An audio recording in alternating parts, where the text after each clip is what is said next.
We made our way back to Ur-Koresh, and on the way found a flotilla of mermaid farming vessels. And, well, okay, less a flotilla and more a floating base. And, we made nice. There were some exchanges, some carousing. And then the next morning, we planned to steal everything that isn't nailed down and get the fuck out of Dodge. The merfolk were kind enough to provide a distraction for us, and thus we were able to steal the contents, the entire contents of the floating city's vaults, and skedaddle with basically zero resistance.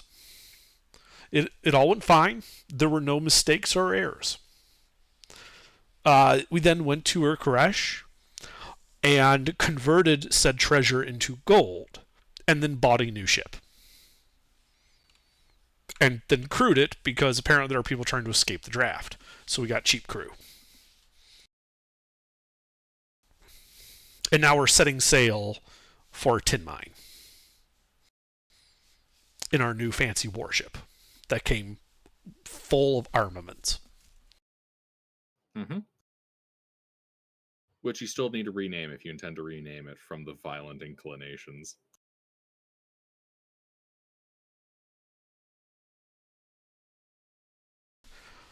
I'll be honest, I don't care that much.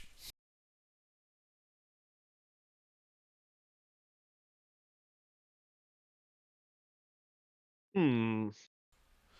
Now, if one of you guys cares, by all means, feel free to rename the ship. I don't give a damn.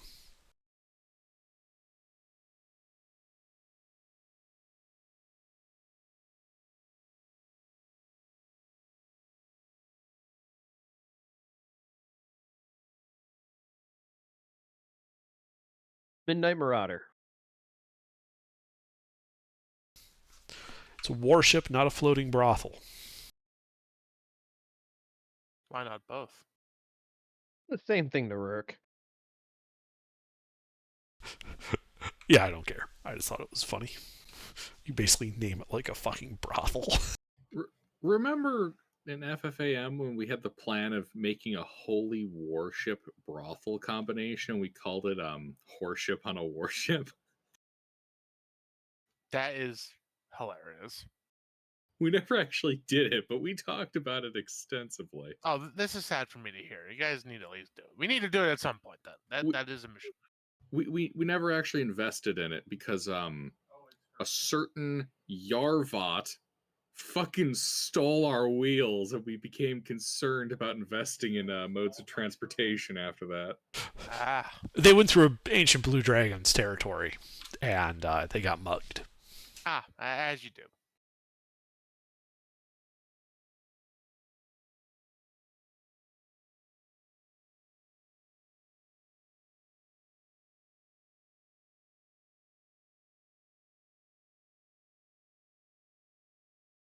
Alrighty. Give me a second to grab the map.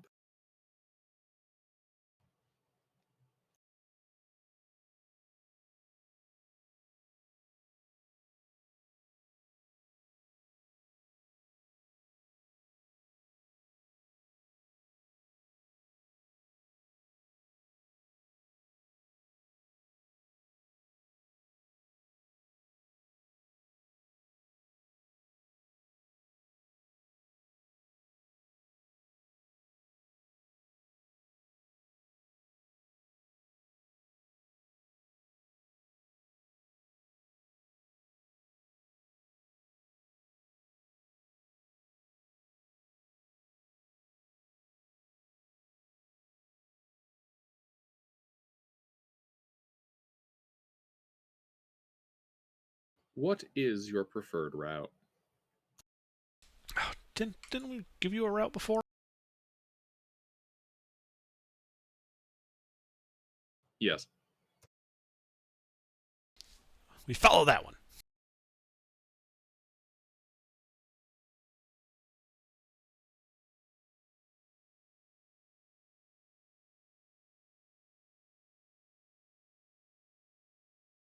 You want to go for that that bit of forest on the eastern coast, just like straight south of Jawbush. Right Yeah. in the Bay of Eyes area. All right.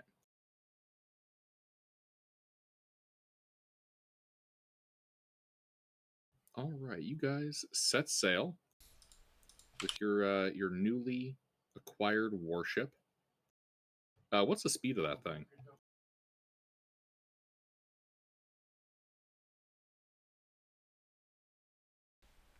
Of a warship? Let me look it up.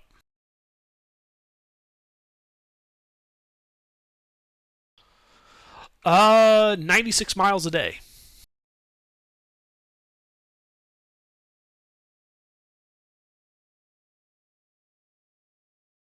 Fuck, really? It says 4 miles an hour, 96 miles per day.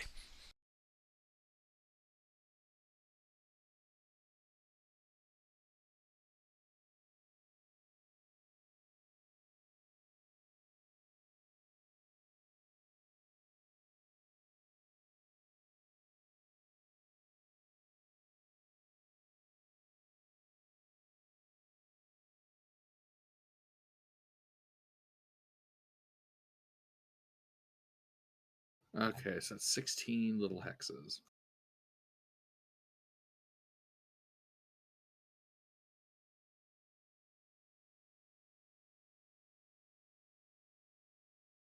All right, yeah, you guys set sail, passing by Sargosh on the second day. And then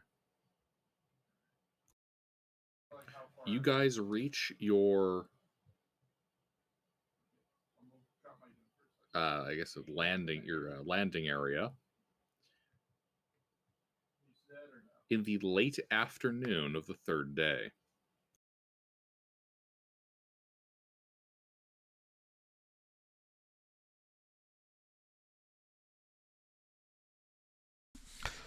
All right. Well, I guess we drop the anchor. How late of an afternoon is it? Is it like almost time to take the long rest, or is there actual like a decent amount of time for marching? It's 3 p.m. All right. Yeah. And I guess we leave it in the our crew's hands. Captain Balathu. And I guess we spend the rest of the day marching inland towards the tin mine through the forest.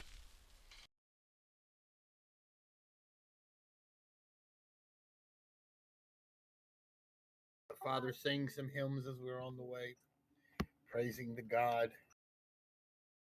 I can't remember her name. Aria, I think. What one hex up, Gilbert? We're in the little bay. Oh, you want to be a hex over near right next to the grassland? Yeah. Okay.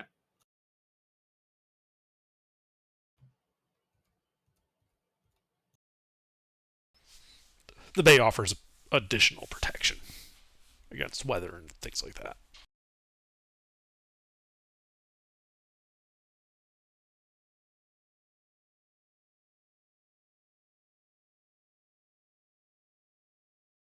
All right, so I take it then that you guys want to just kind of go straight along the boundary of forest and fields and then approach it from the back from the mountains, or are you guys like looping around the front or something? Well, so that depends. Will it take us longer to go through the kind of grassy hills you got there? As versus a straight shot.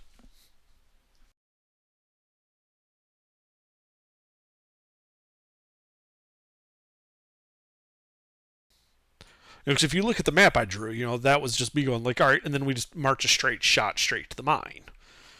But if it'll actually take fewer days to go around the mountains and then just cut across the two mountains from the north, then we can do that as well.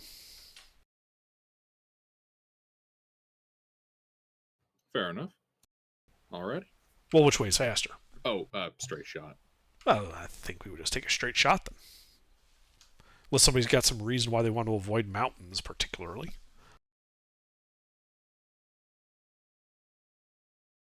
I have no issues. I mean, I am a hill dwarf. No, I'm kidding. Cool.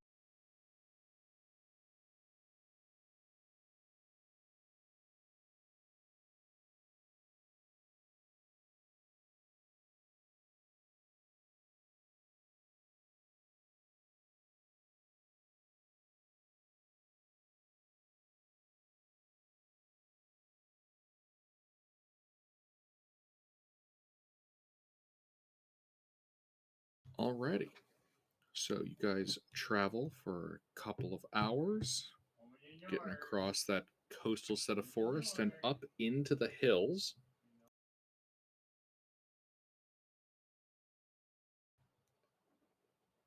And the sun begins to set. And the day has reached its end. Well, I should say it's not set yet, but you get what I mean. It's late in the day. You guys are kind of on the cusp of getting into the mountains themselves. Do you want to push a forced march or do you want to camp here? I think camping here is fine. I can make a hut. Unless you guys have some particular reason to rush. No, I really don't have one. Alright, so I make a hut. We set a watch. So it goes. Alrighty. You guys have a watch order? Yes, And I'm sure the we do. gentleman on first. You're first. Yes, and the champion. Are we doing 10-hour or 8-hour? I mean, if there's no rush, I mean, we can just do the 10-hour. That'll be second.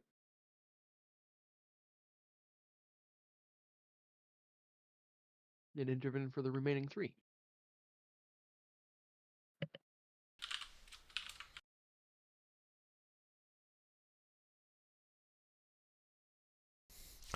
Because I'm an elf and finish my long rest in 4 hours.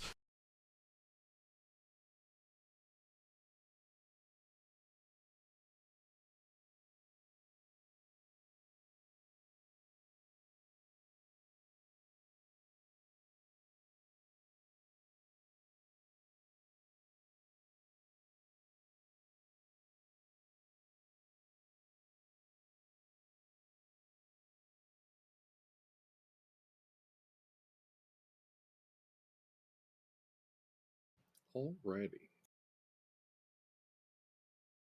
So,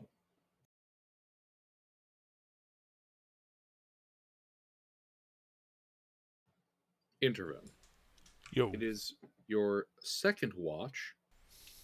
Okay. The dawn hours approaching. What's your passive?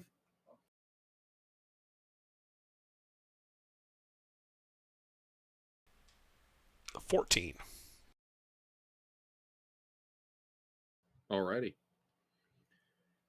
Yep. You can hear the crunching rustle and, general forest movement of what sounds like a couple of creatures moving through the underbrush. Relative size?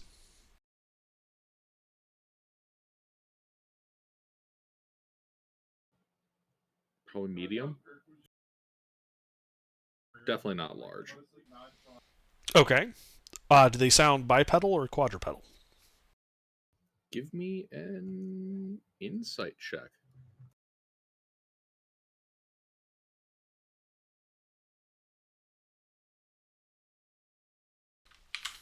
Oops.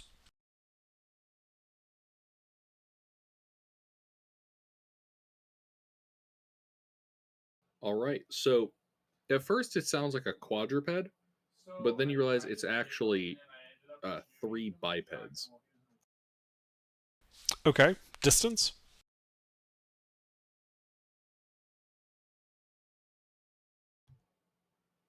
Within 80 feet. Okay. I mean, I stay alert, but otherwise I don't see any reason to do anything yet. It's the woods. Things and people walk through the woods. Oh, what direction are they coming from? Southwest. Okay. And they are eastbound. Okay. Oh, I didn't specify, but just as a reminder, the Lehman's tiny hut is safety orange. Yep.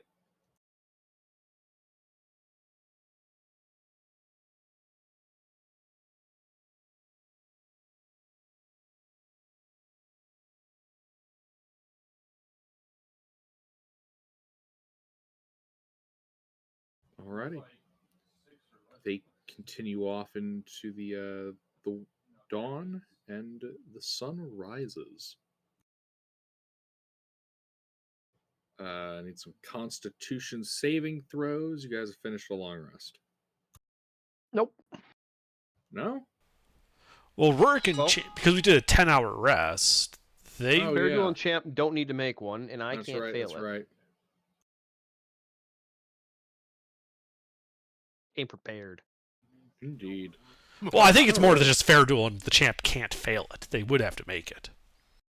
No, they slept for 8 hours. They have a 10-hour long rest. Yeah, but they were awake for the first 2 hours. Yes. They slept for a straight 8 hours. Oh, I see what you're saying. That it was Yeah. they took they only took an 8-hour long rest. Well, a long rest only requires 8 hours. Correct. Yeah, I just forgot. That's all. Move on.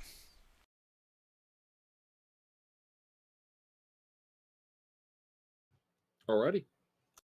Well, the day has begun. The sun is marching we shall shining go. into the forest, and a fog kind of fills the trees. Yeah, I think we just pack up our camp, start marching.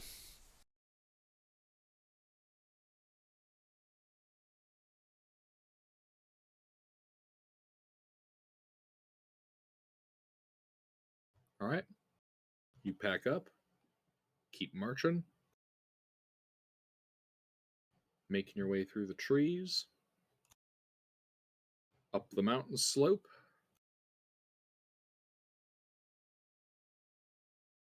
And as you kind of crest one mountain, you can see down ahead of you a valley.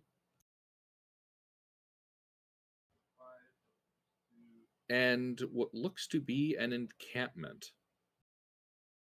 You can see down at the base of it, west by southwest of you, looks to be a not insubstantially sized encampment, wooden barricades surrounding it, with several dozen tents, at the center of which looks to be a makeshift wooden keep. Any flags or banners flying? No.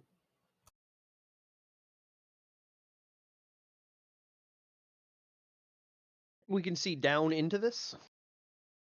Yes. All right, pull out a spyglass and start seeing what I can see.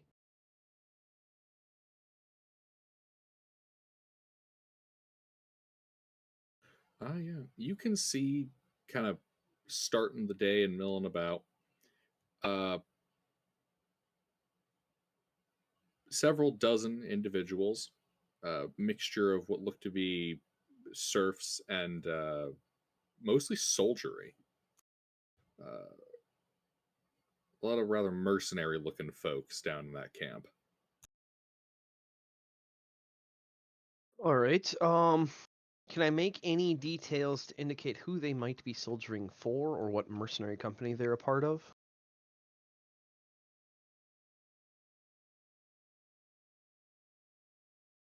Any sigils or anything that are large enough that I can, like a breastplate or a shield?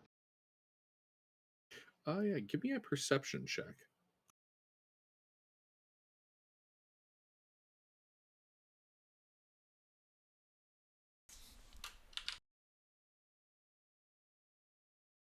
Caps lock.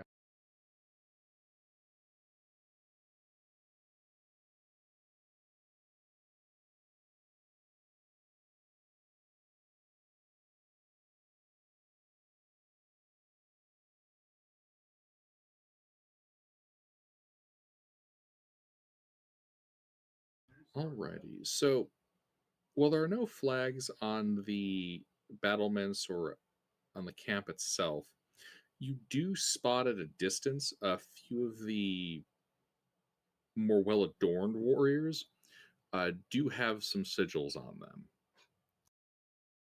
One of them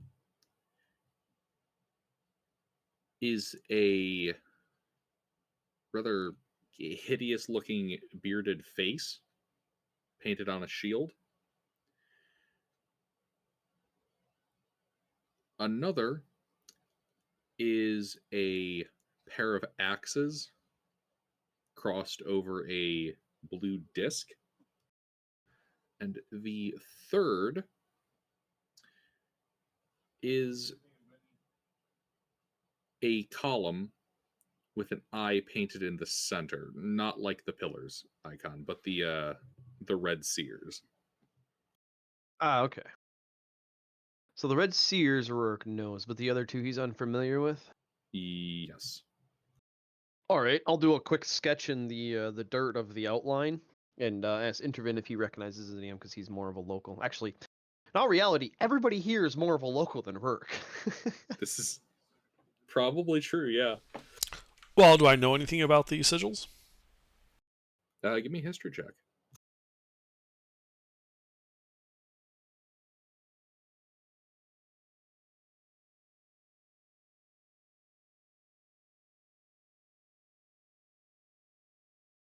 Drawing wasn't very good.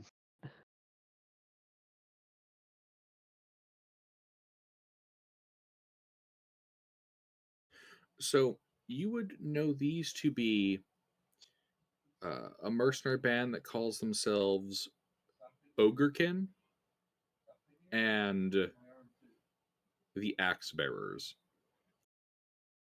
The latter isn't exactly known for their good branding. Meaning they're obscure, or meaning that, it's one of those things where killing children gets you a rep, but it's not necessarily a good rep. Yeah, the latter. So 3 groups that we know that have less than savory reputations. The first two have unsavory. The Red Seers have a much more insidious reputation. They're straight up vilified in this region. They were at one point a very successful, frankly, pirate consortium would be a better description for what they were.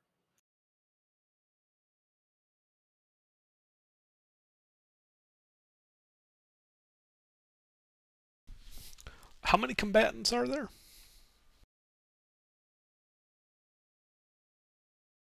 In total, you think probably over 100.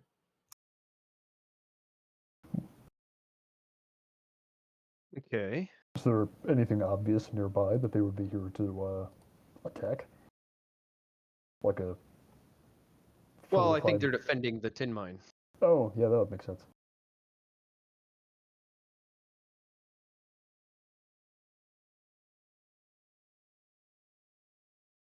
Like, is there a pair of wooden doors in the mountainside somewhere?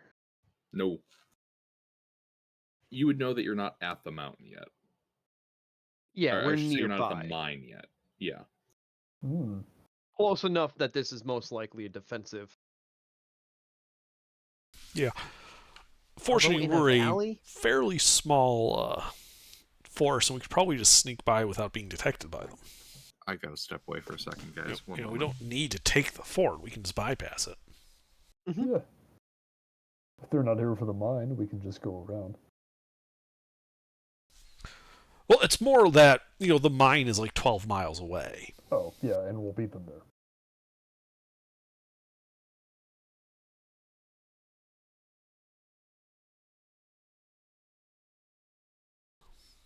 So they probably just have like a ring of these wooden forts all around the,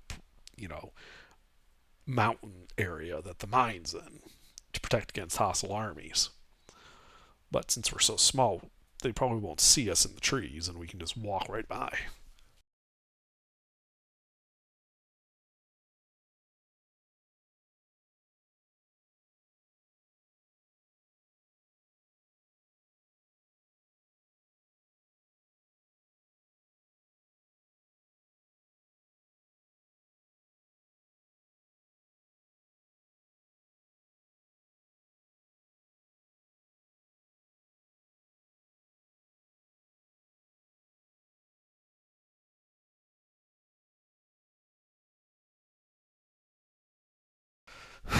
Also, Rurik, So we're here. We're here for your brother, right? To kill him. Yeah.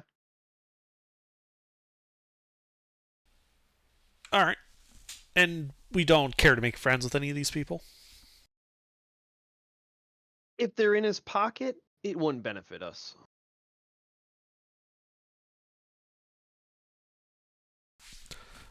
All right.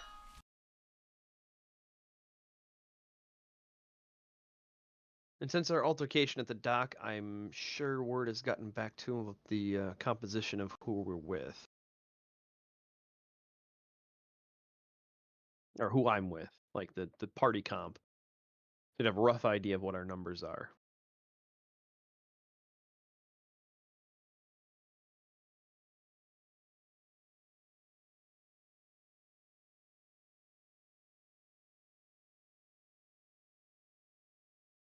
I'm back. Welcome back.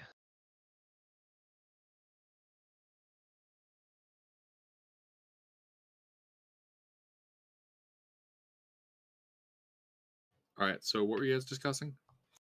Or just what we're gonna do. To, I think circumventing is the yeah, just go ideal around. route. What's the gist? Also, like this took us a little bit to get here, right? So they'd be decently Yeah. into going about their day. Yeah. Can I see any patrols leaving and returning?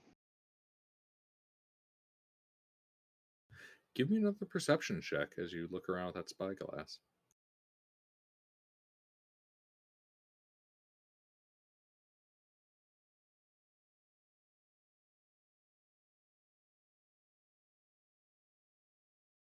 So, in fact, yes, you do spot a patrol coming in from the south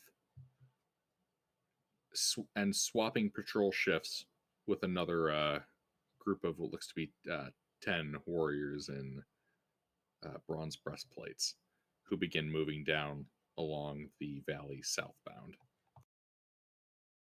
So we just happened to be watching during patrol change, and that gave us a perfect opportunity to see they only have a patrol of 10 guys singular. Unless they have swing shift, which would be the smart way to set up patrols. Well, do we know this is the only patrol? That's what I mean, swing shift. Oh, yeah. So they could be rotating. Alternating when they cycle in, yeah. Mm-hmm. Well, and they can be staggered.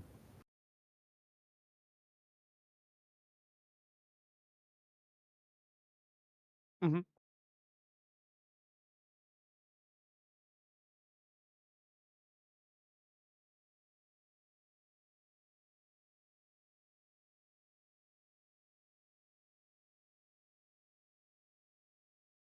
So do we want to observe more a little bit, maybe? Well, to what end? Like, really, we don't need to take the fort. We can just bypass them altogether. We don't need to even contact not them. in terms of taking the fort. If we're going to circumvent it and they have patrols, we could run into one of their patrols. Just go the even wider around, I guess. Yeah, I don't know how wide the. I mean, we could. Are we on an obvious trail, Gilbert?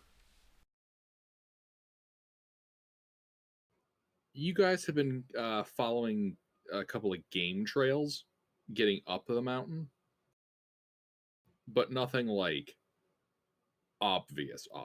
Just kind of natural, easiest route. So then we'll take a natural, not easiest route, because I doubt they would be patrolling that densely. Being in the middle of nowhere as they are.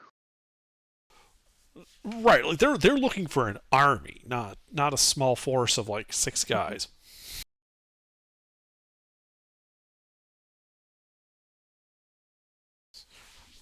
Like I don't think it's an issue. I think we can just literally ignore this and just keep going. Yep, let's do that. All right, we go around. All right. Do me a favor, and who's taking the lead here? In terms of navigation or in terms of stealth? In terms of navigation. Navigation. I have an okay survival. The I'm father proficient in shall navigator's guide the tools. way. I have a +3. I have a +4. If I'm Hey, father. if I'm allowed to use my proficiency, I have a +7 If you're allowed to use your proficiency. in navigator's tools. Technically, you are a navigator. Sure, yeah. That'll qualify. Okay, then I have a +7. Okay. Would someone proficient in survival like to help me? I mean, I Is- will help you. Alrighty. What's up under? never mind. Okay. In that case, give me a series of 3 survival checks. Ooh, that'll do nicely.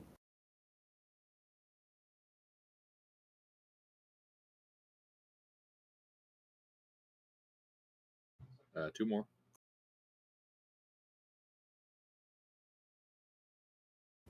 Okay. I like my rule of 3s. I like my roll of 3s. There we go. Indeed, you manage to navigate the party through some of the most obnoxious, uneasy, and treacherous parts of these mountains.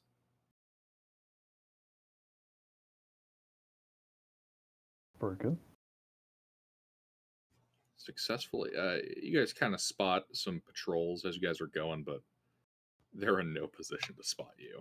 Mm, Yeah, they're not trying to hide. So we can see them well before we need to worry about hiding from them.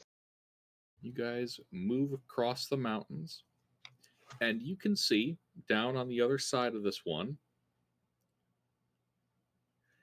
a significantly more worn trail. Trees kind of cleared out of the way, the hillside and kind of rocky slopes are reinforced. And built into the side of the mountain face is a great gaping hole. You can see around some fortifications at its entrance a group of hulking armored warriors with a banner raised high over this cave entrance, depicting a gauntlet closed into a fist. The symbol of the War Master Droom. mm.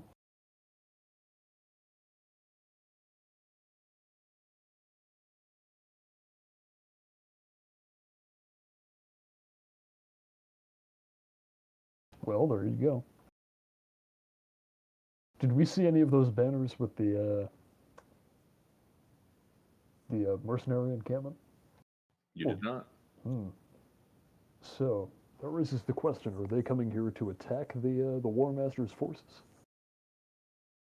Based on the sides that have been played by Castiel, yeah, probably. Okay. He was So- the wording is, let me look at no, last seen in a tin mine is what I wrote down. Right. Not near. He is here in the tin mine. So that Oh, means the War Castiel's Master. playing both. No, Oh, Castiel. Okay. My brother, yeah. Okay, but why is he here in a tin mine occupied by the War Master's forces? Playing both sides. Devil's Alright. etiquette.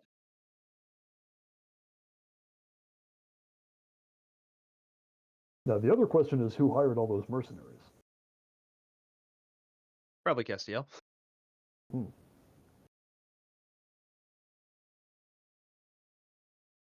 Is there an obvious path in the direction of that camp? The bandit fortifications? Like you said, there's a primary path leading out of this. Is this heading back towards what would be the main roads in Ursargash? Yeah. So the road that I described in front of the mine leads south down towards Ursargash. Would that also take it past that bandit camp? No. The bandit camp would be on the other side of this particular mountain. there is no direct connection between that road and the road that leads to Ursargosh. Okay. What's the best way? Out of curiosity, have you ever seen the Conan the Barbarian film, the Arnold Schwarzenegger one? In a long time. Okay, so his the base there that Thulsa Doom has like the front entranceway, and then there's like some back end stuff, but those two regions are separated by the mountains themselves. That's the Yep. kind of thing here. You've got the road and like public freight facing stuff with the mines, mountains, and then a back valley area that leads out towards the bandit camp.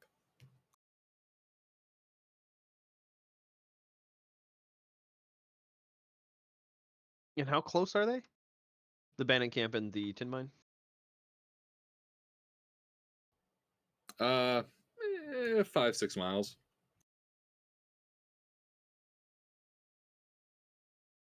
So not I- exactly a defensive position, more of an offensive position. I should say 5 miles as the bird flies, more like 6 or 7 walking. Yeah, you have to go up and over. If I'm understanding correctly. Yeah.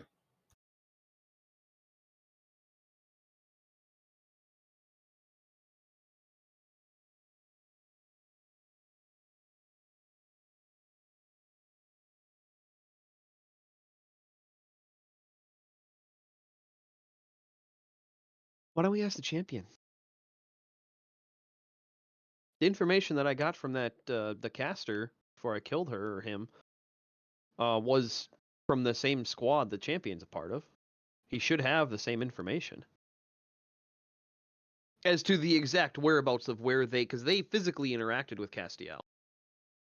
They met him. Mm-hmm. So yeah, we should stop and ask the champion real quick just to verify that he's not in the bandit camp near the tin mine and he's in fact in the tin mine. Yes, I met him in the tin mine.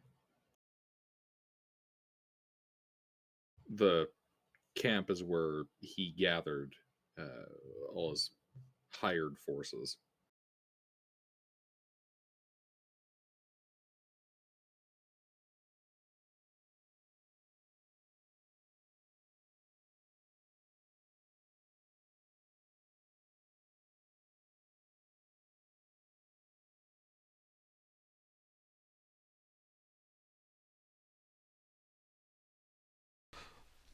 Hey, Rurik, He is. you're a rogue-ish type person, right? Yeah, I have a knack for blending in.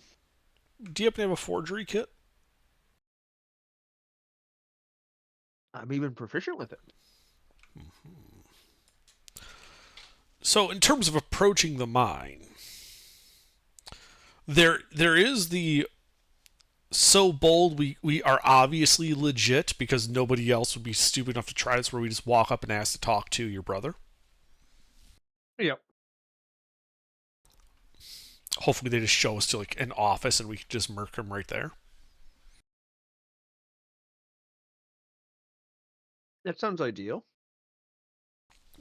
Failing that, if you don't want to try, if you want to try a more subterfuge approach, forge up a warrant for his arrest, and that, you know, we're here because we're adventurers here to arrest and bring him back to Urkeresh to face trial on the charge of treason. On the charge of instigating a fucking war. Hmm. Hey, it's a shit. What's the line again? It's treason, then. No, not that one. Diplomatic immunity. Not that one either. Land war in Asia. No, but correct movie.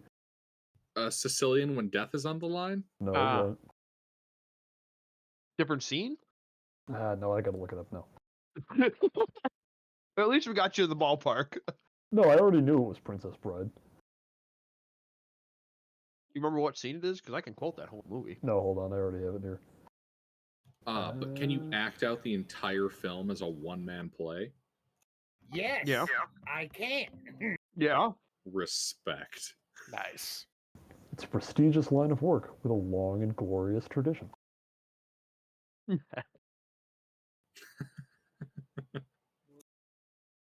am part of the brute squad. You are the brute squad. Well, I'm the Boot Squad. Alright, anyway. Yeah, and another idea. I mean, can't exactly repaint the wagon, but I can stay invisible too. I have the armor. Yeah, we could. Instead of trying to disguise me, just keep me invisible. Because I can just stay up top and lay down to recast if we need to. Well, paint some War Master Droom sigils on the side of the cart. No, we're independent adventurers. Under no condition do we want to put ourselves under the command of these troops. Good point. All right. Well, what do you need me to forge up? Man, I do not serve in no man's militia. Well, that's what I was asking the party, is do you just want to walk right up to these guys and ask to see whatever the fuck your brother's name is? Or do you want to try subterfuge, like, we're here to arrest your brother, take us to him now? You know, if we really wanted to fuck with them, we could pretend to be one of the mercenary companies.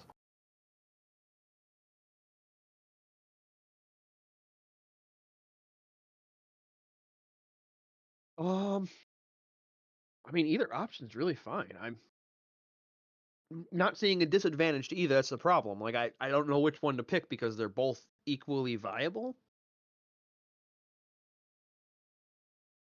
What do you think, Faradul? I would suggest that we leave the cart over here, though. I think. I mean, either. I really don't think anything.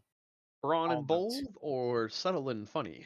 Well, I mean, I do best at brawn and bold, but subtle and funny is always good for a laugh. So, I mean,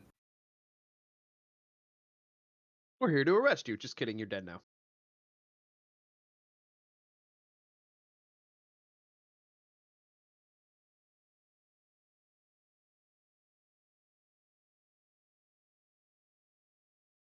well, here's the thing: we can do funny and subtle first because we can always lean into brawn and bold. You can't go the other way around. Well, they are distinct paths, though. Once we approach and say one, we can't switch to the other. I mean, by brawn and bold, I mean we kill people. Ah. No, that's loud. That's just going loud. That's yeah. basically the fallback plan if these both fail. Well, yeah. Is we just let's assault the mine. not including War Master Droom's forces, because those guys are pretty obvious, right? Like they're distinct enough I can pick them out in a crowd. They're orcs. Yeah, exactly. I was laying on a little heavy there, sorry. Big, green, and slack-jawed. With lots of choppas. Excluding the orcs and excluding anyone that looks like actual labor, how many heads are there in terms of not military and not slaves? At the mine? Yeah. So the exterior has a dozen orc warriors. You see no one else. You see a few donkeys and horses at the stable, but there's no activity on the outside. No grand carriages. Nope. Arrest warrant. There's the wagons that Tim would be transported in, but that's sitting Yeah. empty over by the stables. Yeah, there's nothing fancy. Arrest warrant that it is, Intervin. Okay. He's So likely not here. I would also suggest we leave the cart here in a concealed position, because if I take an object from it, that becomes an associated object, and then we can teleport back to the cart with perfect accuracy. Just like I took a bit of wood from the ship. Ah, nice.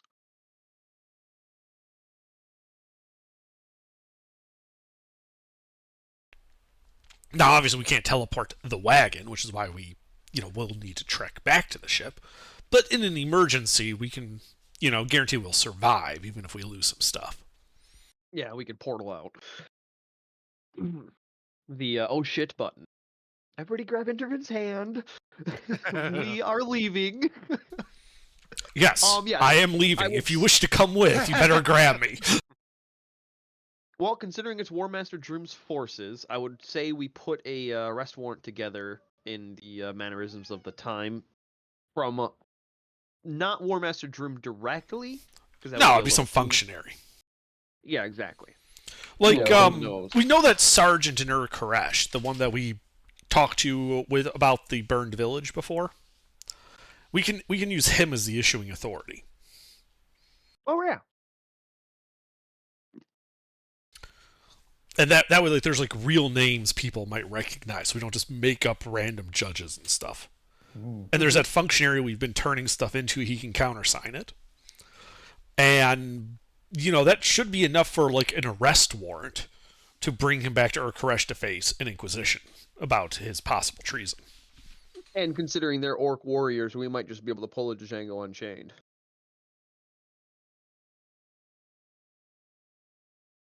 I don't follow. And there's a scene where he kills somebody, and then he's like, "Well, this is a warrant for his arrest, but nobody in town can actually read." Yeah. It's a bit more than that, but I don't want to spoil the movie for anybody who hasn't seen it. That's why Gilbert? I said it how I said it. You've seen Django Unchained, right?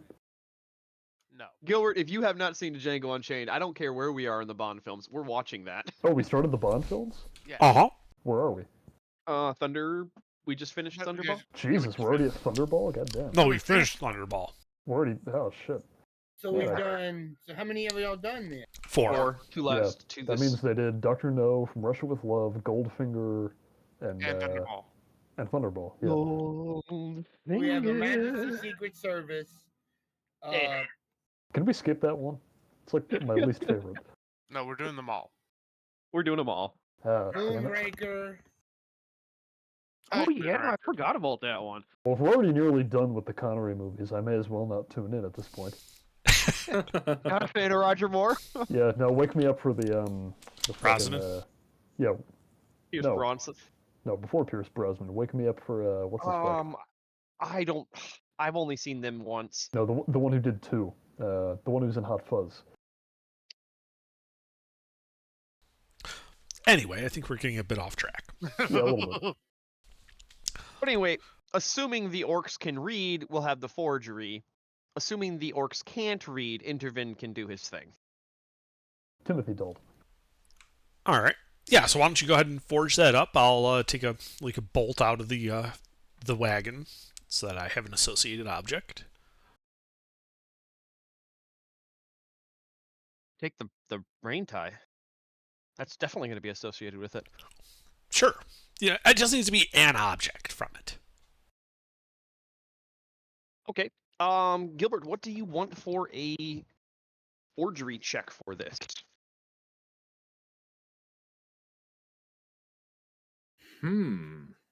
Alrighty. Let's see. Give me a second while I pull up the tools.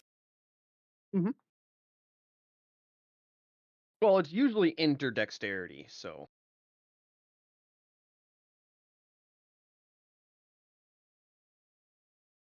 I'd prefer dexterity.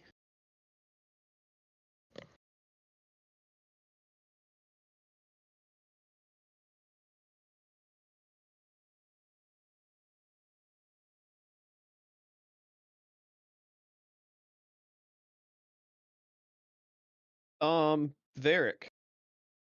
So I would say, given what you're doing, this would be an int-based check. Let's go with. I'm gonna go with history, or I suppose history or arcana. Okay. Well, That way it's formatted and written in the tone and language that this kind of edict would be written in. I am Well, that's what I was proficiency in history, but not Arcana. that's what I was going to ask if Intervin could backseat drive. Since Yeah, he's handled I could most help of him. These. Yeah, In most of these. in all documents those the party's times dealt I with. spent poking around the library and copying down tomes for money.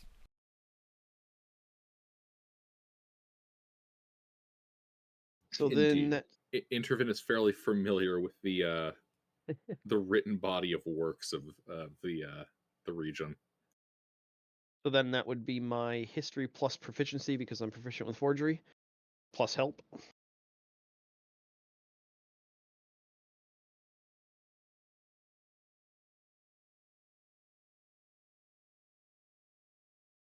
Yeah, that sounds right.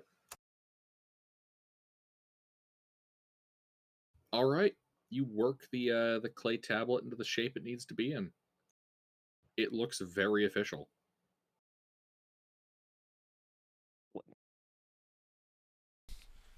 Now, did you want me to take the lead on this then? Yeah, I was actually going to fully cloak up. Okay. Just in case these are actually Castiel's men and they know what I look like. Fair enough. All right, you see anyone here without slicked back hair who looks like me with no slicked back hair and a goatee? That's my brother. Kill the shit out of him. Gotta get that evil goatee. No, other way around. He has the mustache, I have the goatee. Ah, he's got the The sinister inverse. mustache of twirling. I don't know. The goatee is usually the evil one. Well, I have like a full beard. I have a mustache and a goatee, but I don't have chin or cheek hair. Like See, I have. that's what makes it such a good inversion of the tropes. His brother has the evil mustache. He has the evil goatee. Which twin's the evil twin? Who Just- knows? Nah, just kill them both. Hey, you can use Speak with Dead to find out the truth. Speak of Dead doesn't force you to tell the truth. I know. And they're both That was the joke. consummate liars. That was the joke. Which one are you? I'm whichever one. The See, other you know one how said normally I'm people not. say, like, we'll kill them and then ask questions? You'll notice the lack of asking questions after killing. We will accomplish the mission one way or the other. Your brother will be dead. Alright, so I take the forgery. I cast, Eagle Splendor on myself. And then we approach the guards. We just walk right up there, out in the open, as if we are meant to be there. And when we get into the, I'd also spend a few minutes camouflaging the wagon. Oh, like ghillie suiting it. Yeah. Alright. It's kind of red. It's not beneficial in this We situation. we so yeah, don't we don't do subtle, all right? Yeah, so I pull out our giant net and throw it over top of it and start sticking trees and branches to it. Mhm. All right. Well, at least we won't get hit by airstrikes this way. And then yeah, once we're like about 10 minutes away, so I have a decent amount of invisibility, I'm gonna cloak up. I don't know how far away we are, so I want to do it when we get closer. I gotcha. All right, so you guys approach. You can see a pair of bronze armored orcs picking their noses, standing there. You approach, kind of block the entranceway with their spears. And do any of you understand Orcish? Nope. Would this have been an issue you would have known that they generally only speak Orcish before we approached? Yeah. I would have ritual hash comprehend languages prior to our approach then. Alrighty. So yes, I do in fact speak Orcish. I just don't speak it, I can hear it though. What do you want? I have here an arrest warrant for one Castiel. I have intelligence that he is here. Stand aside. This is official business. Did you show him the tablet? Yes. He looks at it, looks at you, looks at it, looks at his buddy, picks his nose. Head inside. Goes back to staring out in the middle distance. I pay them no more mind and just walk in. Like, I'm acting like that stuck-up bureaucrat that no one wants to talk to. I'm that guy in like the factory with like the clean hard hat, the really shiny reflective vest, and a clipboard. Oh, Everyone Where's your avoids you. clipboard? Oh, he's the white hat. Yes. Get him out Yep. of here. Take care of whatever he wants and get rid of him before he sees the entirety of the safety violations we have going on. Hmm. Oh boy, safety violations. Oh no, he can see those. I don't care. I'll show them to him. As long as he doesn't see me slacking off or sneaking cigarettes or anything, Mhm. or my stash of vodka nips. The one with time, the one party- time I went to a steel mill. I had just gotten a new hard hat, so it was all shiny and white. I got stopped twice asking if I was a manager by like random like millwrights. Yeah, I know. Like Actually, you the ask place. them you can borrow their hammer and beat the crap out of your helmet. Well, so the place where I work, if you walked into the building wearing that, they would ask you to take it off and give you a visitor hard hat because only the shift supervisor is allowed to wear a white hard hat. Oh, okay, that makes sense. Yeah. But with the party shuffling forward behind Intervin, would I need to make a stealth check? Nah. Who's gonna notice an extra set of footsteps among all those other footsteps? Exactly. For a person that's invisible in the middle of a group. So yeah, we walk into the mine. What do we see at the entrance? Alrighty, well. The entrance itself is a plain and uninteresting carved stone corridor stretching into the darkness. Any people? Nope.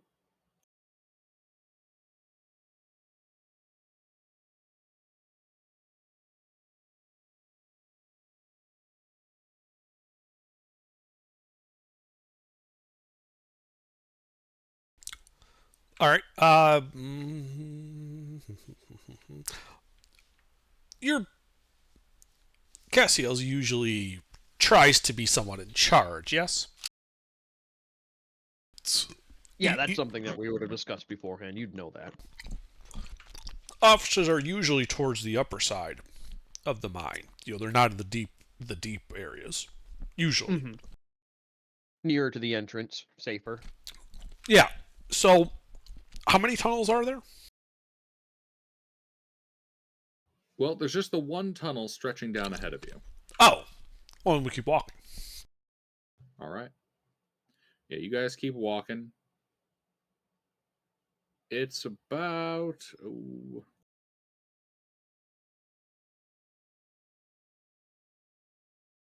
you go about 180 feet. Do you guys have any lights going? I have dark vision. All right. I'm sure I'd some of us assume need that lights, but blind if yeah, no one party asks for light it, up a any... torch. I Yeah. have light. I have the little glowworm valve thing, or the glow algae. Yeah, but considering the loud and proud, there'd be no reason not to light up a torch. Actually, in a mine, there's many reasons not to light up a torch. Fair point. Fire, explosions. That being said, I don't have the light cantrip, so... Does Varric?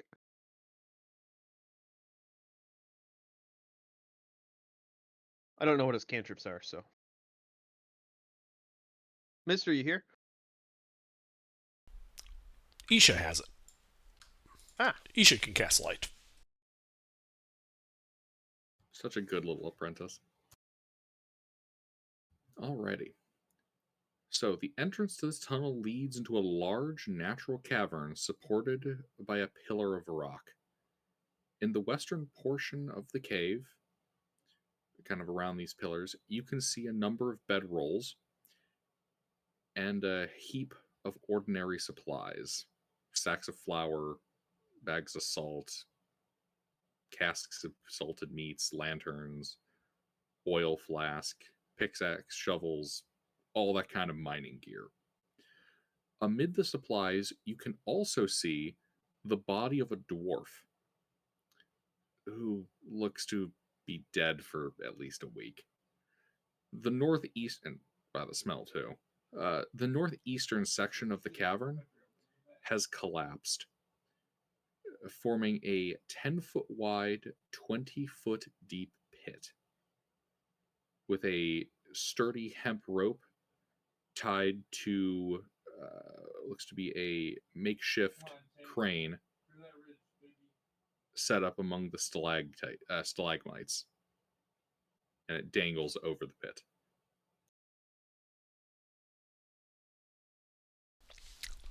Is the dwarf Castiel?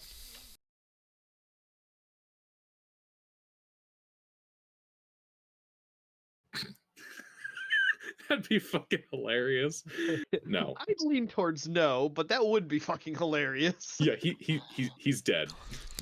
He died a week ago. When you don't check, that's when that type of thing bites you in the ass, and you go True, through the whole true. dungeon for no damn reason. And then Castiel just like gets up after you guys leave, dusts himself off, and leaves. Yeah, does anyone want to check him, to see how he died? I pulled a Hannibal Lecter's or in some other guy's face. Face off. Or that. I said Hannibal Lecter because he was pretending to be dead. Fair enough. Anyway, is anybody perhaps more medically inclined that might wish to examine the dead dwarf?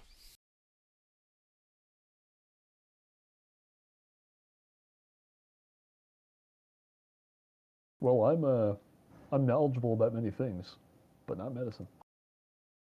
I think Varric's the doctor. Varric, are you medically inclined? Medically inclined. Yes, I know a lot about medicine. Perhaps you should check this dead dwarf to ascertain how he died? I can do that. He died of death. My one weakness. Appears to be the big hole in his chest. No, how did he die? Big hole, ribs splayed out like something came out Mm. from inside. I've seen this movie. Let's get the fuck out of here. Yep, Head's pretty flat too. Burn the body, burn it all, burn everything. Performs a long examination and he's like, this man seems to be dead. Pull a naked gun. Was it fatal? Completely. All right. So you look him over, and well, other than being rather pale, he also has a pair of puncture wounds in his neck. He seems to have died from exsanguination. Ah, great. These guys again.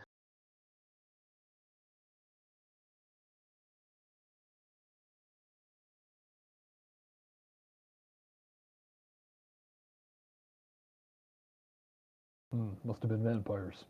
I'd stake my life on it. And theirs.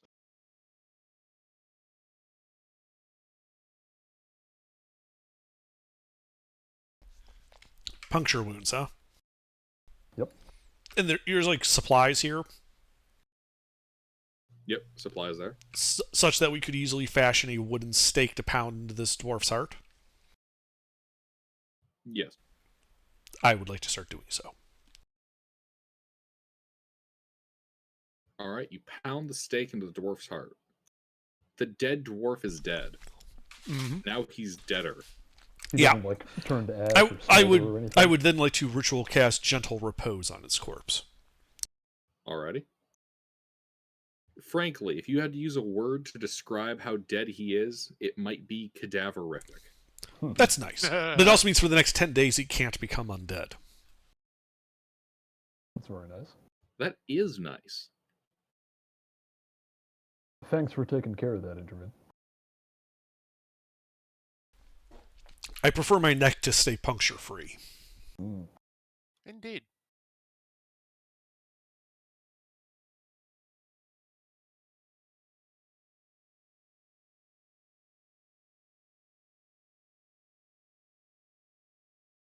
Well, shall we continue?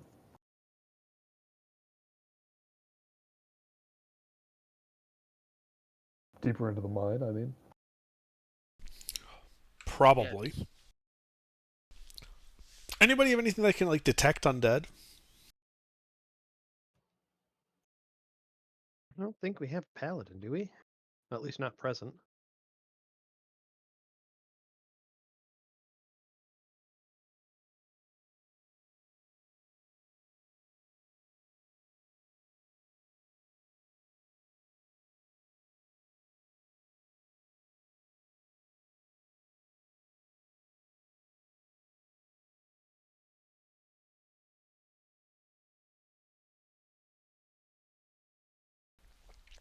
Right. Okay. Other than I don't know what Varric has that can detect undead. I don't know I if don't he has have any. anything that can detect undead. I have protection from good and evil. That might come in handy later on, but Oh yeah, but not that. No. in terms of picking a direction to go, going towards the undead would have been the ideal. Yeah, it would shorten things. Yeah. Anyway, why don't we examine that pit? Because if there's an expressway down, we might as well take it. Ah, here I know. What do I know about vampires? Where they're likely to roost?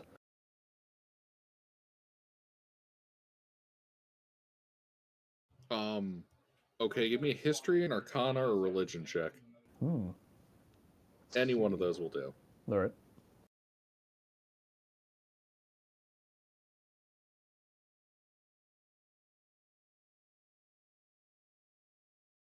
That is history.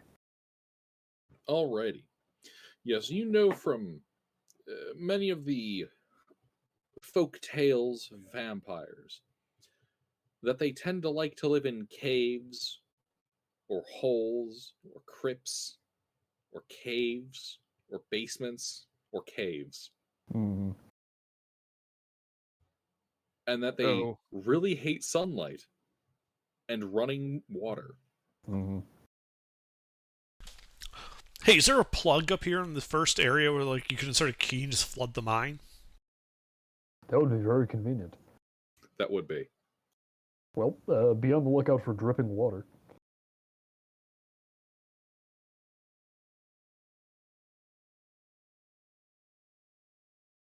And to clarify, that's like natural running bodies of water. Hmm.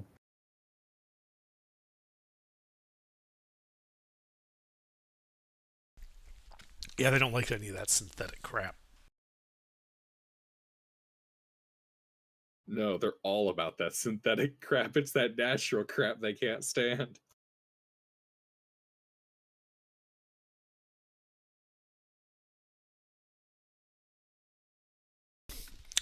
Right. So you said there's a collapse that left like a pit with a crane. Mm-hmm. We should go over and check that out. Hmm.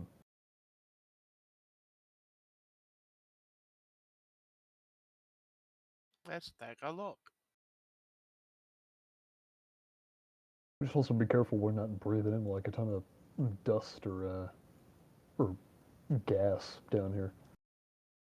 That was Don't the we got air any in this canaries? mine. I don't have any canaries.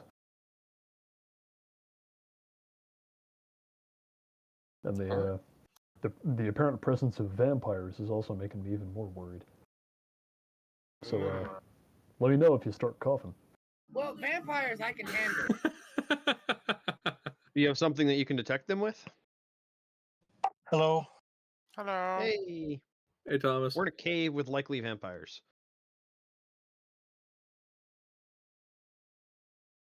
Or freaky people that like biting into necks. We're not sure yet. No. Vampires are in a cave with us. Fair point. In their defense, they were here first. But we'll be here last.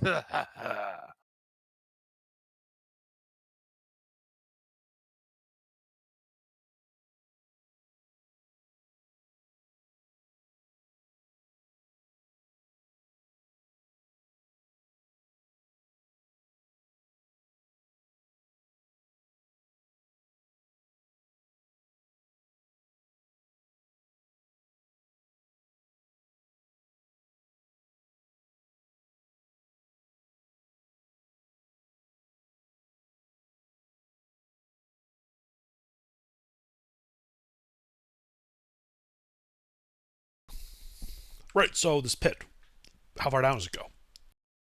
So the pit extends down about 20 feet. It's almost a straight vertical drop into a tunnel. The bottom is cleared out, and you can see that there is an opening that goes northwest and an opening that goes east. Let me get you the image.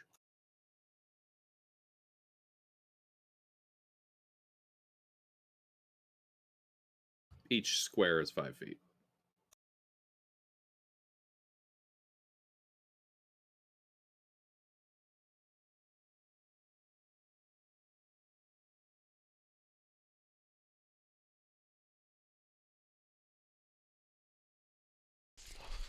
All right. Well, we should go down that then.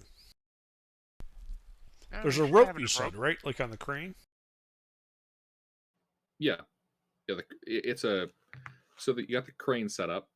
It has a set of ropes that connect to the platform that's used to raise and lower stuff. All right. So we can just rappel down with that. I mean, use the elevator. Yeah. Yeah.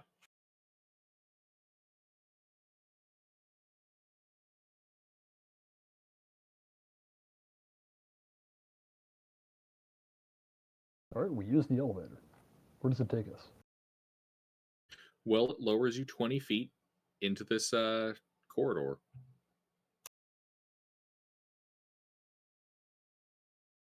Corridor So your options: extends away from us in both. northbound and eastbound.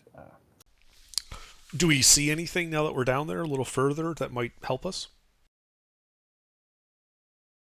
Yeah, that's fair. Hold on. Oh, I've got the light cantrip up, by the way, for anybody who doesn't have dark vision. Oh, you also have it? Yes. Okay. We have 2 lights. Nice. Yep.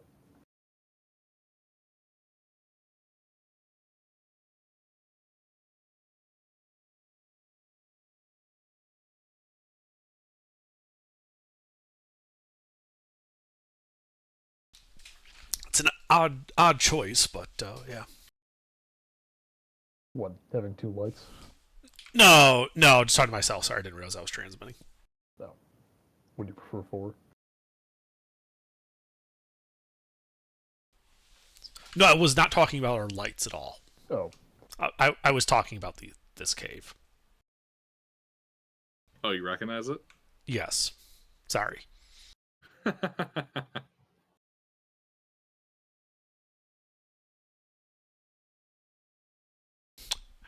Well, Faradul, I think you're going to be our point man. Yeah, of course. So I guess you pick the direction. Left. It's always left. That's northwest. Yes. If I'm not mistaken, I see at least 2 other ways to go there, with a possible third.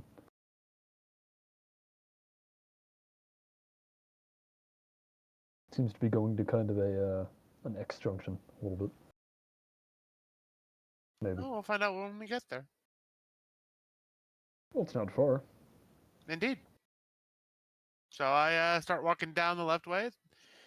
Champion right behind me.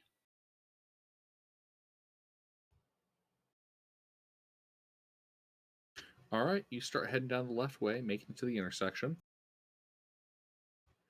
You can see, now that you're here, the passage extends abruptly to the east, ending in a cave-in and a passage north.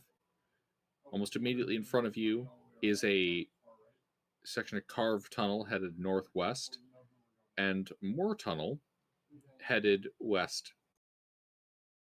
I make a turn to the west. All right. Make a turn to the west and come across a pair of passages, one headed more west and another headed south, ending in rough stone and each containing a couple of pickaxes, but otherwise unoccupied. So is this a dead end, or is there one passage that keeps going? It is a dead end. Yeah, cool. Well, go back, and then we'll go to the northwest then.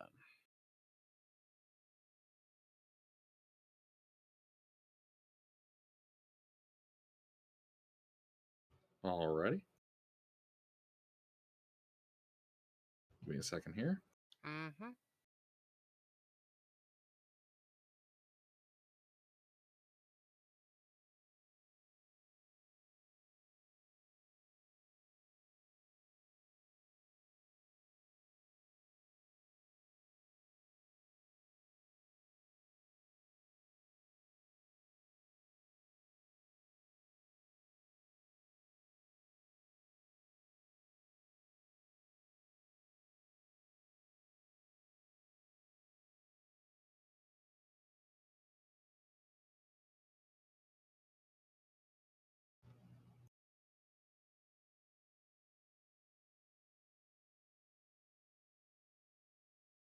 Kind of a messy area to uncover.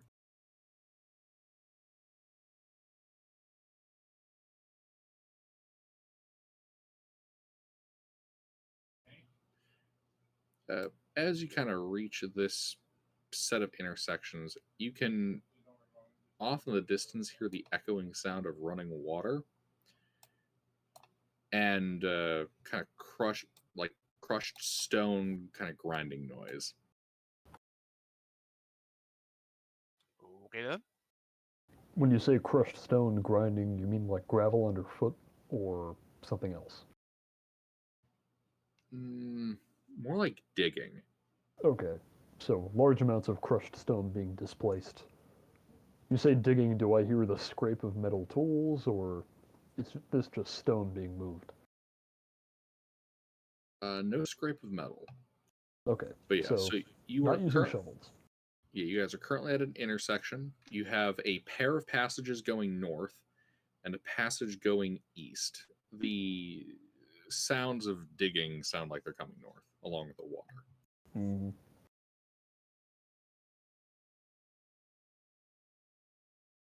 Let's keep going then. What direction? Oh, like I said, northwest. Okay. Yeah, you head north, take the western route, going there. Uh, After a few dozen feet, you see that this also ends in a partly dug tunnel. All right, then we'll go back to that original intersection and go east then.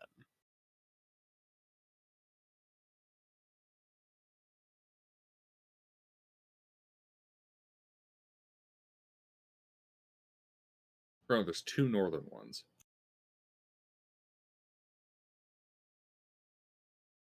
Are you just going straight east now? Well, hold on, because there's three passageways. Yes, in there's a that last- northern one, and an eastern one. Oh, well, where was the west one? There's a west one that ends in a dead end, Yeah, and there's a northbound one that goes west slightly before going north. yeah, that was the one we went down, Yeah. and that was a dead end. Okay, so then Right. we'll go up the other north one. Okay. You guys start heading up that way. And bear with me. Get this map unveiled before I continue.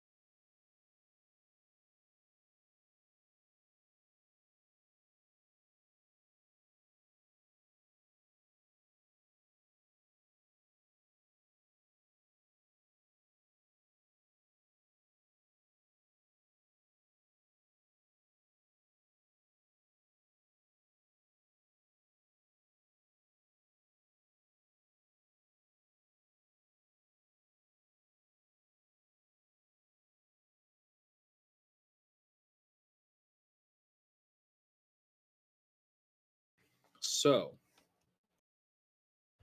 in here, a pool fills much of this cavern at the end of the corridor. The water is dark, revealing little of what might lie within. The shores of the pool consist of a thin layer of broken shells from a strange, pale looking mussel, and a fishy odor hangs in the air. You can see a passage leading to the east with a set of stone staircases. But the rest of the cavern extends northward beyond what your light and dark vision can illuminate. You also see, grinding its claws against the stone, making marks into it as if it's burrowing,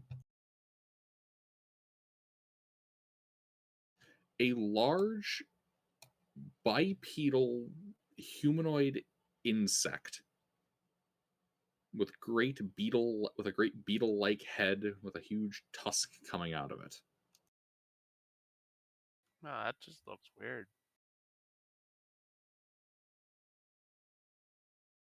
Indeed. You can see it clawing at the wall, tearing out chunks of stone. So I just kind of like quietly, move back to the party. Be like, okay, anybody know what the hell that is? Do any of us know what that is?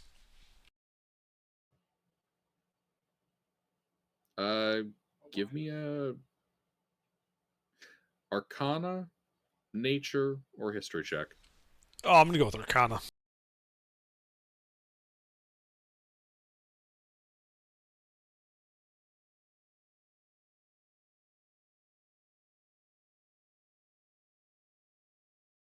That would appear to be a Rhinoceros Umberhulk. Oh joy. Notable by its large rhinoceros horn, as opposed to the standard Umberhulk. It also stands a couple feet taller.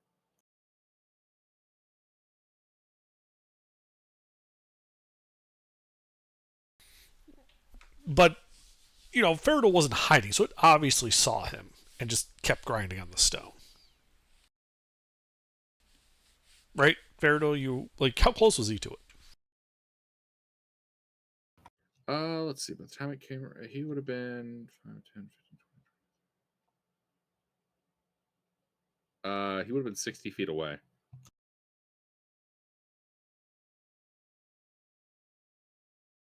And its back is to him. I mean, it might not have noticed. Well, do you want to see if it's friendly? I mean, I kind of don't want to get too close. I mean, do I see any other way to go in this room, or is it just kind of doing its thing? And that's it. You have to get rather close to it, but there is a passage that goes eastbound. Define rather close. Let's see. This creature is 5, 10, 15, 20, 25, 30, is 30 feet away from a set of stone staircases going up. Well, guys, do you want to try to just kind of walk past it, or do we want to, investigate it, or do we just want to kill it?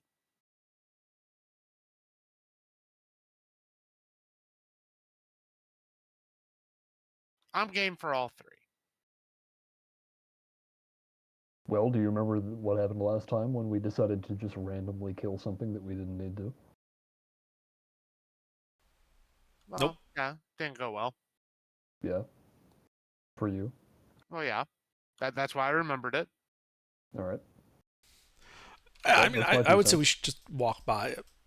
All right. Well, then I'll take the lead then, and I'll try to make my way to the stone stairs going up. You being sneaky? No.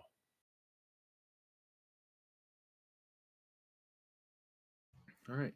You start crossing the room. When this thing stops clawing at the wall, turns, scoping out the room, and sees you. I wave. You should roll a niche. All right. It takes up an aggressive posture. It's angry. Can someone roll a d20 plus 1 for me, thanks?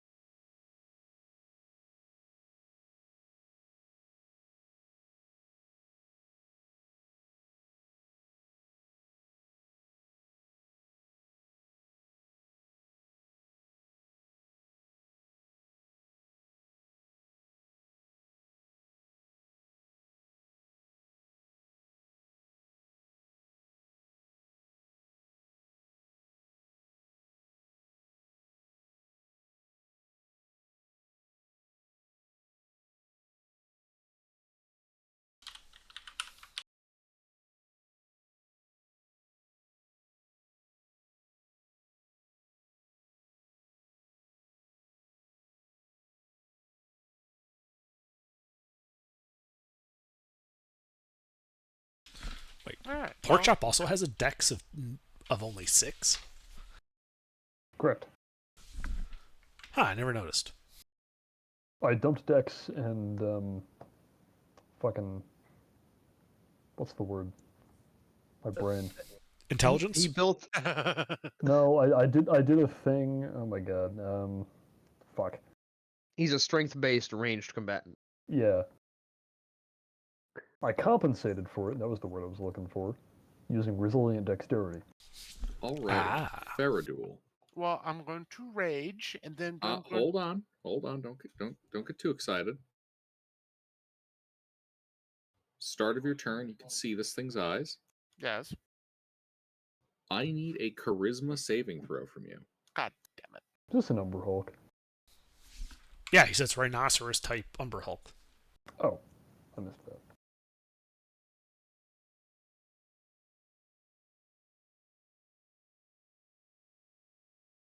Alrighty. You are not under any of the weird magical effect that seems to be trying to get hold of your mind. What are you doing? I'm going to rage, so I don't have to roll that again. And I'm going to make it a frenzied rage. And then I'm going to attack it 3 times.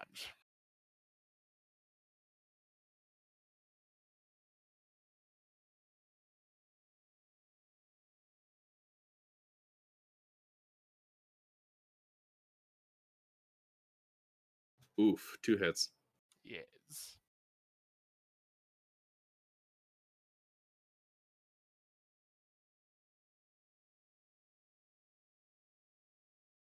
So here's the critical hit.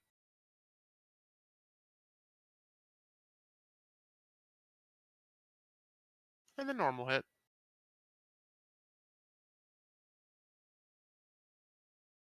Alright, that is 2 good hits. Umber Hulk kind of howls in pain. Anything else? Nope, that's it. Rural? Damn. Sorry, I stepped away for a moment. Are we in combat? Yeah. Yeah. Yes, rural. Oh, I fat fingered. It's Rurik. I know. Rurik. Yeah. Your turn. I'm assuming I'm probably the rear guard, considering that I was staying invisible the entire time. Yep, that's a reasonable assumption.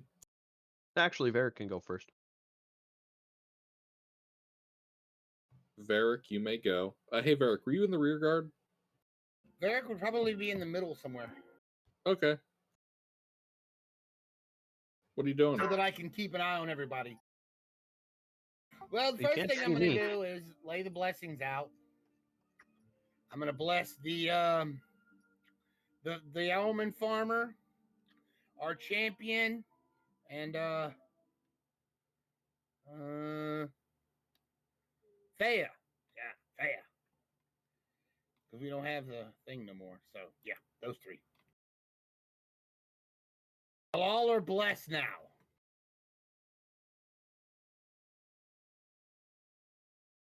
And that is all I shall do. All right, Rurik. All right. What's my distance to this thing, picking up the rear like I am? 50 feet. Okay.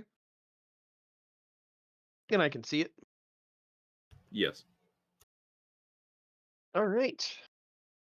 I will put an arrow into it.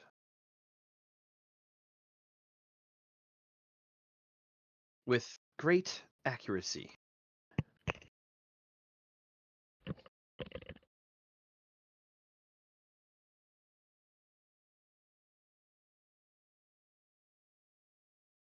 Hopefully. That does not hit. I didn't think so. I mean, it's a fucking Umber Hulk. I would hope an 18 doesn't hit. That'd be concerning. All right, that's it. Alrighty. Thea. Alright. I will.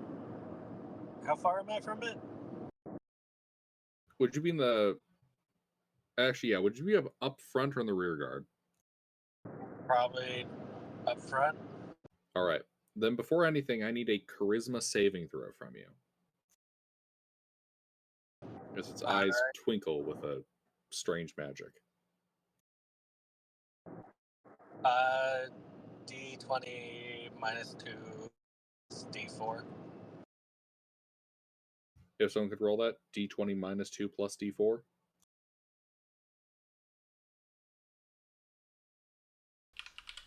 D20 If it minus looks 2 plus bad. D4.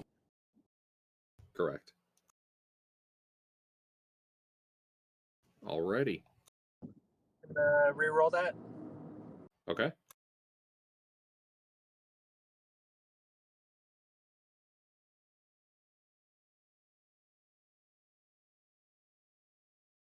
All right. You are not confused. Yay. Alright. Am I within 30 feet of it? Yes. Alright. Then I meander over, get mad, and thwack it. Twice. So 2 D20s, plus 8s, plus D4s.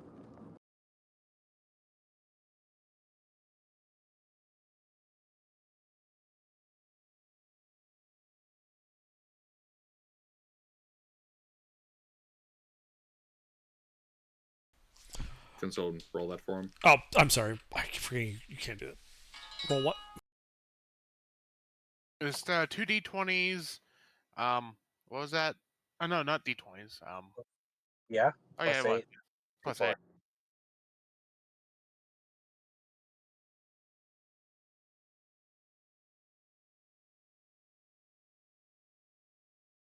Intervent. I think that was 2 attacks, not Keepi's one. Oh. Oh, and also isn't he bluff? Yes.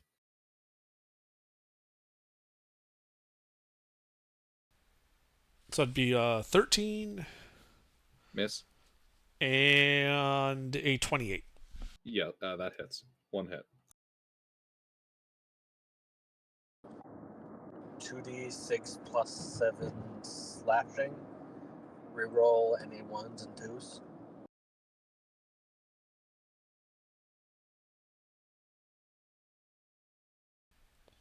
Sorry, what was the mod? Plus 7. That did not do what I wanted it to do. Reroll any 1s and 2s.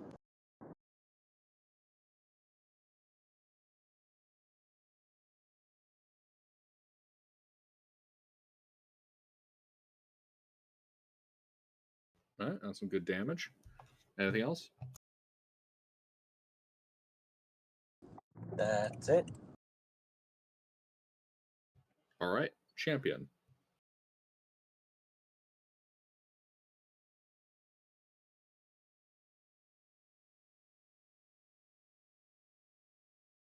Send the champion. Oh right. Derp derp. Let's see here. He gets 2 attacks, so he's going to go try to cleave the Great Umbahawk with his greatsword. I'm assuming charisma saving throw first, right? Yep. Cool.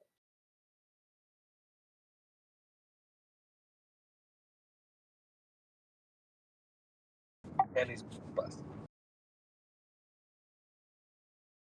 Well, I think that passes anyway, because I think that's what That happened. is a pass. Excellent. So then he will attack twice.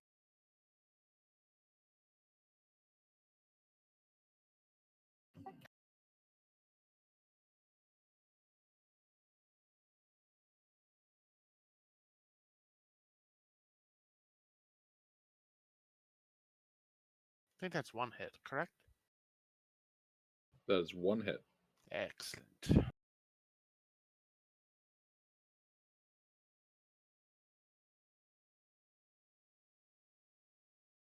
Have we been around already? No, we've not. Okay. I was... Faradul is going. I didn't know. No, champion is going. Oh, that's right. Yeah.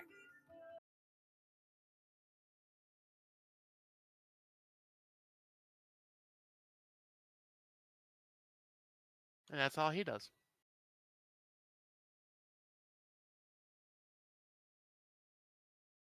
Champion.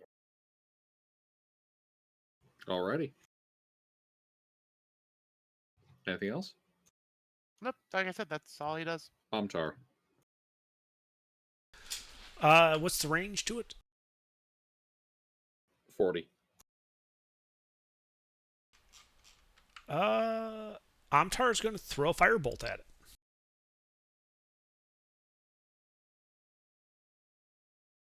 it. Is that it? Miss. All right, that's it for him. Who's next? Isha. Isha's going to cast Tasha's Hideous Laughter on him. Wisdom save. Assuming it has an intelligence greater than 4. Alright.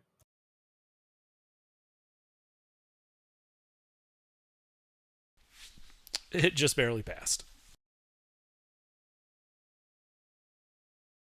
Then it goes. Its turn. So, it's going to back up and away,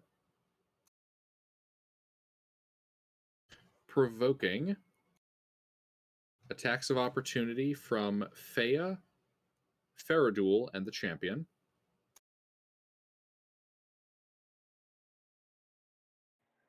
Awesome. What? Awesome. Miss.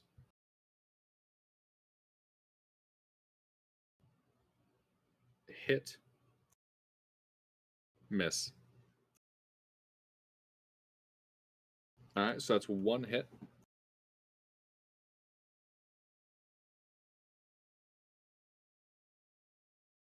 Ooh, shit. Good hit from the champion. Hell yeah. Alright, so this thing's going to back up. And is then going to charge at the champion.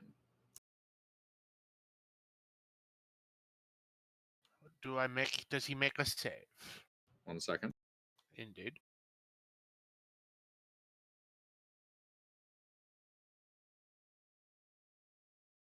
Does that hit the champion? Yes. Alrighty. I need a strength save from the champion. Okie dokie.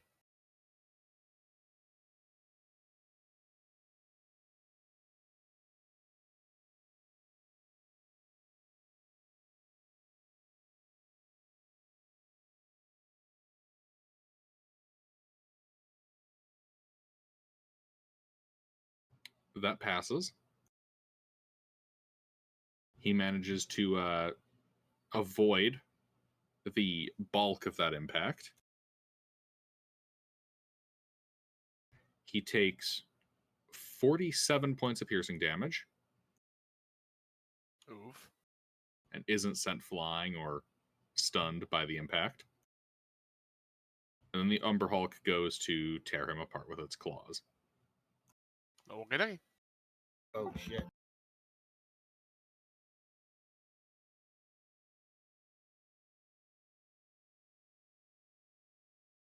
Two hits.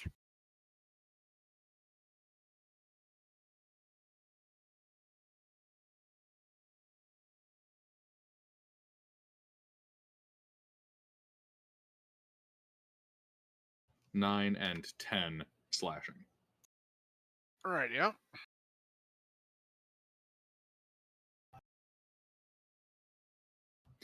And pork chop. All right. After the Umber Hulk has charged, how far away is he from me? His let's see, side two. He is. Would you? Yeah, you'd probably be what, middle rank? Yeah, I'll be in the 40 middle. feet. Okay. I need to get 10 feet closer. Oh, no, sorry. 20 feet closer. And then I start throwing axes at him.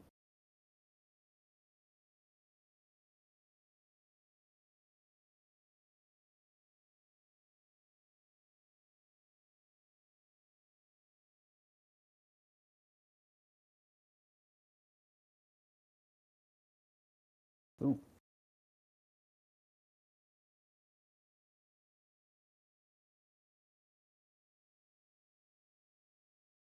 Do all those miss? Yeah, it's a miss on every count. Yep. All right. And I am a bit tired here, so I think this is actually going to be it for me. Alrighty, have a good night, Pete.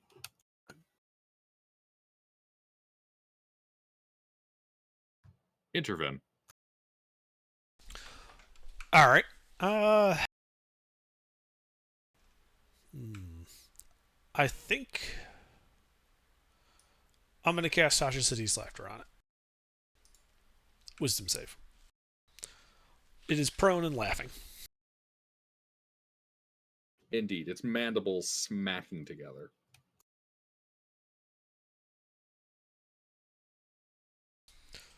That is all. Varric. I think I'm gonna go heal the champion. Can I move up to the champion? Yes. Just trying to think of the best way to heal him.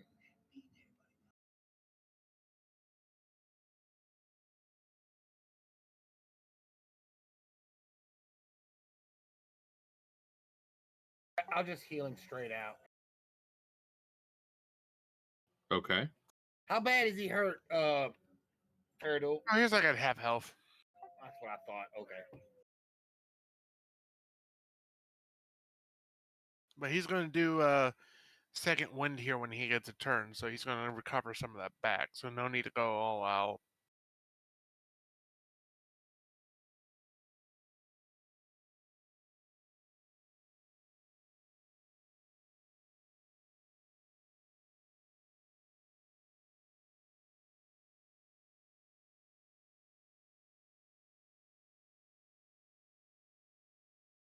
Healing for 16.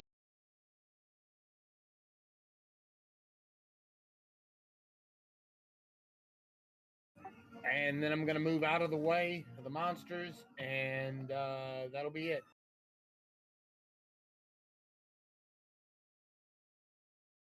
Alrighty. Faradol. I'm going to, charge back at the Umber Hulk, and I'm going to hit it to myself.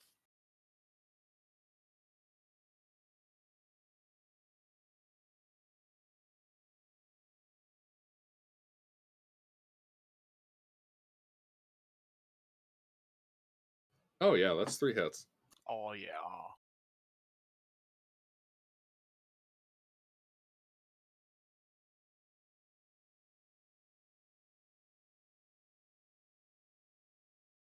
It is bloodied. Excellent. And that is the end of my turn. All right. Rourke. Well, try again with the arrow.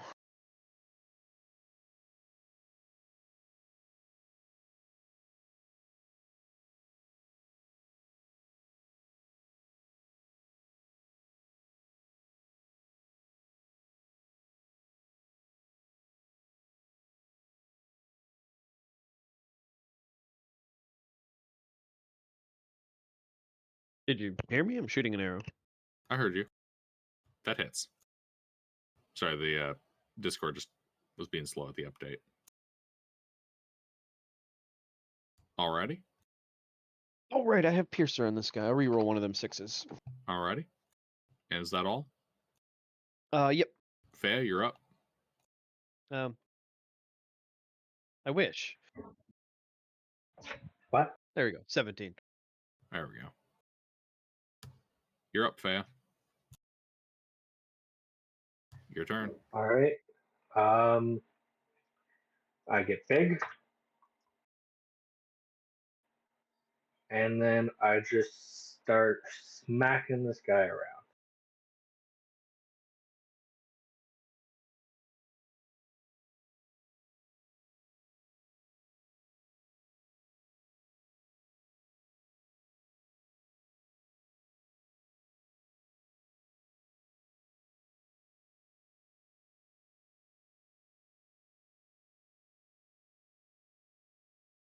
One hit.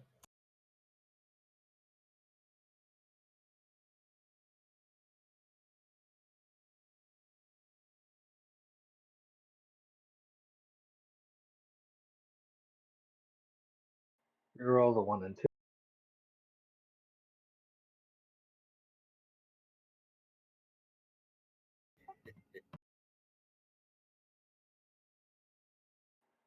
All right, and action surge. 2 more attacks.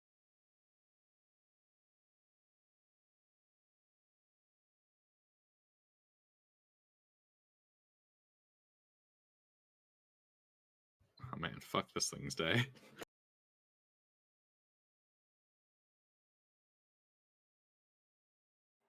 That that nat 1 makes me upset, and so I decree to the universe that I did not roll nat 1.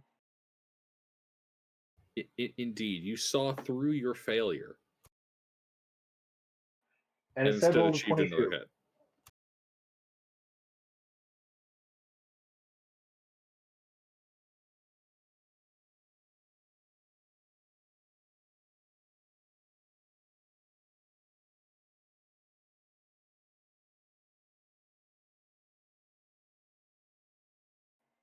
I'll reroll.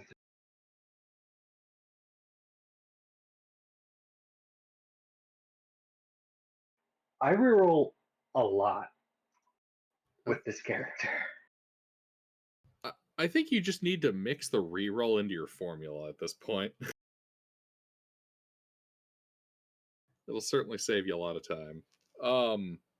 But that kills it.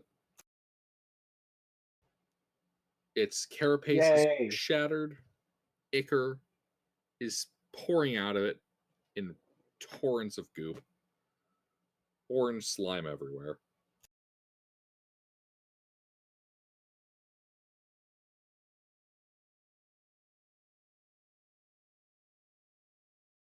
You guys are out of an ish.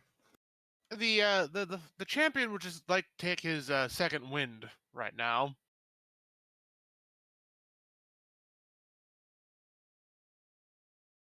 And that's it for me. Also he kicks the corpse. Right, so your champion can remain in combat and use it.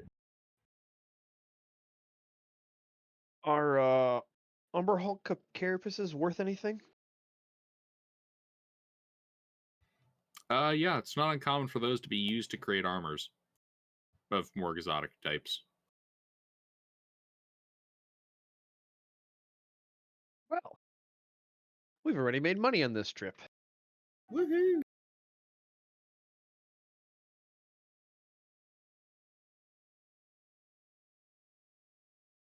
And its eyes are used to potions.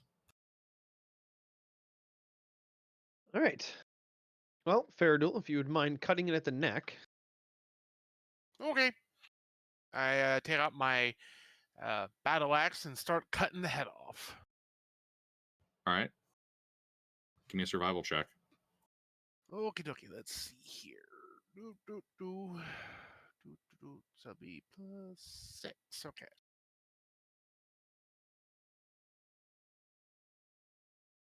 Kapow.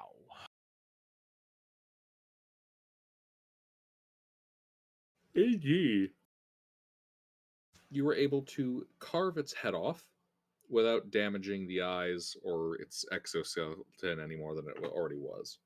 Excellent. Well, the head sounds like the most valuable Excellent. part, but the carapace will probably want to grab and bring with eventually. So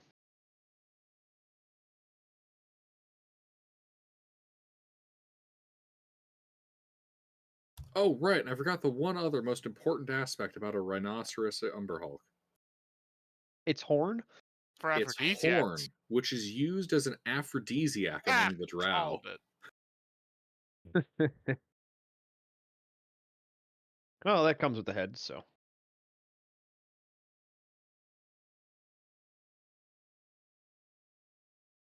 Have somebody more skilled later.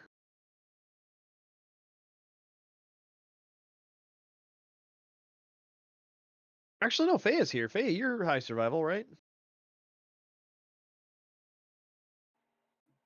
I have a +1. Oh. Oh, it was your previous character. I'm proficient in it, so I can give advantage to someone. Good to know.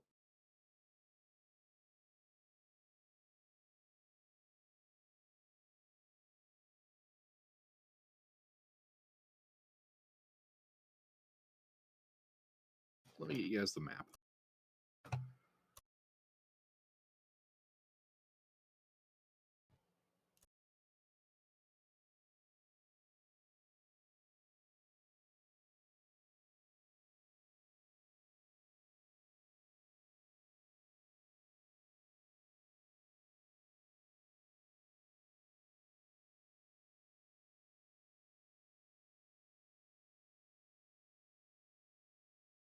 Alrighty. That's the chamber you guys are in. You can see the stairwell leading, well, I should say the stairs leading up to the east. And you can see that section where the water begins to pick up speed a little bit and sounds like it's flowing down an opening. Well, I have no feeling to be flushed down with the water, so we're gonna go up the stairs if there's no complaints. It is. I mean, you're a point man, so. All right. Up the stairs. No objections here. All right, you head up the stairs and immediately find yourself in a four-way intersection. To the south is an unfinished tunnel, stretching only about 15 feet away. To the north is a set of stairs going up onto a landing. And to your east, right in front of you, is a closed stone door. Well, now the usual logic dictates that we would go up, but closed stone door does seem to intrigue me. So I go to the closed door and I check to see if it's locked. Is it fashionable? What? The clothes it's wearing. Closed stone door.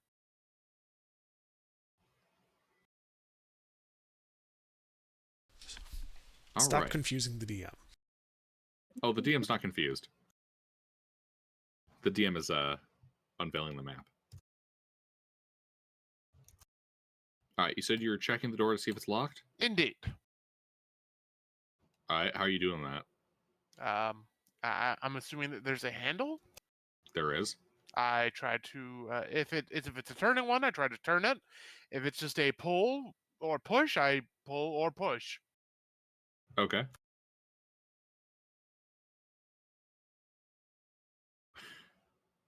You try to push it, and there is resistance. All right. It does not budge. I try to pull it. I mean, it's a stone door, so you pushing enough effort into it. Well, we're gonna see, but I'm gonna try to pull it first, just in case I'm not, being retarded and trying to push open a pull door. It's definitely a push door. Okay, push door. Made I of tried stone. pushing harder. All right, give me a strength athletics check. Okay.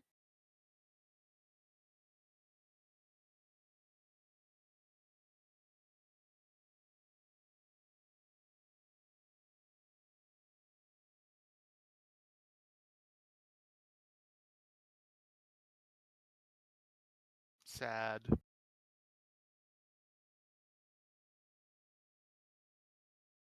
So, you jam your shoulder into this, and it kind of gives way a little bit. You think that the door is barricaded based on this counter resistance. What happens if I got the champion to help me push? Well, you probably have advantage on that. All right, I like the sound of that.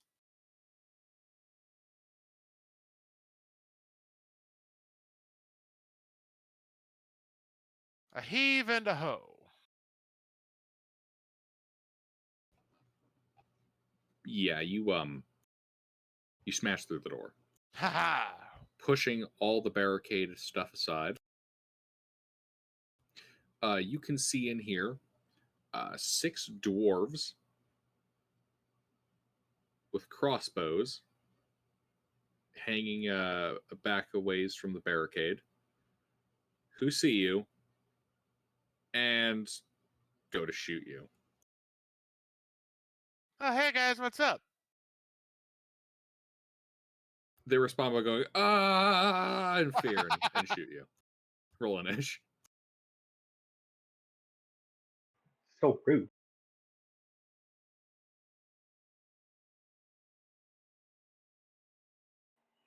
Has it been more than a minute since the last combat? It has.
All right, Rourke.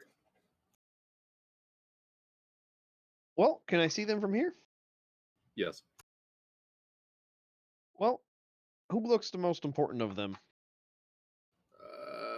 None of them really. They look just like regular dwarves. They look like miners? Yes. The digging variety, just to verify. Minus, not minus. Yeah. No. Okay. If they were dwarf children, make no mistake, I'd be trying to guilt trip you into killing them the entire time. Okay, so they were barricaded behind a stone door in a room not too far from where the Umber Hulk was. Correct.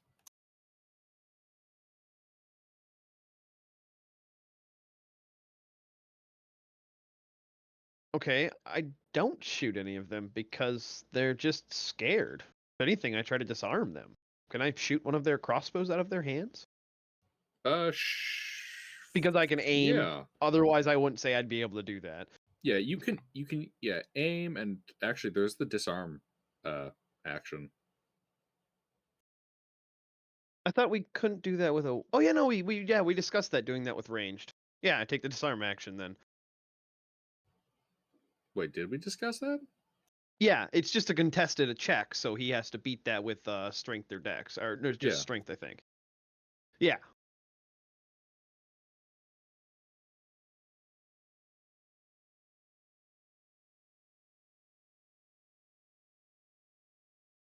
Can someone scroll to the bottom of the character sheet? Is that strength athletics?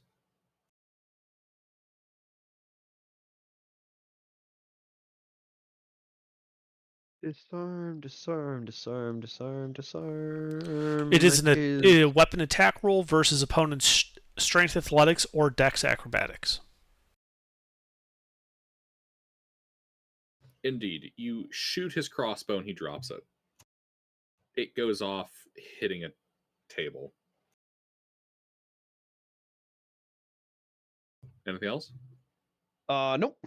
I'm just going for disarm because they're minors. Like they're not a Varric? threat.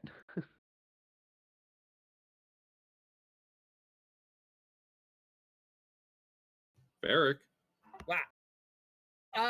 Are we going? I got a question for the party first, based on Rorik's movement action. So we're not going hard. We're not combat. If you can convince them to stand down, no, we don't need to kill them. Okay. If they I've already persist disarmed one in of them, so if they persist in trying to kill us, we will, drench the floor in their blood. Gotcha.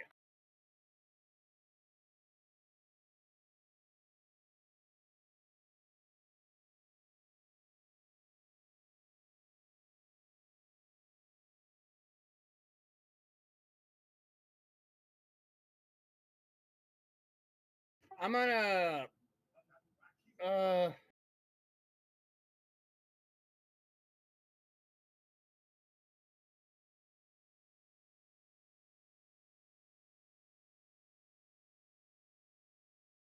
I'm just gonna do the same thing. I'm just gonna bless the three characters since I'm not. Yeah, that's all I'm gonna do. I'm gonna bless the farmer, the champion, and and Thea. I'm not gonna do any hostile movement. I'm just gonna start chanting.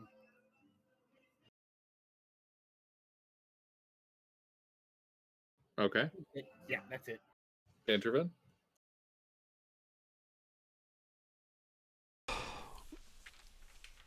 I will take cover so that they can't get a shot at me, and I'm going to yell out, "We're not vampires, you trigger-happy numbskulls! Hold your goddamned fire, or I'm going to make you wish we were." Intimidation check. does he have help because of my accuracy? Yes. Excellent.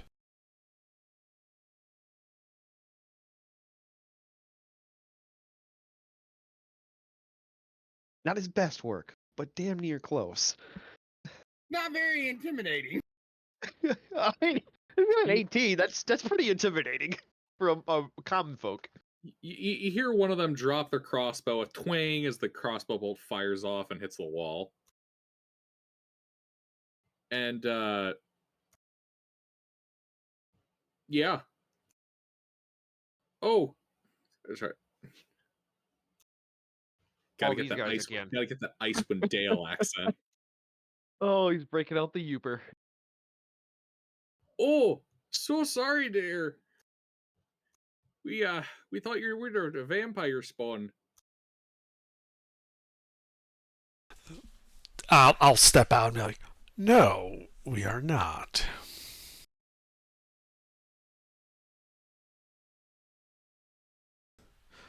how in the hells did you encounter vampire spawn in a tin mine? It was the mine owner, the new overseer. They're a vampire. Do they have a name?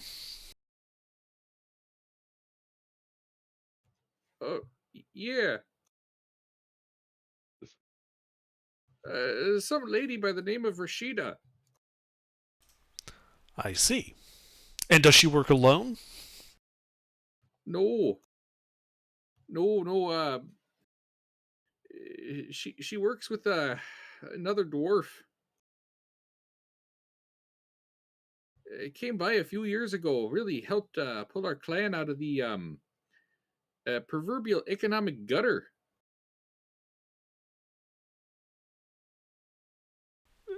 Does this dwarf have a name, perchance? Yeah. He goes by the name Castile. And he's working with this vampire.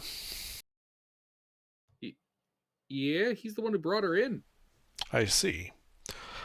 Are you lot the only survivors? So far as I know, after things went south, they Rashida said she was reducing the costs of operating the mine, and well, the reduced costs are out in the main room just down the hallway. Undead? Well, they are now. All right. Do you happen to have a map of the mine?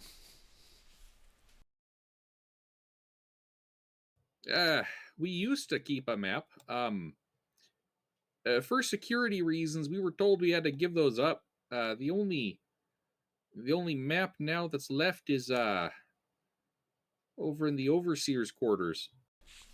Not that we need them.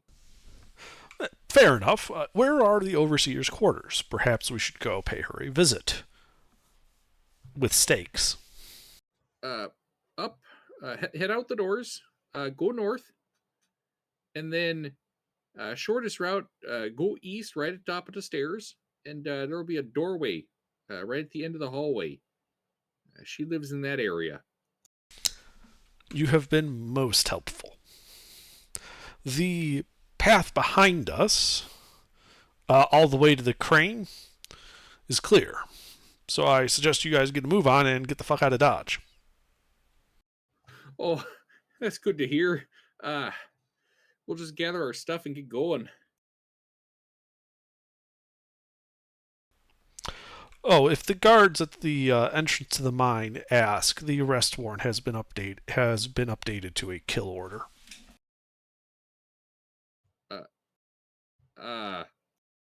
Okay.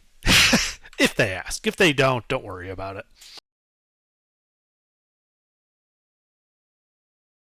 Alrighty, well, much appreciated. Have a day. You too. You can see them scurrying about, collecting packs and whatnot.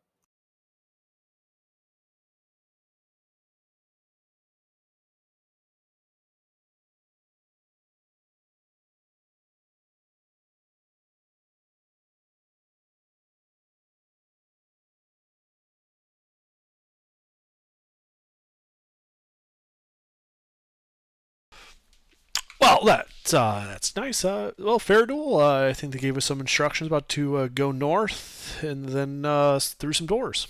Indeed. So we'll follow those directions. Alrighty, 1 second.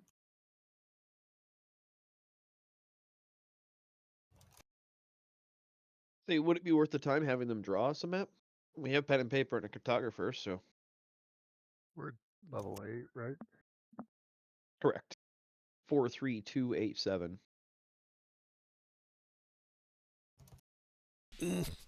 I don't know. We've been pretty loud. I don't want a chance that they run. While we Oh, I take like gotcha. the hour to draw a map. Yep. No time to waste. At this point, I don't think we do. So let me know before we get in the room with the vampire. I can bless the party beforehand with a different kind of blessing. Or how about you turn on the lawnmower and run at the vampire?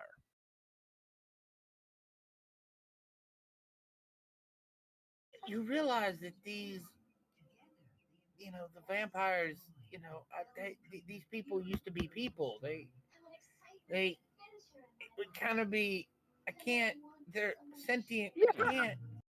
Use the evil. radiant damage to beat the vampire out of the existing dead corpse. Would you fight devils?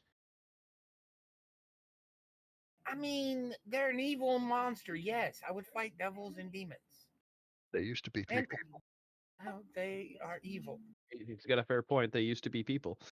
They are evil, though. Are you suggesting that there are vampires that are not evil? There could be vampires that are not evil. Would they take over a mind and just convert unwilling subjects into undead to reduce costs? No. That sounds pretty evil. Then it sounds to me like we are dealing with somebody who is definitely evil.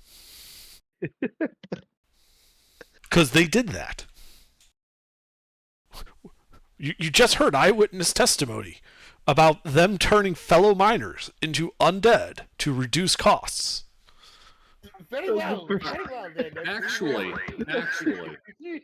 I gotta weigh in. I gotta weigh on this line of argument. So, from a certain perspective, what they've actually done is improved the conditions of the surviving workers, because now there's less shares of pay and payroll to go around. So, in fact, the surviving workers are actually getting paid at a significantly higher rate. And if the workers who were turned into undead had given their consent, I wouldn't have an issue with it. Well, actually, no. Hold on. I'd like to say that the GM's line of logic is wrong. Hold on. He's wrong because they're reducing operating costs. Thus, while there are less shares, the overall pool of money is less still. So it's still wrong.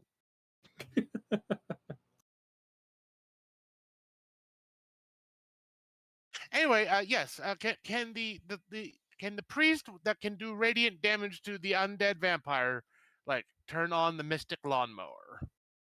Before we get in there? Yeah, turn on the lawnmower and then just let's actually get over to the doors and make sure there's no traps or locks or anything like that. We stack up. We turn on the blessings or in the lawnmower and the who's a what's its, and then we charge in. Indeed. The doohickeys and the thingamabobs, you know. Who's best with haste? Who would benefit the most from haste? I mean, Very well.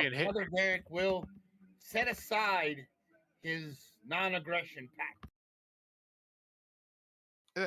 The champion hits like a truck when he hits. Okay, so you think hasting the champion would not be a bad idea? I mean, it's not a bad idea for, like, Thea, me, or the champion to get hasted. Okay. Well, I haven't hasted the champion yet, so I will haste the champion when we get there. Sounds like a plan. Oh yeah, I got a cold.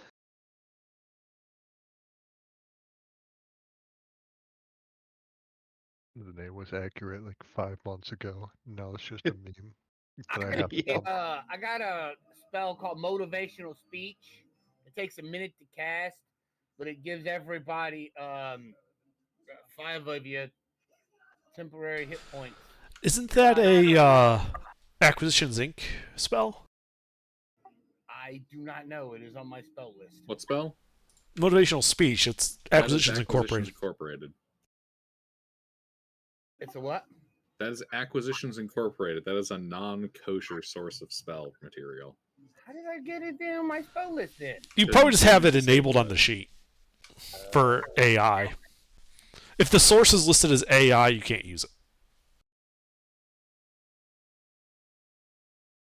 That would be a whole ordeal to rebuild a sheet by Yeah. regenning Yeah, and So- it is on turning off my the sources. primary sources. Okay. Yeah. So yeah, it's fine. But so if you look in the second to last column, Mister, on your spell list, Yeah. you see it's like B and then it's like X P T. Yeah. That one is an A, correct? Yes, it is an A. Right. Don't use any spells with an A in that column. Oh, okay.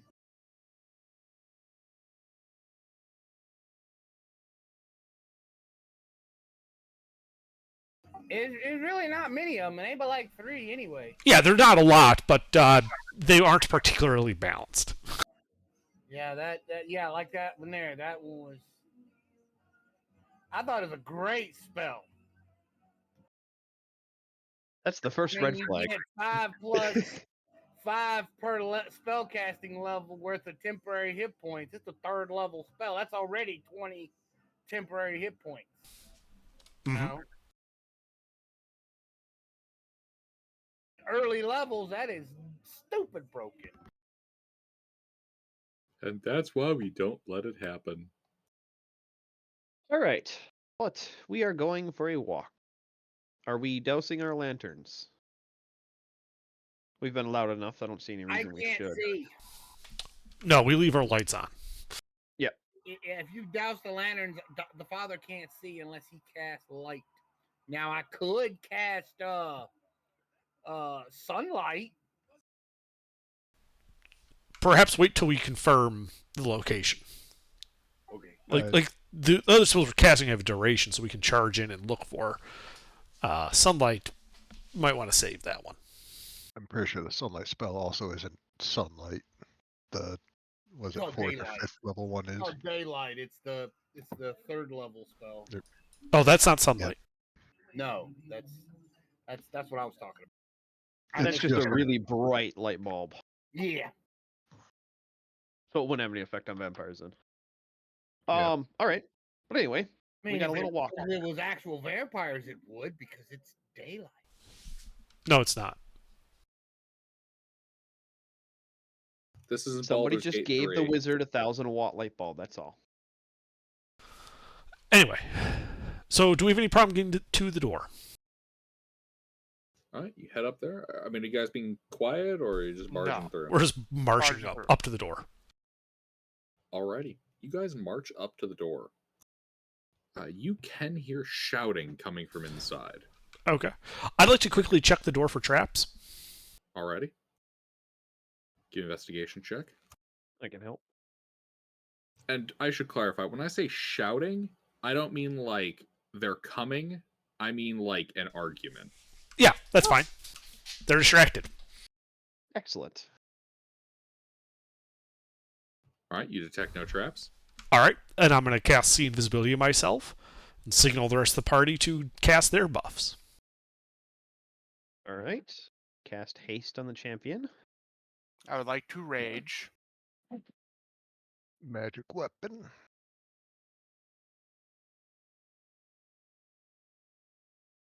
Oh, that's con slot. Never mind. I was gonna say, oh yeah, I got a spell scroll of magic weapon, but yeah, no, I already got a con slot burnt up. So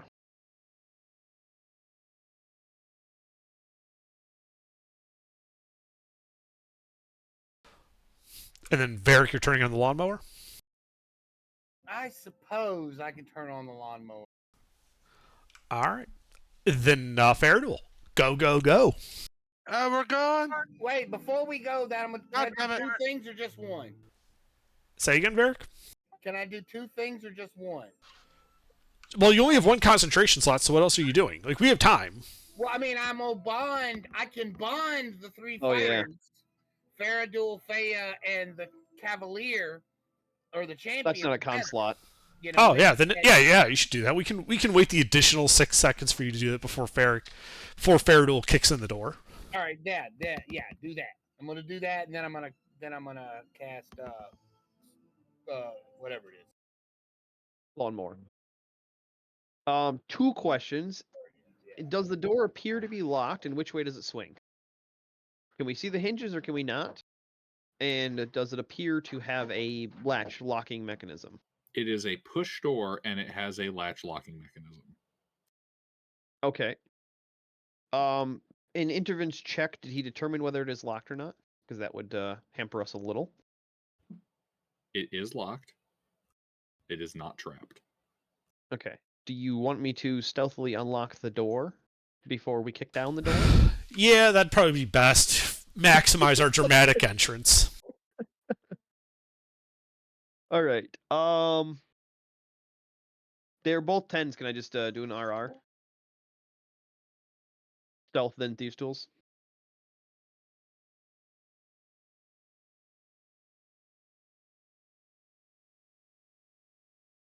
Wasn't very quiet, but I damn near picked the lock off the door. Wait, what's the 12? Stealth. You said they're arguing, so they're probably distracted.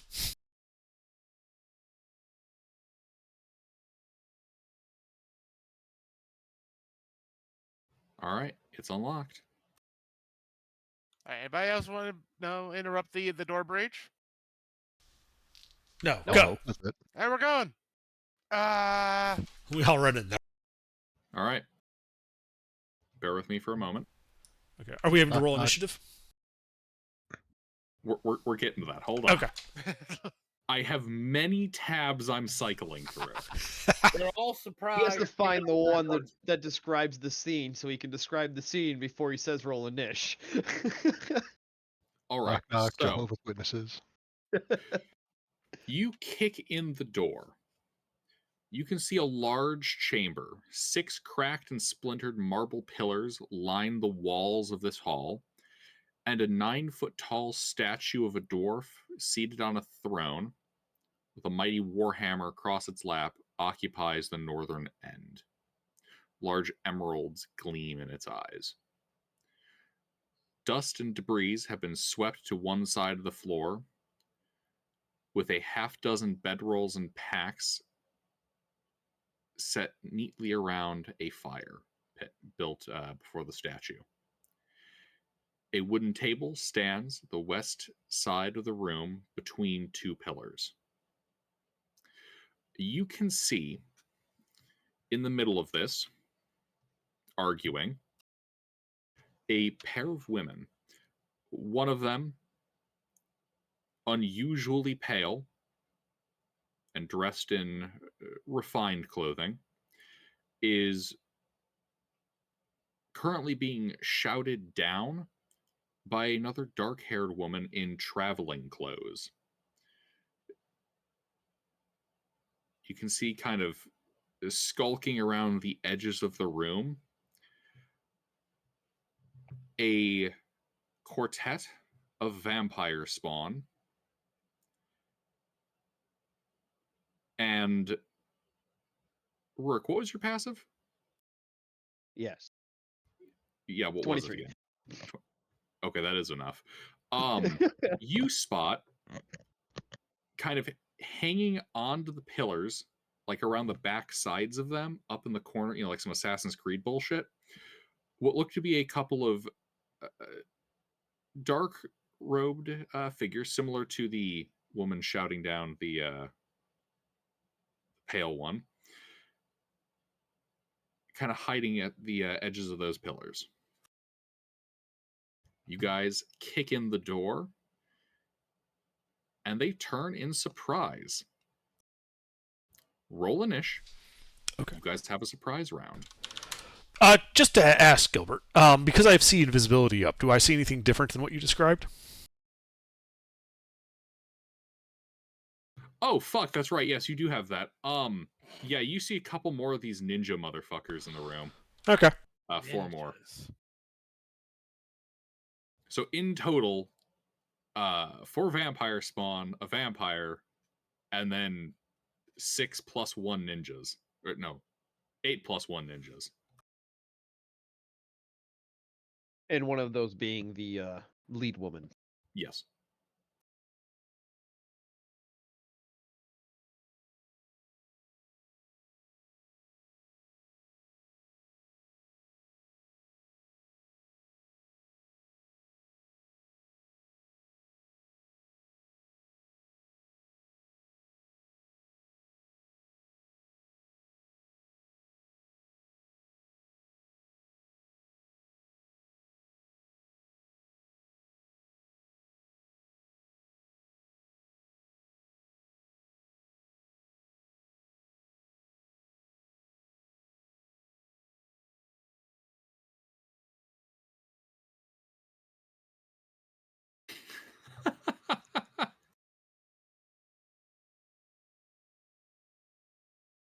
Yes, Gilbert.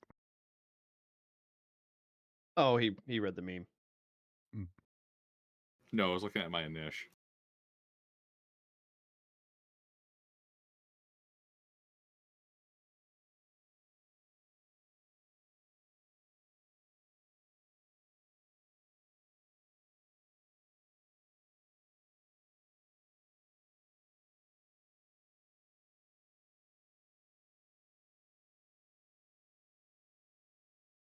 But yeah, you guys have just barged into a room full of vampires and ninjas.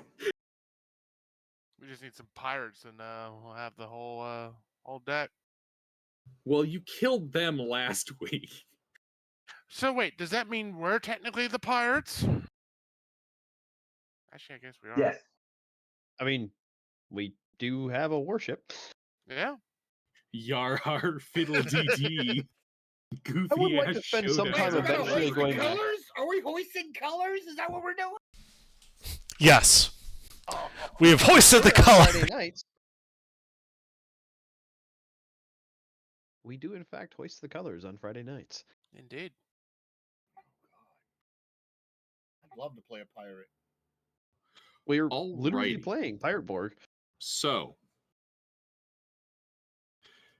the lead woman, as you guys burst in, is not surprised because she has alert. And she will.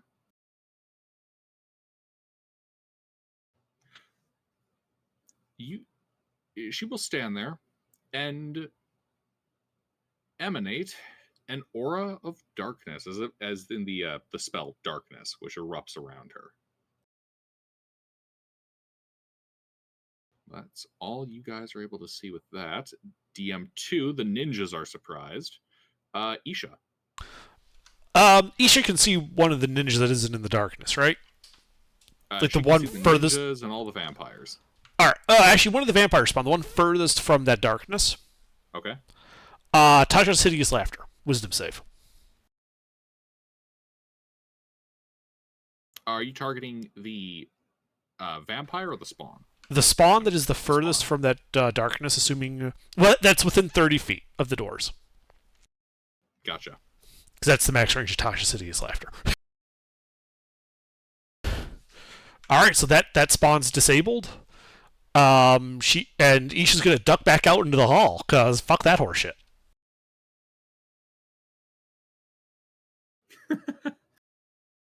Theraduel. Who's closest to the door that isn't the hideous laughter spawn? There are. Or are they all kind of like equal distant? You know what? Hold on.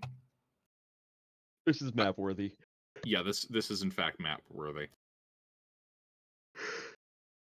Actually, Ruffles, do you have the ability to pop that up on a tile set? I don't have the room. Fair enough. Right, but you'd be able to. If you gave me a start map, I could keep moving things around. Yes. Awesome.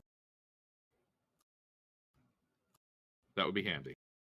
Yeah. If you want to draw all the initial stuff and then also send a blank one, that way we don't have the initial paint on there. But yeah, I can load up my grid.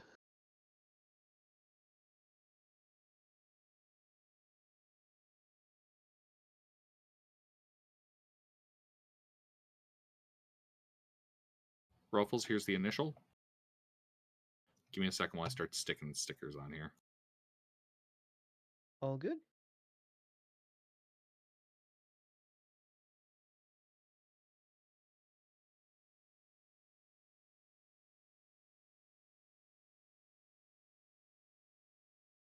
This is much nicer than the Sahuagin dungeons because the grid is actually a fucking grid Mm-hmm. instead of a bunch of jagged lines.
All right, there we go. That's the initial start positions of all the bad guys. The black disc is the darkness. Which one got disabled with Tasha's? That would be, you said, closest one within 30 feet? The farthest Farthest. one from the darkness that was within 30 feet of the door still. Farthest darkness, 30 feet. So that would be either the one I have that as the one on the left, but that could also be the one on the right. One on the left is fine, because that's where he should have been looking around the corner. Gotcha.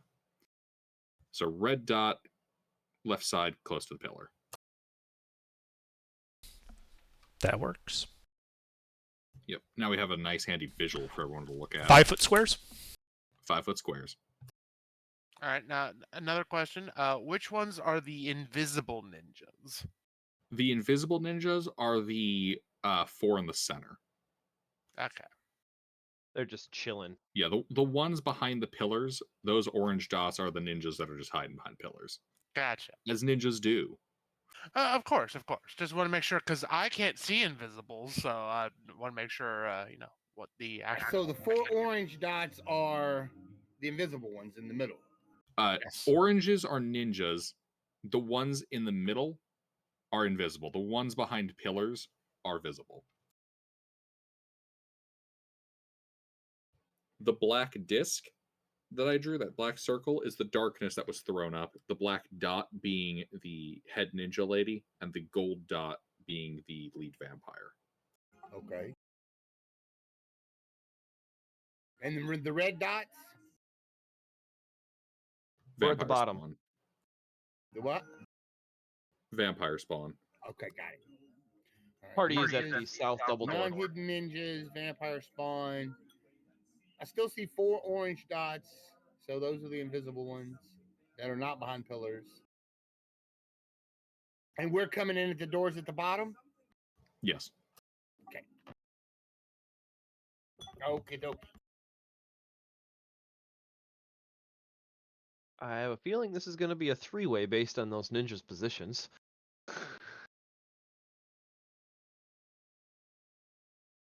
Run right in the middle. Run right in the middle and we'll get flanked and destroyed. All right. Well, it's Faradul's turn. Oh, all right. So Indeed. I'm going to go for the... I'm going to head left. Let's see here. Got there. No, actually, hold on. Let me just check. Movement. At 40 feet. All right. So 1, 2. I'm going to run to that ninja hiding behind that left pillar there at the bottom. And I'm All right. going to fuck his day up. All right, you run Right over to side. him, right by the prone laughing vampire spawn. Yes. Is And, finishing up.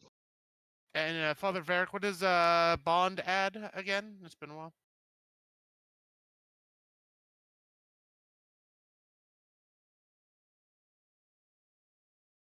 D4 once. Okay. But it's I think it's a you call it, right? Is it first or is it once, Varric? Mister. Say again? Is Bond the first roll or you call it roll? Bond is the first roll. Are you sure? I thought it was a you call it roll. I mean, yeah, the you call it roll. Yeah, it's the you call it roll. But you only get 1. Right. And what does it add again? D4. Gotcha. Also, with this version of the bond, if another bond member is a distance from you and they're fixing to take damage, you can impose yourself. You will teleport to their location as a reaction and take the damage for them. Right. Well, I'm going to add a D4 to that last roll.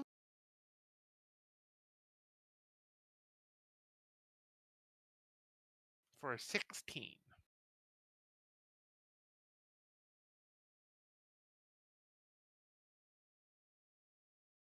So that is 3 hits against this ninja. Excellent.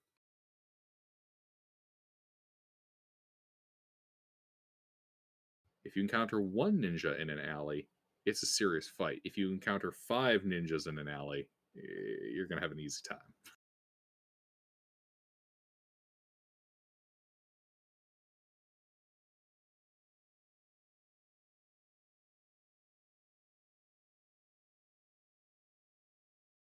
And that'll be the end of my turn. That ninja is badly bloodied.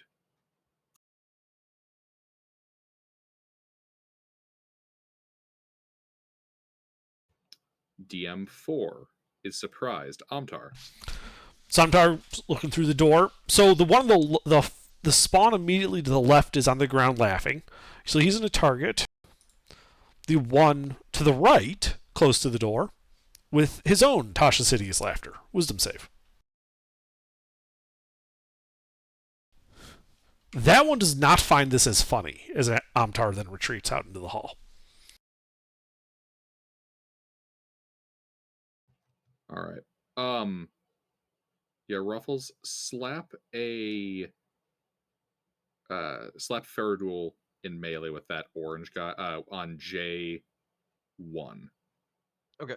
Slap him in melee, probably at the diagonal. Yeah, so he's in K2. Yeah, oh shit, yeah, that's convenient. Yeah, put Faradul in K2. Really convenient. All right. But that's it for Amtar. Alrighty. And Rurik. I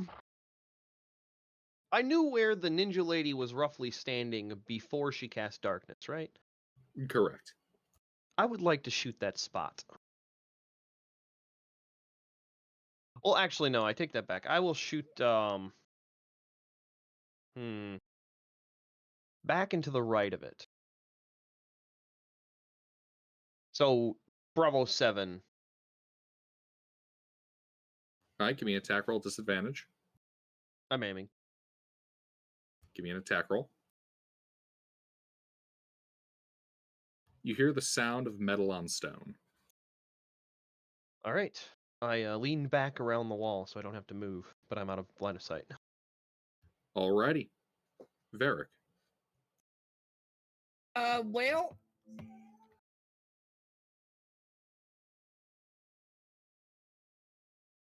looking at the map, we know that. Which one did Faradul engage again? Left. J1. J1, okay. Rurik, you went the opposite way? No, Rourke shot a arrow and then stayed in the hall. Oh, okay. Well, then I'm going to head towards the two guys on that other side over there on J9. See if I can catch him with my little buzzsaw.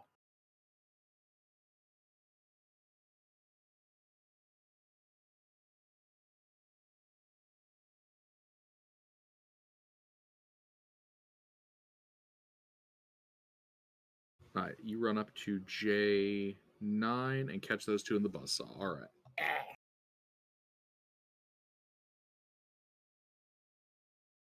What kind of save is that? It is a wisdom save.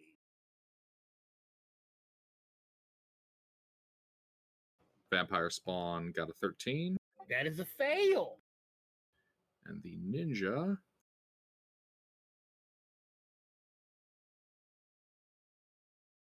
That is also a fail.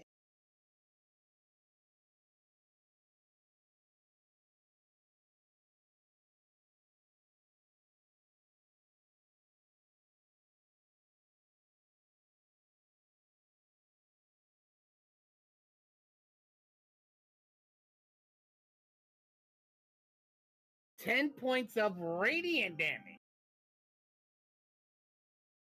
to both of them.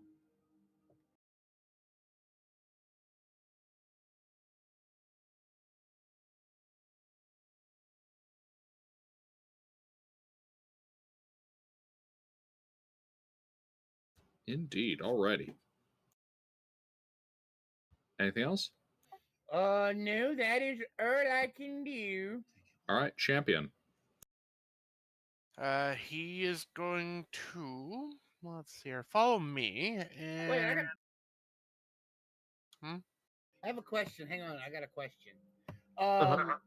Since I didn't actually do anything but walk them into my aura, and that was a movement, not an action, can I still cast something that's not a concentration? Yeah, you still have an action. Okay. Oh, okay. Well, then on top of that, on top of buzzsawing them. Let's see what else I can cast. I didn't realize that until a second ago. Yeah, it's an ongoing spell. You didn't do anything for that to happen. Yeah. I was just realizing that. And then I'm gonna shoot the vampire. And then I'm gonna shoot the vampire with guiding bolt. Which one? The one that I just hit with my buzzsaw. Okay, make an attack roll disadvantage. Disadvantage. Yeah, you ran up to J9. You're making a ranged attack in melee. Oh! I thought my buzzsaw had like 15 feet. Look, man, you said you ran up to J9. Okay. Then I'm shooting at To be fair, he didn't have to get that close. He knows that. I know. Okay. Heat of the I'm gonna moment. shoot You can at be further I- back. Then I'm gonna shoot at I2. That's the bloody one, right? No, that's the one that's prone on the floor laughing. It's disabled. Mister, what we're getting at is you can just have not gotten as close to the ninja and the vampire and then just shoot the vampire. Oh yeah, that's what I meant. I wasn't getting right up next to Yeah. it. So you're going at like K8. Yeah, I was just engaging that one. Yeah. Right, yeah. So then I want to shoot him. All right. Launch your guiding bolt.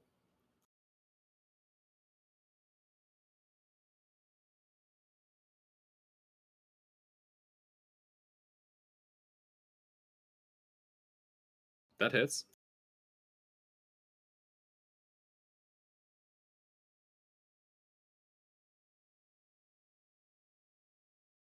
$18 points of radiant damage.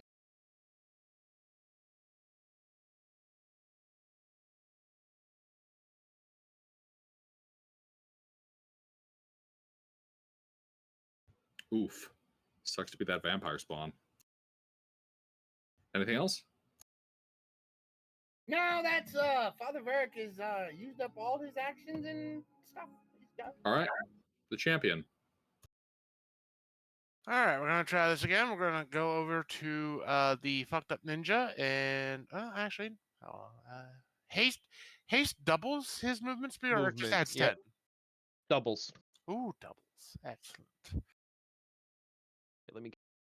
So let's hear 1, 2, 3, 4, 5, 6. Okay, so if I do this right, he could get to like G1, right?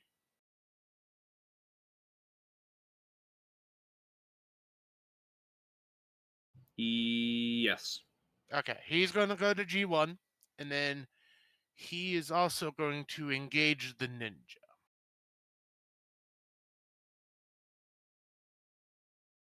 Interesting. Hard push on the enemy's left flank. Indeed. Well, also they're all bonded, so they kind of need to stick together. That too.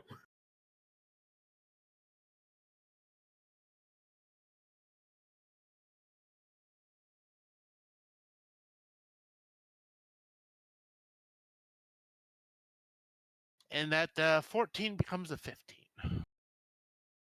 Alrighty. All right.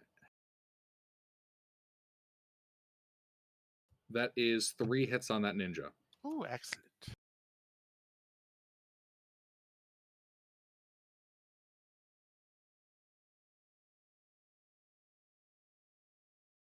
Isn't that including the hasted action? Yes, it is. Nice. He gonna have Nice. a bad day.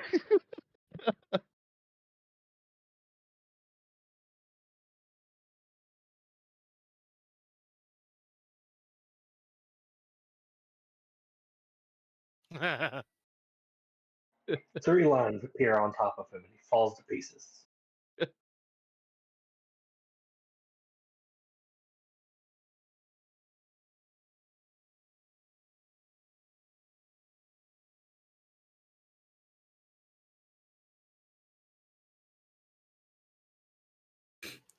All right. Yeah, fuck. Okay. The amount of damage that champion can put out. Yeah. Yeah, the champion does that slash slash slash. Yeah. The ninja comes at him for a second and then falls over, blood splurting everywhere. I mean, that champion is a great investment. He has Indeed. earned his keep.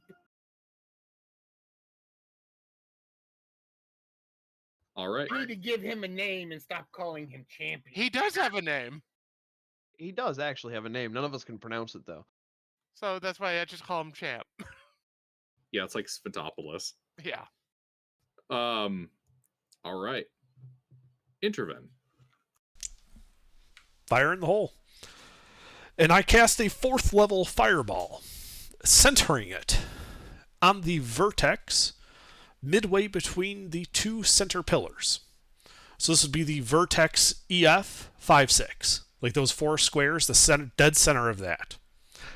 It's a 20-foot radius, so that should hit all 4 invisible guys, the 2 vampire spawn to the east and west, the 2 guys to the north somewhere in that darkness, and nobody else in the room.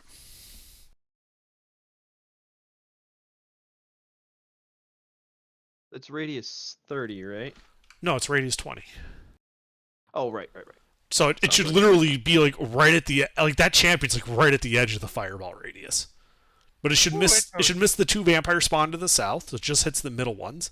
It should hit all 4 invisible guys and the 2 people to the north. They all need to make dex saves. Yep. 4th level fireball. All right. Here are the ninjas. Not the ninjas. The vampire spawn. Okay. Pass fail. 4 ninjas.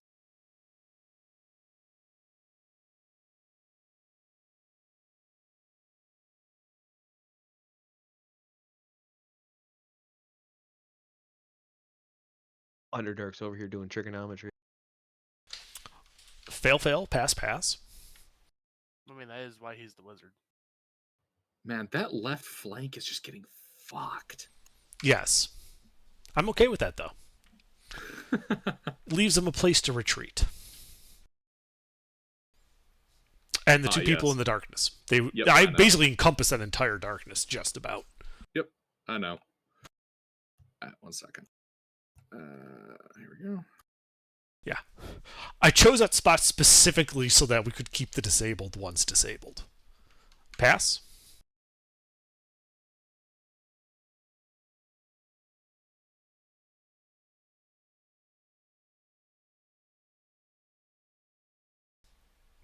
And pass.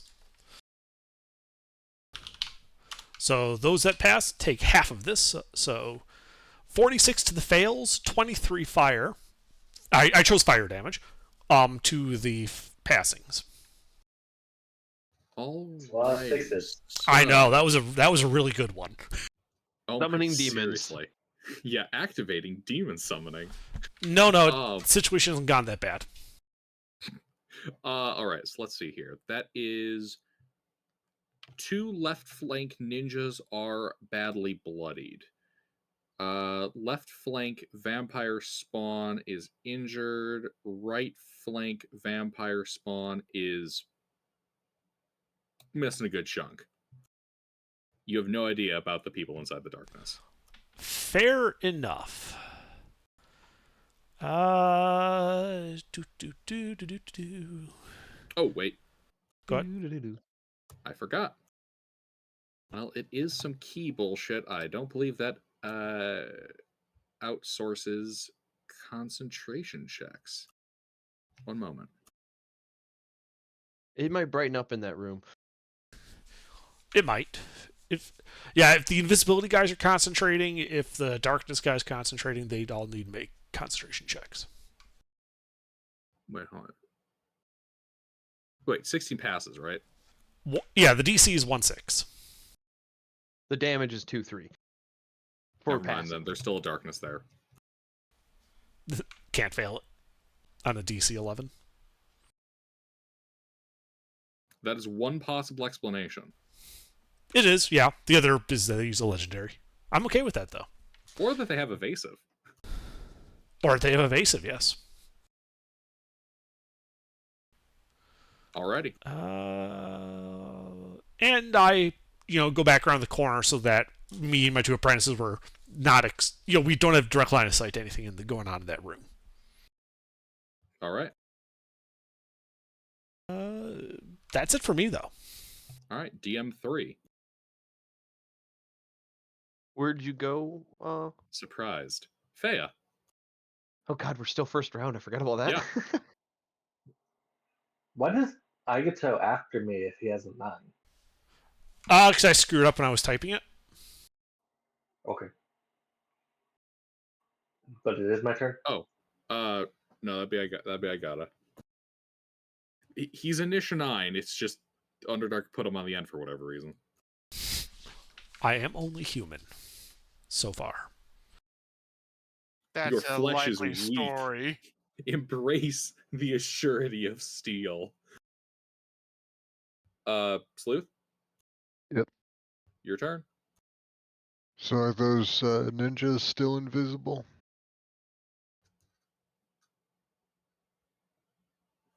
Oh, fuck, yeah, that's a good point. If it's the invisibility spell, it is a concentration spell.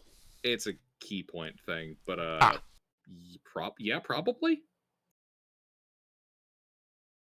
Does it fall underneath the if they attack or take damage category?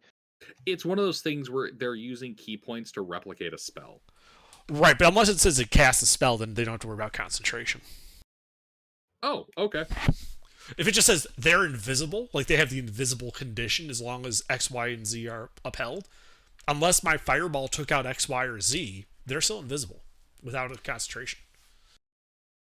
Unless it says they use a key point to cast the spell invisibility. Let's see. Expend key point to cast. Yeah. So it's yeah. Yep, just like the armor, I Yep. am still concentrating on it, so they would be as well. Yep. Give me a second to get over to these fuckers. What are those DCs? 16. All right. Oh wait, no, for concentration. If they passed, it was a 23, so the DC would be 11. If they failed, the DC is 23. Alrighty.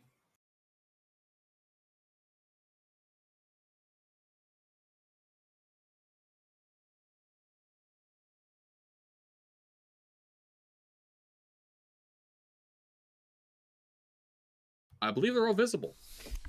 That sucks for them. Oh shit, I can see more enemies now. More targets acquired. The ninjas come out of Cloak. All right. Cloak is on fire. There are they're now the one, more ninjas. They're the orange ones with the red circle. Yes. That one on Hotel 7 looks like he could use a hammer in the head. Oh man, a surprise attack on the right flank. What is my modifier? As the Swedish propaganda poster says, hit them in the head, that is where they are the stupid.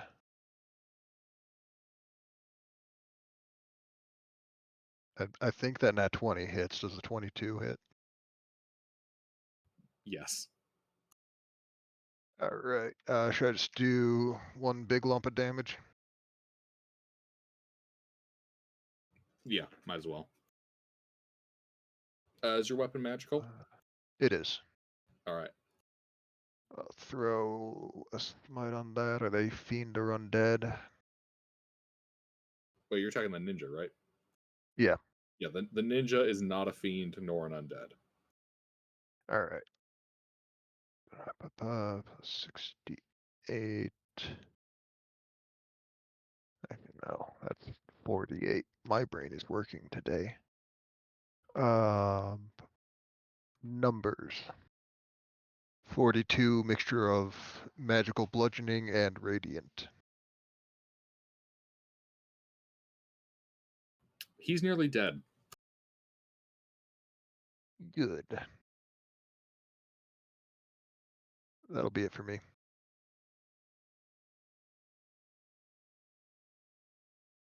Alrighty. DM3, surprised. Fea.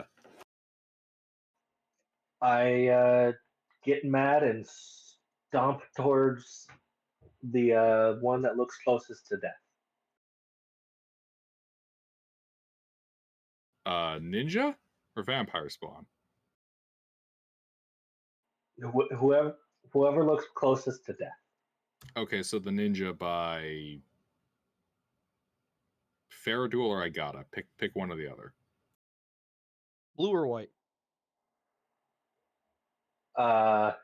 Left. All right, he goes over and attacks the one by Faradul.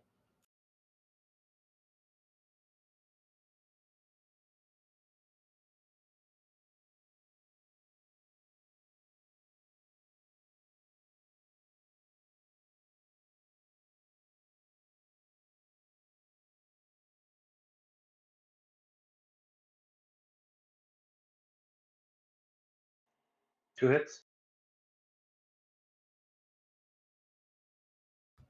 Two hits.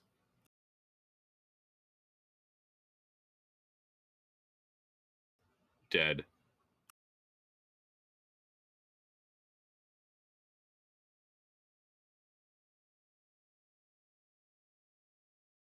Anything else? That's it. All right. Top of the round. DM1.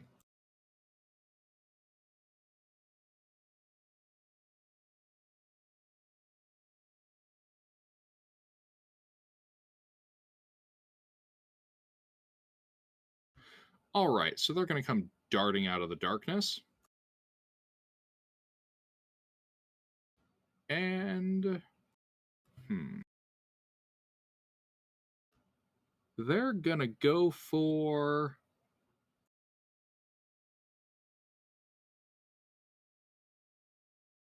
Oh, thank you. They're going to go for the champion.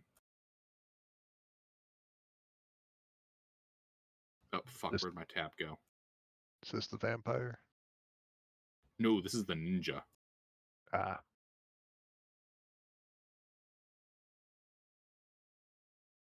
Here we go.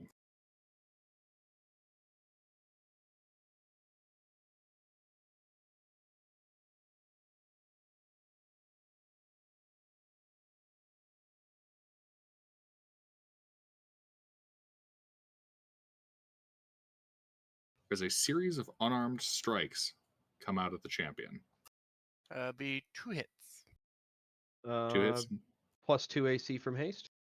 Never mind. That'd be no hits. Actually, no, that 20 would still hit. My bad. 1 hit.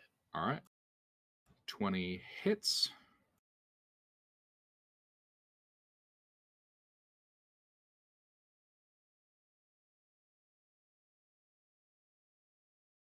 That is 7 bludgeoning magical. Cool. And I need to make sure that these aren't mutually exclusive.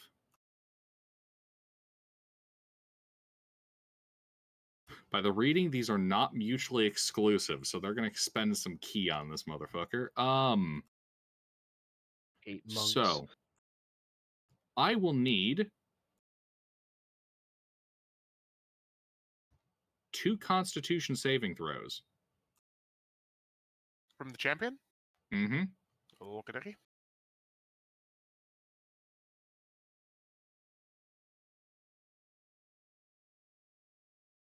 Whoops.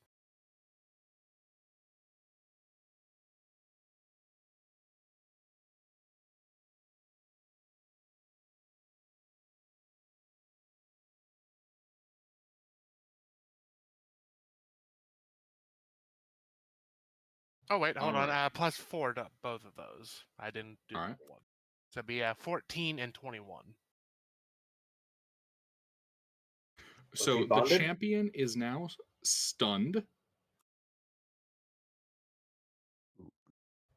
Uh-oh. But does not suffer the other effect.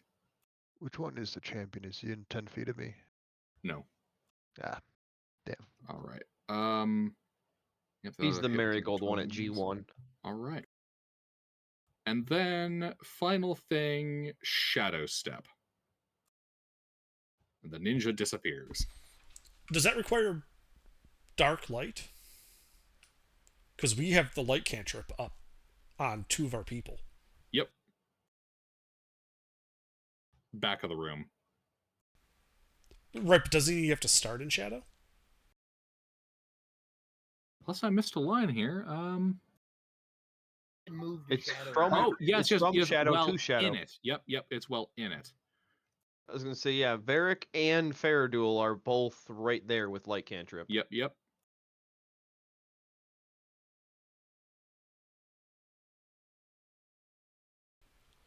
Assuming case- it works as Shadow Monk does work, but Yeah, simplified DM version of it. But yeah, no, it's that would be me misreading. In that case, he'll use a different bonus action,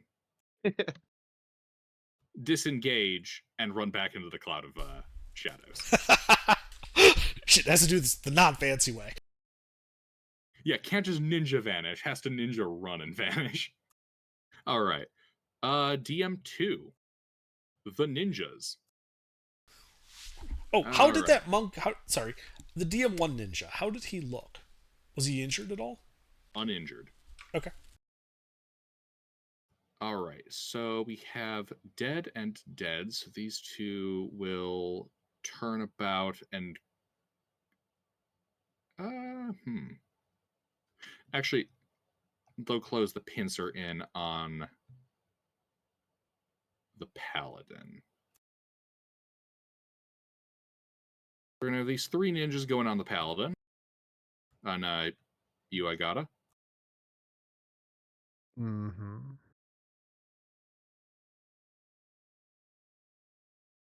As they draw short blades. Mine's bigger.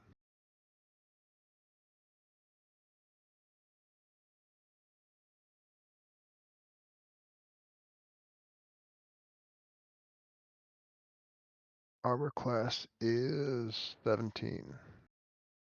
All right, so that's Wait, 1, I've 2. got the wrong armor. That should be. Oh. That should be 19, not 17. Let's see. You should have plate back again. All right, that's 1, 2, 3, 4 hits. One of them is a crit. Actually, amusingly enough, that difference wouldn't have mattered. Yeah.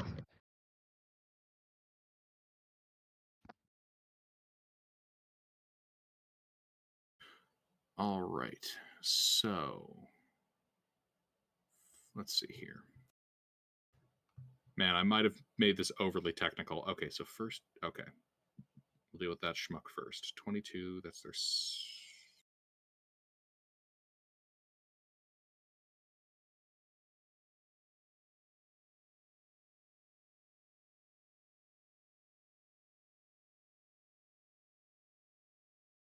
Oh, the nat 20 is normal damage through adamantine plate. Or no, never mind. I have mithril Mithril. plate. Wrong metal. Of mithril. I have not slept in 3 days. You're all good. You're all good. All right, so the 22 deals 17 points of piercing and poison. And the next hit, the nat 20.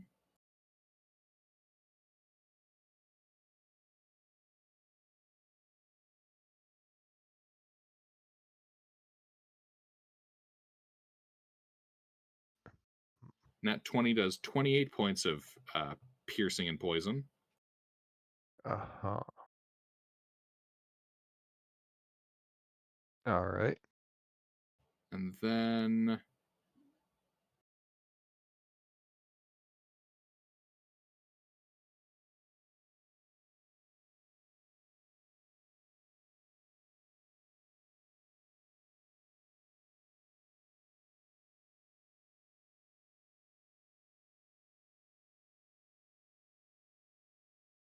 the next hit on you is 15 points of piercing poison.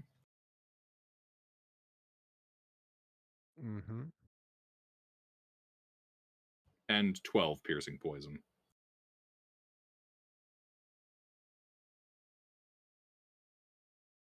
How are you holding up? I'm not. Oh, are you down? That was 72 points of damage. Holy fuck. Man, these little ninjas pack a punch for their resources. Are you down? Yeah. All right. Was any of that hitting you when you were down? No, they went like 4 damage over. All right. We're gonna love this. And then here's Discord. Sorry, too many tabs. Okay. Ooh, wait. Was that Did any of magic them or have to enter non-magic damage? Varric's? 'Cause I picked up heavy weapon or heavy armor master. What's up? I picked up heavy armor master. Is that magic or non-magic? Oh, their attacks were non-magical. All right, I'm still up with 3 4 times attacks. 4. You had a question about Varric's thing? Did any of them enter Varric's Lunmore? It's a 10-foot radius, right? Yes. No, none of them entered. Okay, Not I was just yet. wondering. Not Not yet. yet. Yeah, we're getting to that. We're getting to that. Because y'all forgot another ability that the good father has. Yeah, settle down. All right. And these guys have enough movement. Bonus action, they are going to dash. So for clarification, Ruffles, G2, H4, and H7, now that they've taken out Agata, are going to dash down into the corridor. Yes? Heavy armor master, I have 8 health left, not unconscious yet. Oh, never mind. They're not going to do that because you're still conscious. I should. What's my con save? Really that high? Shit. All right, but that accounts for DM2. Wait, I'm sorry. No, it doesn't. Okay, that guy's hit. That guy's hit. Those guys moved. Okay, 3 more ninjas. Okay. One of them starts his turn inside of Varric's lawnmower. Wisdom save. Mister, get your damage ready.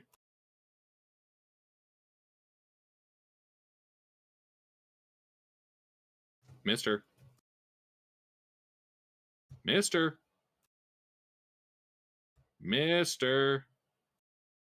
guys can hear me, right? Yes. Yeah. Okay, Mister doesn't get to deal damage, I guess.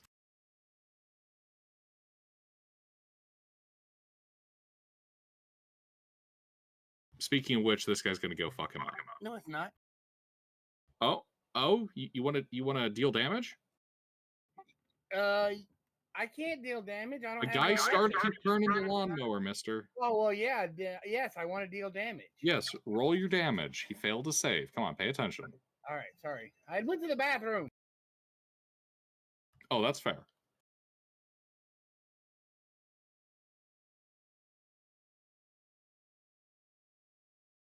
Well, I had to scroll down to it. 3d8. Holy fuck. I found a little imaginary button that does things that annoy me. All right. 21 points of radiant damage. Oof, sucks to be him. He's pretty well injured. Gonna dart forward, trying to hit you 3 times with an unarmed strike. Since they're monks, I don't think it's gonna matter much, but inside of Spirit Guardians, they are at half speed. Not at this distance, it don't matter. All right. Mister, 11, 16, 13. Nope.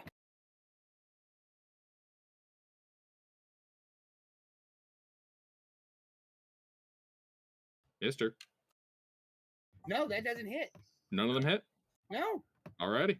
You forget the good father is also a monk. You know, you try running this many guys and see if you can remember the entire party's armor class. That's all right. That's okay. It's fine. It's fine. It's fine. It's fine. It's fine. All right, so this other ninja, he's gonna throw some darts at you. God bless the ninja.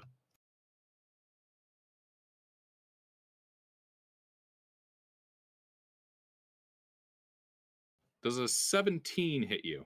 No. All right, the darts miss you too.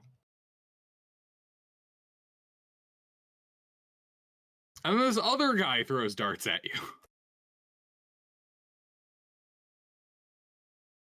All the darts. Does a 22 hit you? 22 will hit me, yes. Many darts, little contact. Sounds like a noodle shop. Hey, Gilbert, I have a question Yes? for you. Were any of these guys throwing darts on the left flank in melee with one of our fighters? No, these are the right flank dudes. Ah, okay. You guys have like slaughtered the left flank. There are no Lol. left flank ninjas. There was one. Gilbert, The other two were we, dead. we just ran them over. Pretty come in much. melee with me, Gilbert. No. I thought there was two in The- melee with Igata. Yes, they fought Igata. These are There's not those 8 of them. ninjas. Yeah. Yeah, there's a Okay, bunch. I was just curious if this was the left flank or the right flank. All right, that is 7 points of piercing and poison damage to Okay. you. Concentration save, What is it? DC 10. Constitution save.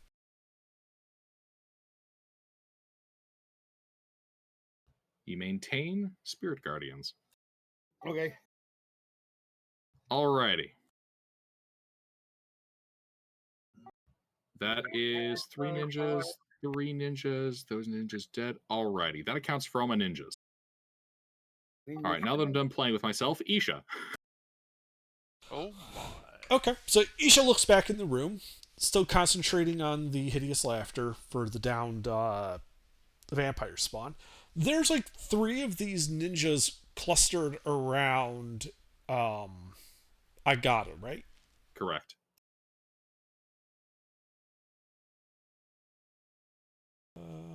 Actually, no, that would be a bad idea.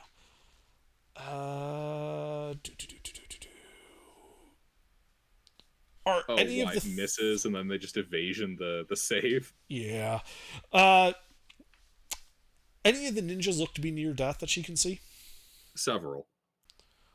2 2 of the ones in melee with Igata are definitely well-bloodied. Okay. She'll pick the rightmost one in melee with Igata that looks to be near death. And hit it with a Ray of Frost. 23 hit him? A 23 hits. Okay. 16 points of cold damage. And minus 10 movement speed if it's still alive. He isn't. Unfortunate He's for dead. him. Isha then just retreats back around the corner with me in Amtar. Faradul. Okie dokie. So let's see here. So that ninja that I was fighting is dead now. That vampire is still laughing. Okay, so I'm going to move up. And we're going to engage the newly... No, I'm going to engage the vampire. Yes. That's up. Which one? The one at F2?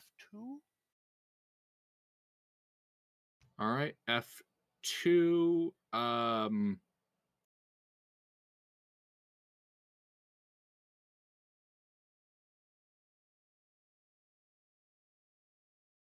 All right, so if that one's at F2. Ruffles, do me a favor. Put Faradul on G2 and put the G2 ninja, the H4 ninja on... Actually, no, H4 is dead. So put dead ninja on H5 and G2 on H6. You want me to move a dead guy? Well, because he died over there. I thought they died in position. Another one died? There's 3 dead? Because I Yes. missed that then. Okay, Yeah. Yeah, Isha sniped one. gotcha. Bow. And while he's doing that, I'm going to hit the vampire with the magic hammer. All right.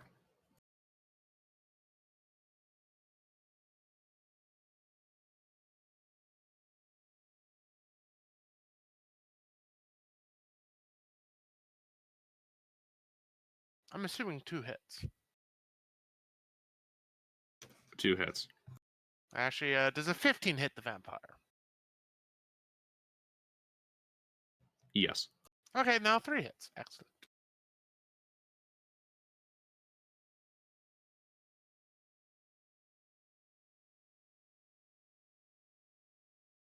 Kapow! 45 magic damage. Badly bloodied. Excellent.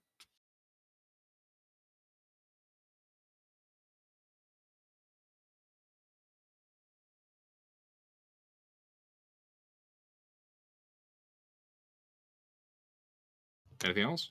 Nope, that's it for me. All right. DM4. The spawn. All right. Worthless fuckers finally get to do something. Let's see. Gonna go for the attack.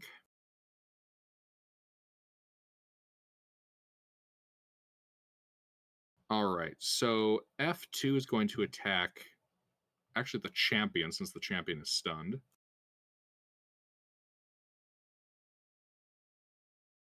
Which I believe is advantage on attack rolls. Mm-hmm.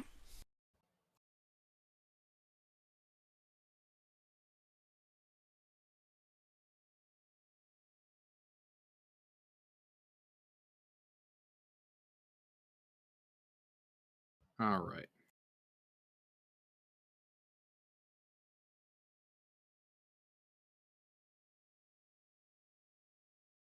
And you'll have to work with the map you have for a moment. I did something funky with the layers and it crashed it, and I'm trying to relocate my autosave folder because I have no fucking clue where it's saved All to. good.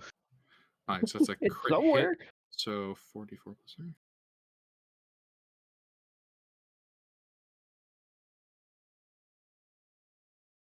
16 slashing to slashing to the champion. Uh-huh.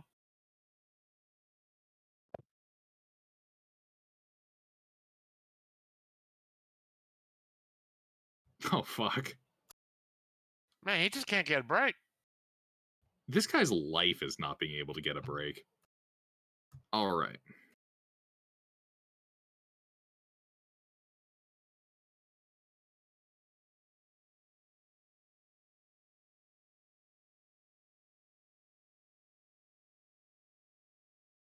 $27 points of piercing and necrotic as it bites into his neck. Ow.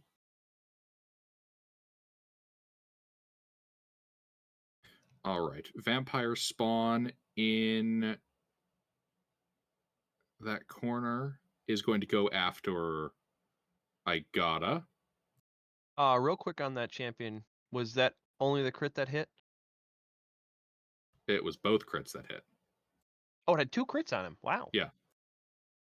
First rolls, Sucks to too. be him. All right, so this vampire is going to loop around, avoiding the radiant lawnmower, and is going to go after Igata.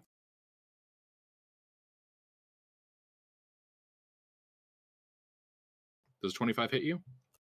Mm-hmm. All right, it grapples you with that, and then goes for a bite.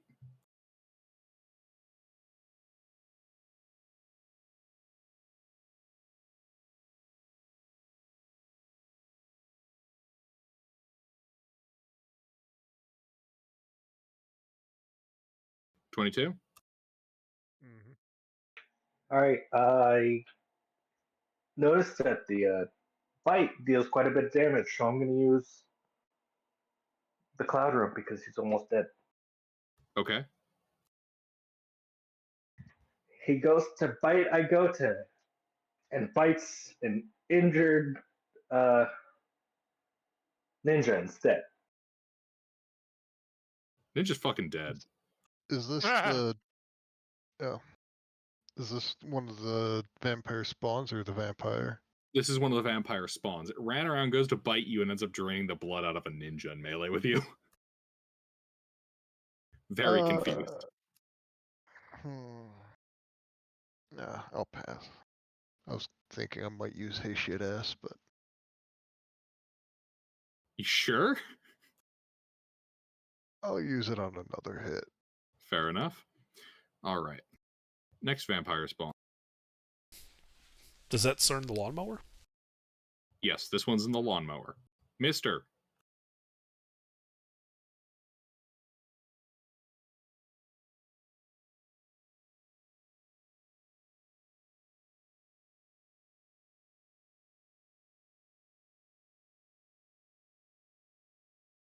All right, doesn't like that. Is going to go for Mister. First, the grapple claw. 24. Fairly Wow. certain that grapples Varric. And then goes for the bite on Varric. 22 hit you, Varric? Yeah.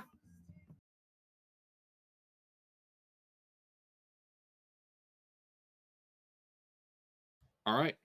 You take 10 points of piercing and necrotic damage, and I need a constitution saving throw from you, DC 10.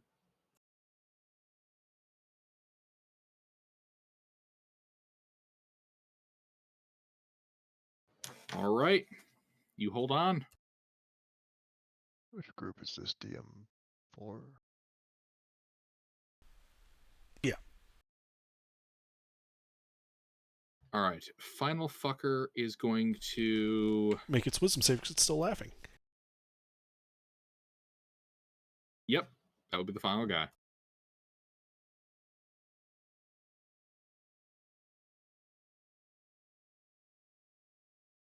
Nah, this is fucking hilarious.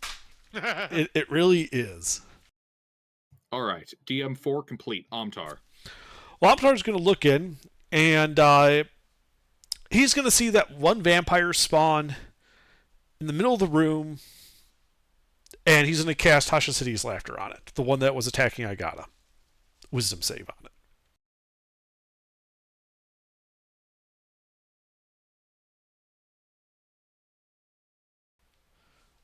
That one is now laughing. Indeed. And then Amtar retreats back into the corridor with me and Isha. Alrighty. Rourke. All right. I peek the corner. What do I see? You can see a series of melee combats. All right. I will aim. The champion is grappled and being sucked on by a vampire. Father Varric is grappled and a vampire is sucking on his veins as well. Free me. Igata is also grappled by a vampire with a vampire spawn trying to suck on his veins. I'll be fine. Free Oh wait, me. no, I'm sorry. That vampire spawn isn't because they're prone laughing. I'm telling you, free me. And then there's 2 dead ninjas. One ninja is still engaged with My lawnmower is still in effect. Yep. My next action is to use my channel divinity and walk the battlefield. I don't have to break concentration, so everything that's touching an ally All right. is going to be destroyed. Burke. Yeah, I am going to put a one of my newfangled silver arrows into that vampire spawn on Varric if I can get line of sight on him. You can. All right, then I will.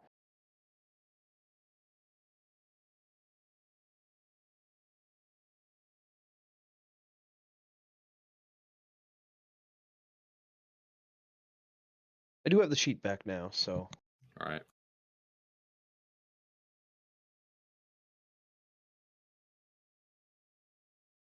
+4 to hit, or +4 to damage. All right. I will re-roll. I'll roll the 1 safely.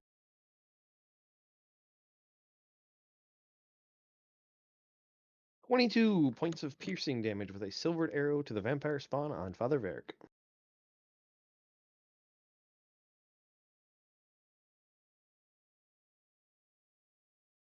Oof. That one's not doing great.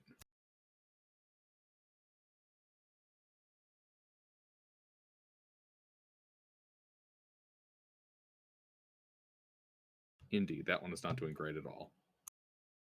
Nearly dead. Anything else? No. That's it. All right.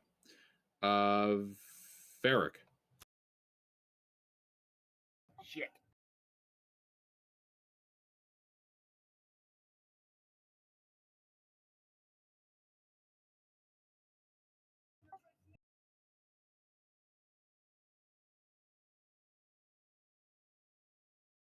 Mister.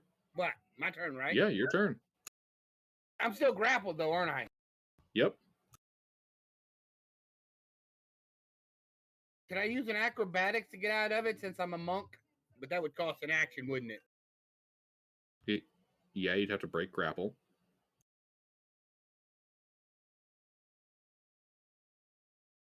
Well, I need to break grapple. I need to get out away from this thing.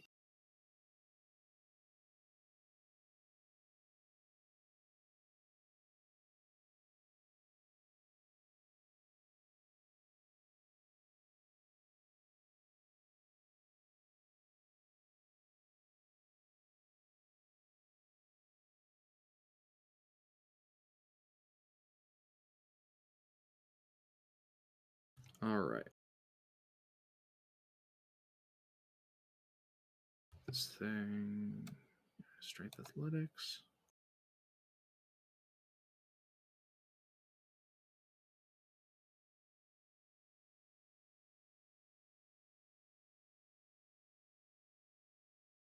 It keeps you grappled. Damn.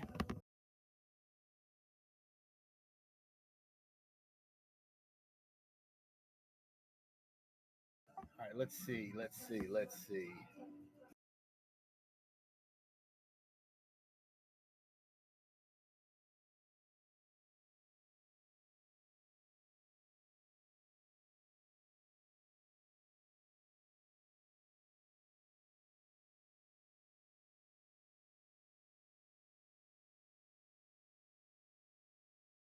What are you doing, mister? I'm thinking. I'm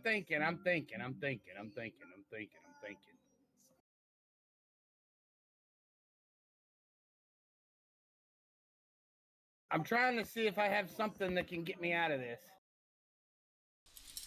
Do you have Misty Step? I do have Misty Step. It's a bonus action. Yeah, I can Misty Step away. I'm gonna Misty Step back towards Igata. How far will that put me? All right, so I mean, you're just trying to Misty Step to Igata. You can just go from K9 to J7. That'll put you right next to him. All right, quick question. Well, I mean, do you want to be far away from that vampire spawn? How does Spirit Guardian work with Misty Step? What do you mean? So do I instantly teleport from one place to the other, or do I shift in like gaseous form? Because if I shift in gaseous form, then my Spirit Guardian will move with me. It's a teleport. It goes from where you are to where you are. There's no travel there. So it won't catch none of the vampires in my Spirit Guardians? Correct. But it would catch the people in the new space. Correct. Okay, cool. Which is a vampire. Okay, cool. That's sucking on Enervin? Yes. I gotta. I was about to say, wait, what? Surprise vampire. Right? The surprise stealth vampire no one noticed. Just sucking on the wizard over in the corner. I need a save from him that's doing that. All right. Wisdom. For all the ones Okay. I got mixed up on which one this was. The one that has got Igata is prone on the ground laughing. Do you want to be dealing damage to that one? How is that one holding on to Igata if it's... He's not. I misspoke. Okay, who else has got... The champion's got one latched onto him. That's the one I want to go next. Okay. Yeah, you can do that. Yeah, the champion, yes. Isn't there also a ninja there? Huh? That is a fail. All right. Takes 14 points of radiant damage. Sucks to be that vampire. Uh, Alrighty. Anything else? No. All right.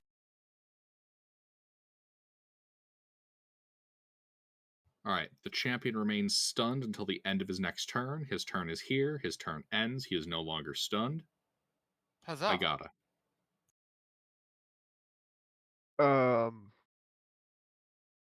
There's still 2 ninjas near me? Question mark. There's one ninja near you and a prone laughing vampire spawn. Alright. That's fine. I'm gonna just go ahead and dump 35 of my lay on hands into me, because I kinda need it a lot. And that's gonna be my turn.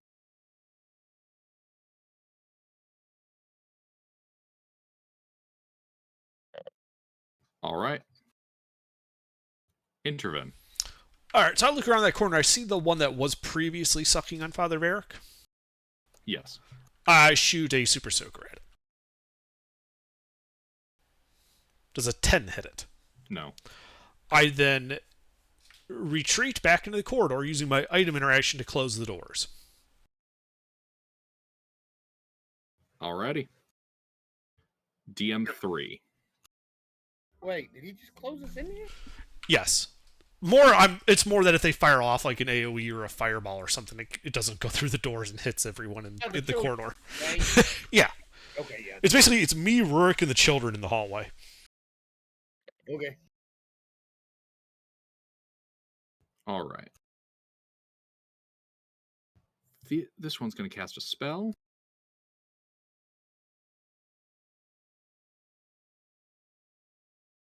All right. So let's see. First, they're going to step forward a little bit. Stepping out. Lead vampire. She can see what's going on now. All right.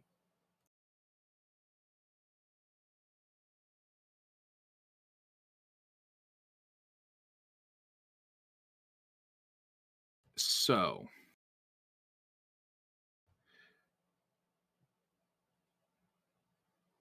she is going to target indiscriminately the lower section of, well, I should say the left flank area. Oh, joy. And causes an eruption of psychic energy. I need intelligence saving throws from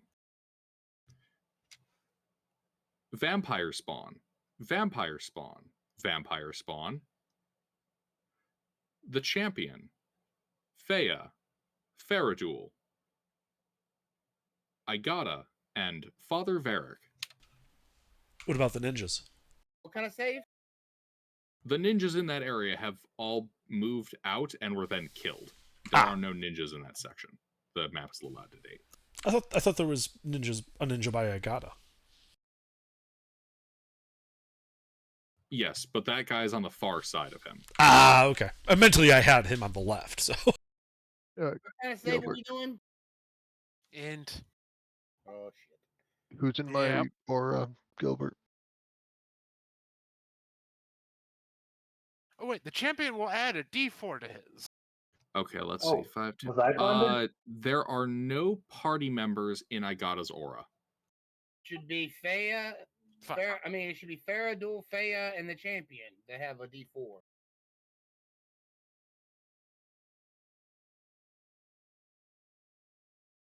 I will save that- my D4 for my attack.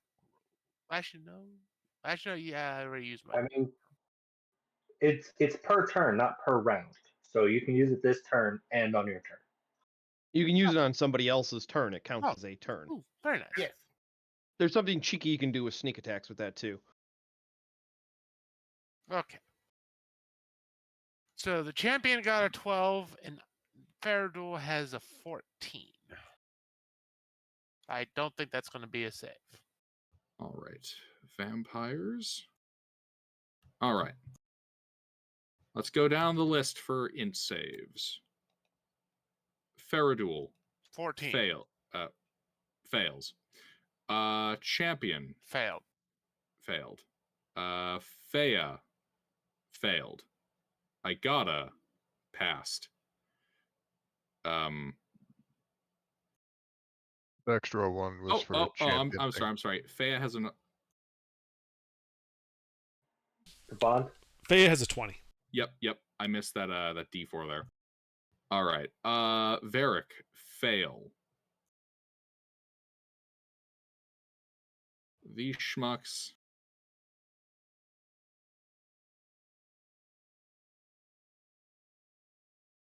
Also fail. All right. Man, that was rough. Indeed. So did the 20 pass? Yes, 20 passed. Okay. So what's the damage? Yep, I'm getting to that.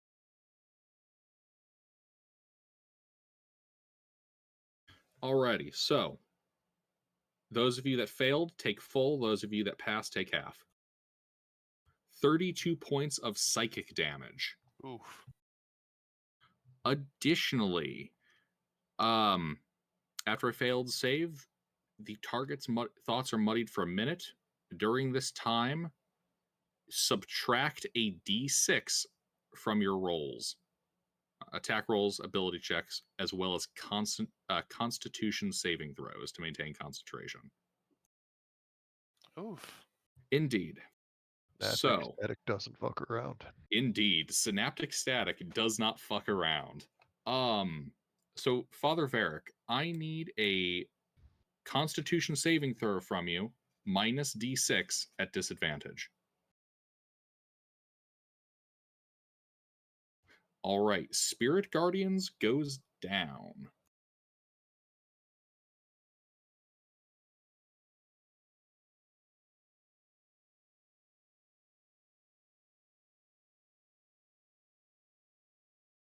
All right, Spirit Guardians down. All right.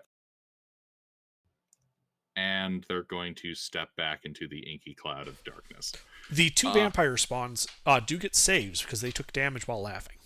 Oh, yes, good point. So Advantage, they're right? wisdom saves.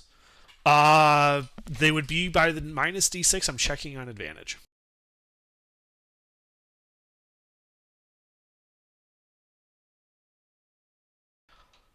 Yes, with advantage. Actually, they wouldn't have the minus d6 on this because it's just attack rolls, ability checks, and constitution saving throws versus for concentration. Okay. Nuts. All right. But yeah, they have advantage on their saves. A 2 fails. I'm kidding because that's just a label.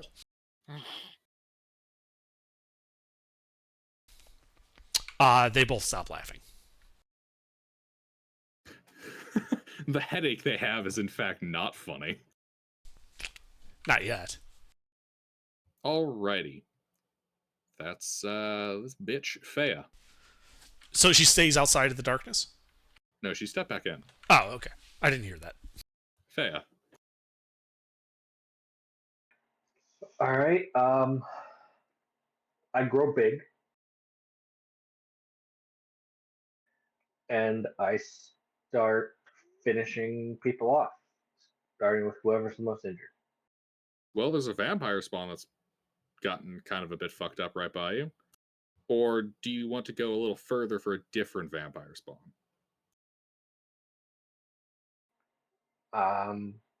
Close Perhaps by a to work. ninja. The answer to is a person injured is yes.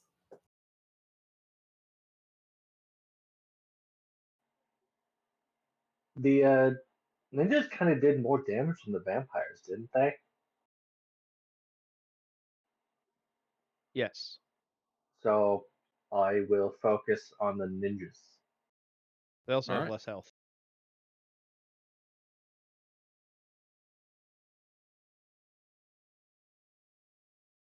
You run across the room to go for a ninja. I will reroll the 1.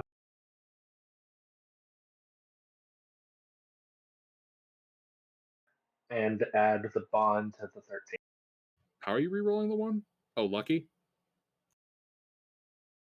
Yes. Gotcha. So 16 and 25. Yep, that's 2 hits.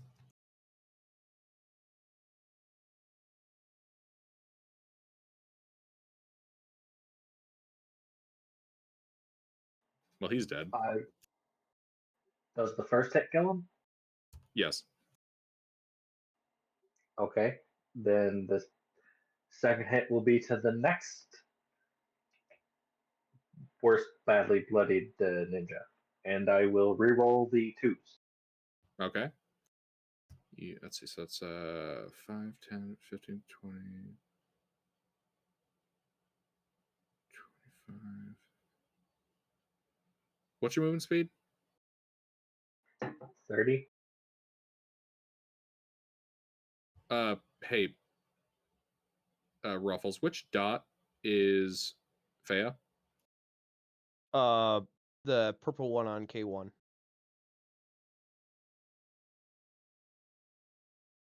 Okay, so it looks like Fea would be able to get into melee with one ninja and then would be out of movement speed to get to the next closest ninja.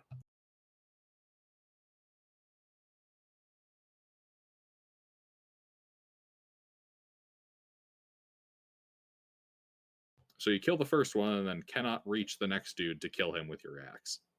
Or sword or whatever it is you use. It depends on where Fea initially moved. I just put them on K1 because they didn't specify where they were moving. They could have been on J2. That still would have been able to engage that first ninja that they killed.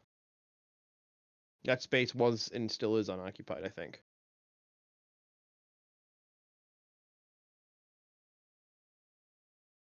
That was a me choice, so Fea had every opportunity to be in J2. That would give them quite a bit more movement. That would have been something to have corrected earlier on. All right. Then I would not have used Lucky because I would not have had that second attack at all. Yeah, that's fair. Yeah, we just refund that point to you. Although I could throw a spear. You could throw a spear.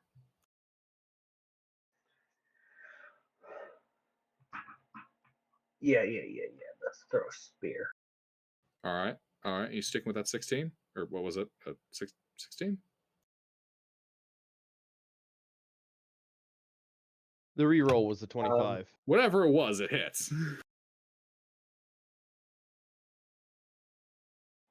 Yeah, the roll was the 16. It's probably the damage roll that's a bit different.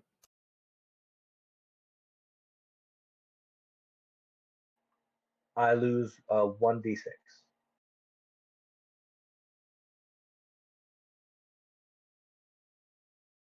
All right, we'll just say that was the second 6, so it's 6 plus what, 12?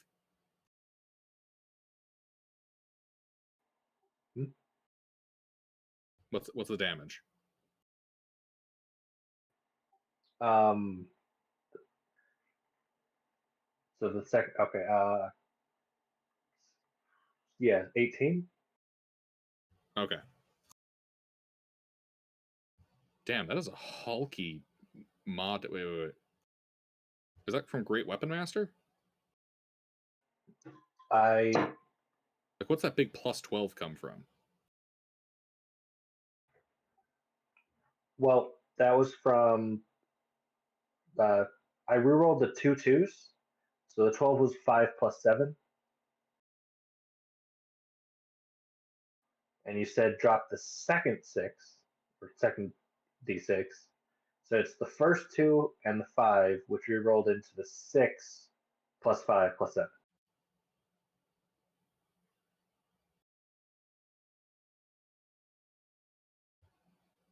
Plus 7 damage? Yeah, the modifier is plus 5 strength, plus 2 rage. Wait, that works on ranged attacks? Oh, yeah, that's what it was different.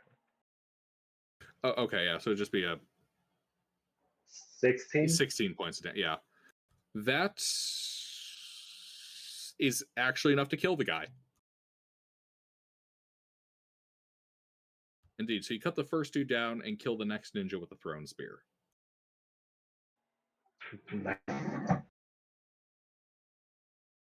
Sorry about that. I'm looking at the roll. It's like that thrown weapon should not be doing that kind of damage without like sharpshooter shit going on there.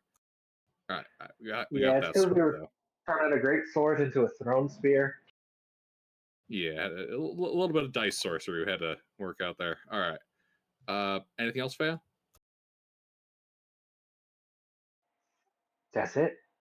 All right. DM1.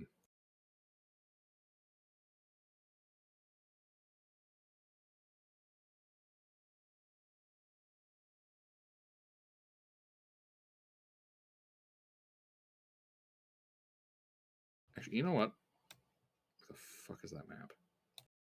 All right, Ruffles. Yep. Do me a favor here on this map.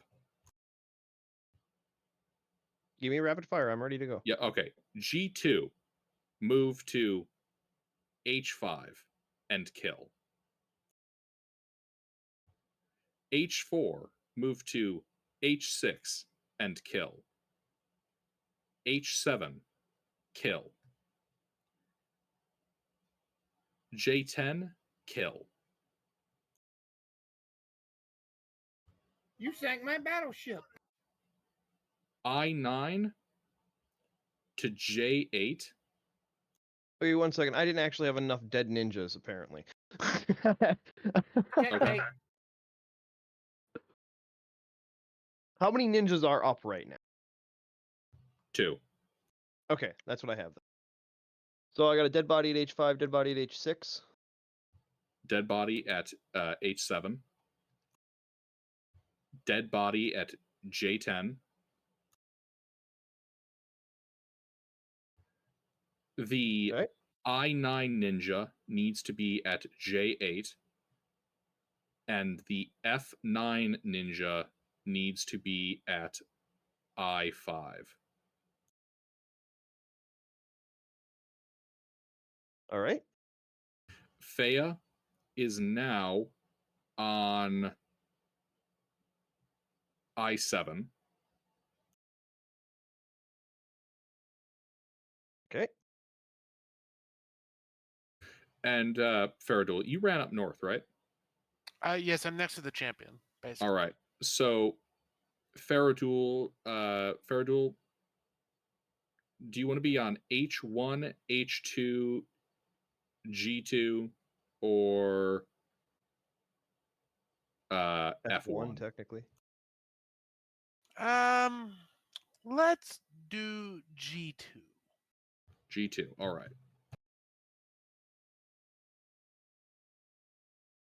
Oh, and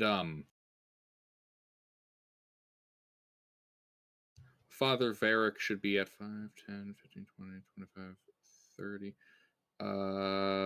Father Varric would be somewhere in the H3, G4, G3, H2 region. Do you have a All right. preference, mister? Say again? All right. Do you want to be on H2, H3, G3, or G4? Where's the champion? G1. Are you trying to be as close as possible? Let me see. If the champion's at G1, I'll be at H.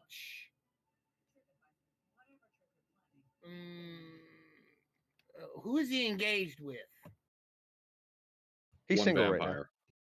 One vampire? Okay, I'll move to get close to him. So as long as I'm within where my spiritual guardians was, is where I'm at. Slap him on H2, I guess. All right. And vampires, real quick. I'm assuming F2 is still good. Yeah, I haven't killed him yet. F2 is good. I2 is good. All right. And the other two boyos? What, the other two vampires? Yep. I9 should be at J8 and F9. J8 is a ninja. I'm sorry. What? No, J8 is a vampire. Okay, you told me ninja. For my bad. J10 is a dead ninja. Okay. And then F9 should be fucking over I5, I think is where I said. That is also a ninja. Yeah, that one's not a ninja. The ninjas are Okay. the row above.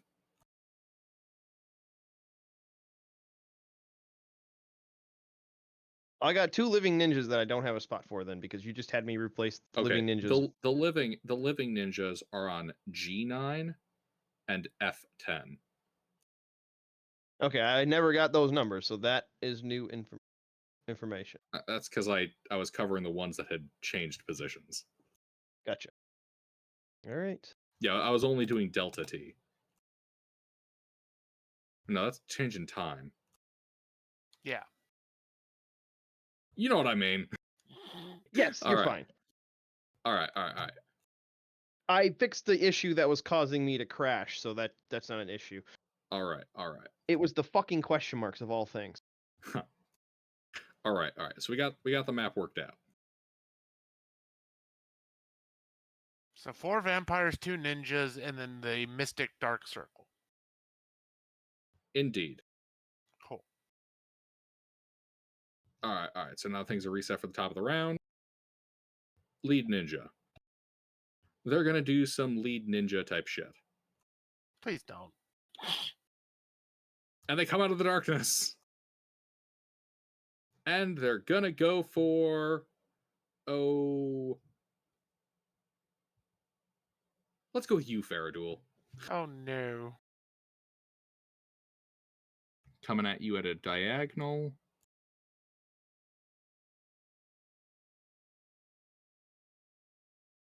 It's a ninja bishop.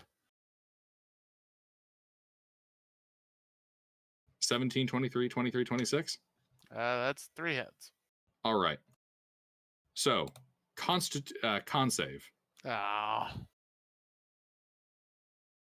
Yup. Well, at least I get +7. All right. 3 con saves or just 1? One at a time. Okay, 1 at a time.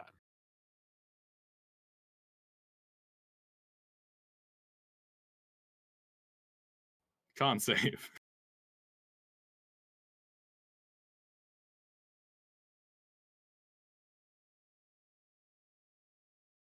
Con save.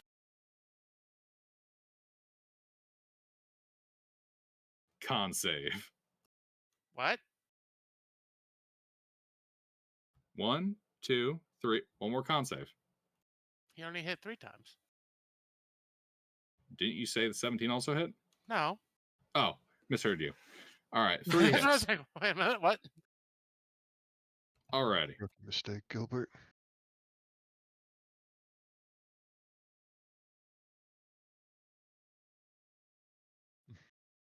Thirteen, 7, 8 magical bludgeoning, disengage, and it's disengage, right? Yeah, disengage and fuck back off into the darkness. Okay, so wait. Magical bludgeoning. Yep. Okay.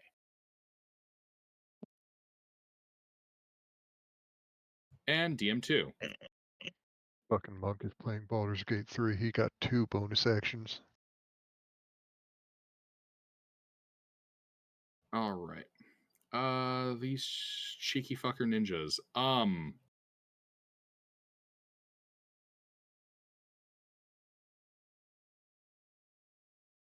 They're gonna throw darts.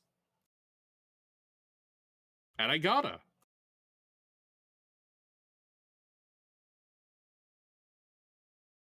What if they didn't? I'll miss. All right, the next one throws 3 darts at Fea.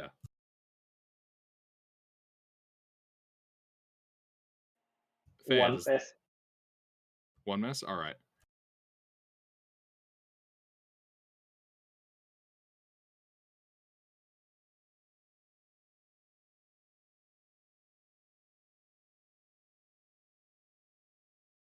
All right, that's 10 piercing poison and 6 piercing poison. Those D6s are the poison. And these guys are going to run to the darkness. And That's not going to save them. Isha.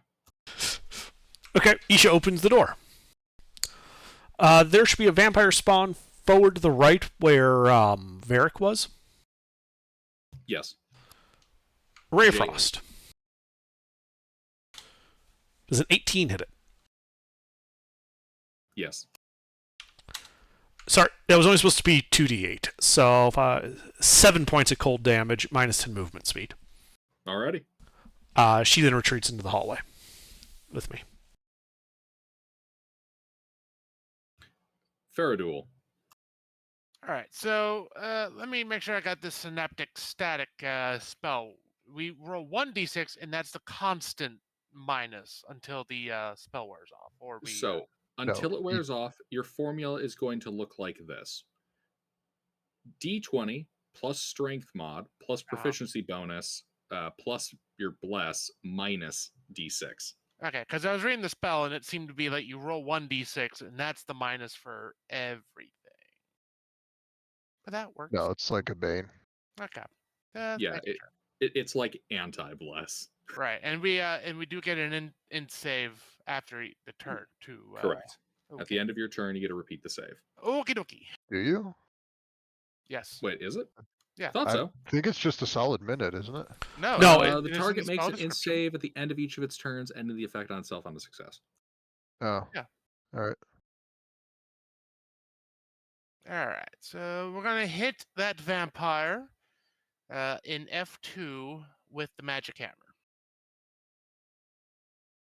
All right.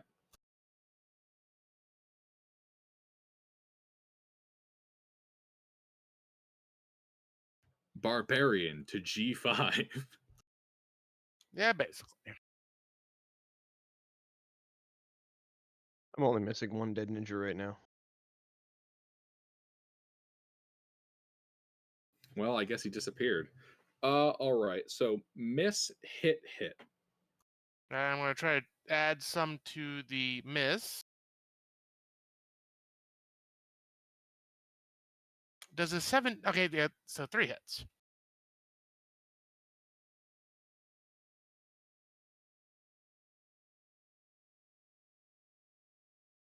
Yep. And that's 47 magic hammer damage. Dead. Excellent. And then I would like to roll my int save. So let's double check. Who died? Vampire died Jade? at F2. You and Faye backwards in my head. It's all good. All right, and then hold on, let's see. D6 attack rolls and ability checks. So this is a saving throw, so I don't get the minus. Excellent.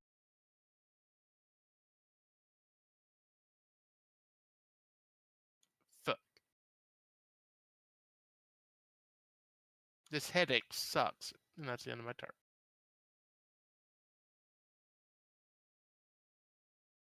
All right.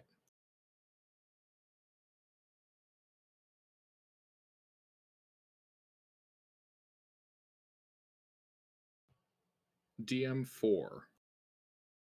Vampire spawn. All right. Dead, fucked up,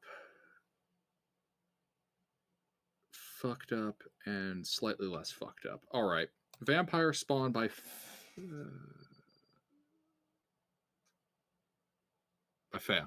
All right. Moving to range.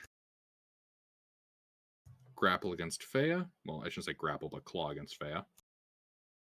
19 hit you, Fea? Yeah. Grabs on. 25 hit you? No.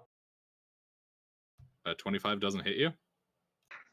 The 19 hits, but I got reverse AC, so too high and it misses. Okay, so it hits. Yeah, we're using golf Yeah. scoring. 14 piercing and necrotic Second edition. as it Fuck it. begins sucking your blood.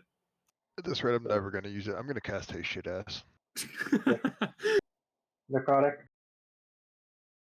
8 piercing? yeah, 6. That's 6 necrotic. That god is intervening though. Indeed. So what's that do? Wisdom save. On a failed saving throw, it takes whatever damage it dealt in radiant. On a success, it takes half. It takes 14 radiant damage.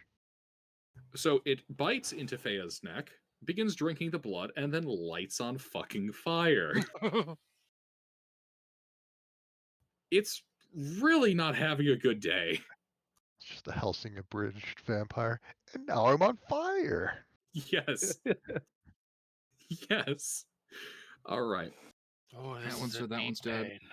All right. This one's going to stand up, brush itself off, and attempt to kill Father Varric.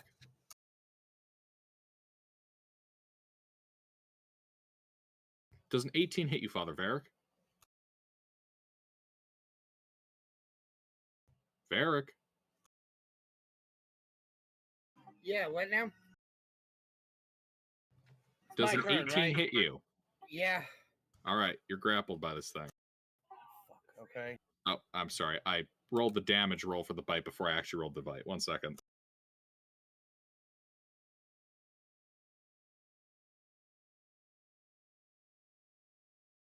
I'll get the formula right. 1 moment. All right, 24. Yep. And then 14 points of piercing and necrotic. I am unconscious. Neat. Alrighty.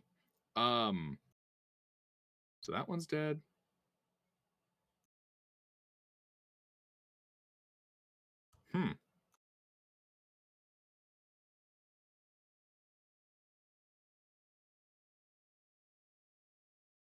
Fea, didn't I say you kill a vampire? Was it just 2 ninja? On my turn, I killed 2 ninjas. Okay.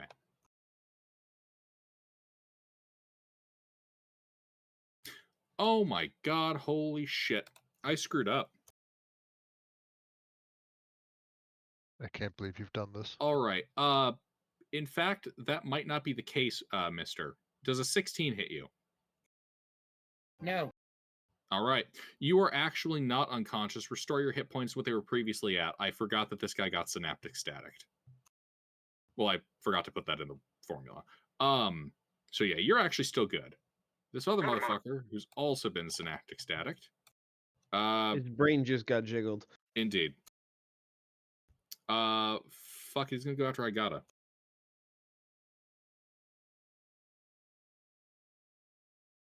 Does an 18 hit you, Igata?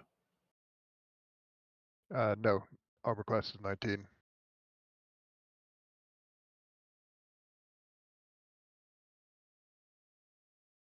Indeed, fails to claw you. So if Mr. didn't get hit, did I not set the vampire on fire? Or No, you lit up the one that got Fea. okay. That one's rolls didn't change. It was the ones on the left side that had a little trouble thinking. Also, all 3 of them that got blasted, they're all fucking blasted. All right, Amtar. Which of the vampire spawns looks to be the nearest to death? J8. He shoots it with a fire bolt.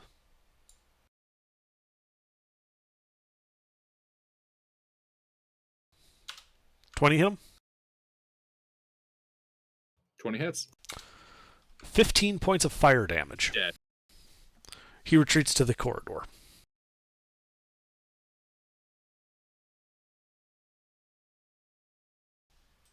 That's it. Rourke. All right. Oh, Interin, you're closing the door? Okay. The door is open currently. Yeah, so I can peek and you close it. Got it. Yep. All right. Well, I peeked the corner. Do I see any targets? Remember, I'm doing this without moving, so I can't really walk into the room like the casters are. I'm sorry, I was making sure all my shit was up to date. Could you repeat? I said I peek the corner. Can I see anything? Remember, I'm not walking up to the door. I'm only Yes. looking around Yeah, you the peek corner. the I'm sitting corner. on. You can see 2 vampires. I'm sorry, no, one. That guy's dead. You can see 1 vampire spawn. Okay. Then I would like to introduce him to a silver arrow. Paid for the damn things, might as well use them.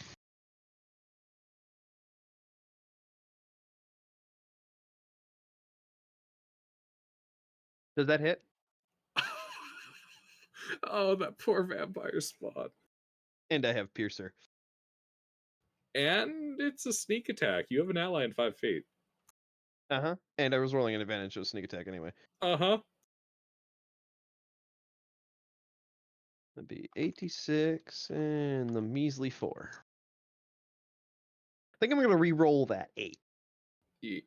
Yeah, I gotta. So there's this vampire spawn like crawling all over your front side, and then an arrow catches it in the side of the throat, and it falls over. It's dead. I'm still re-rolling the 8. Good.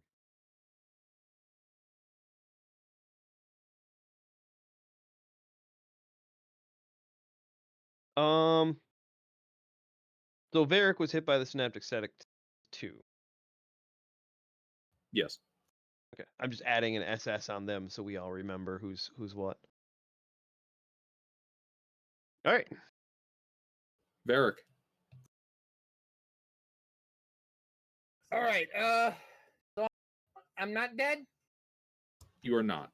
That attack Yep. that hit you, in fact, did not hit you. Okay, then I'm gonna walk the battlefield. Okay. I'm gonna take a walk. How many allies are up and how many are down? All of them are up. None of them are down. How many Everybody's are hurting. Huh? Everybody in the room's hurting. Okay, well then I'm just gonna walk the room then, because I can't do both. So I'm gonna walk the room and touch all my allies.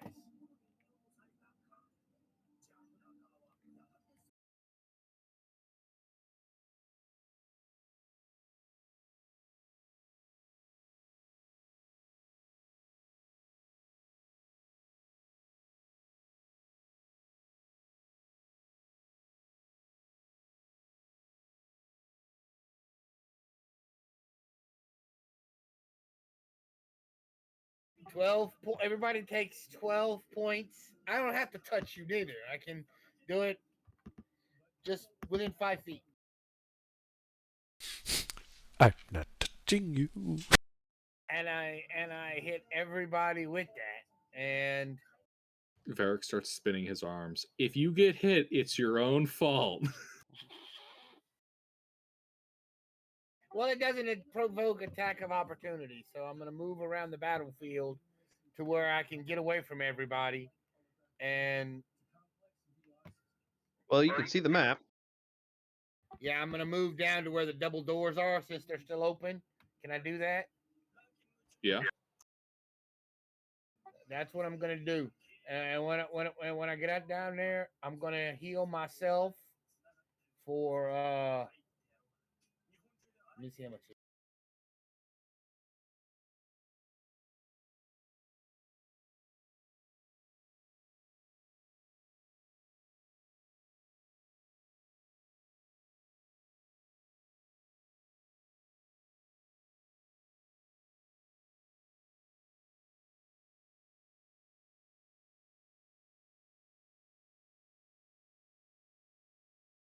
For 23 points, and then I am done.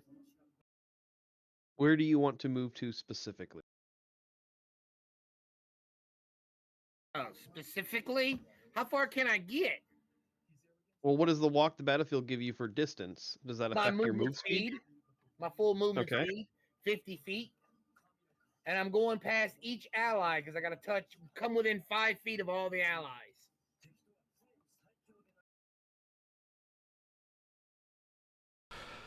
I mean, he'd be able to get right behind you, Eric, with all 50 feet. Yep. I was just counting. I didn't know what he had Yeah, for movement. P4 would be his absolute limit. Yeah, I'll go there then. All right. Yeah. They are on their own. I have done what I can.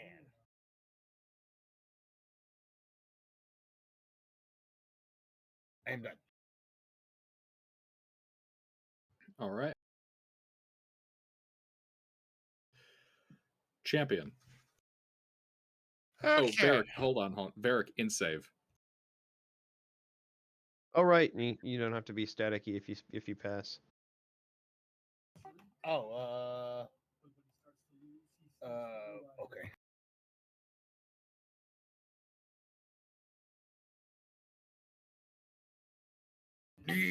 Still static. All right, champion.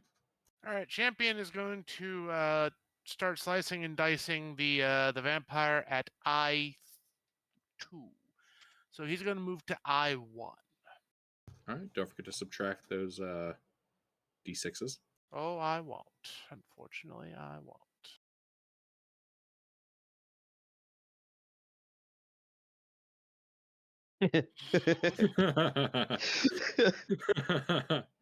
Scrumbles. Just don't worry about it. It's fine.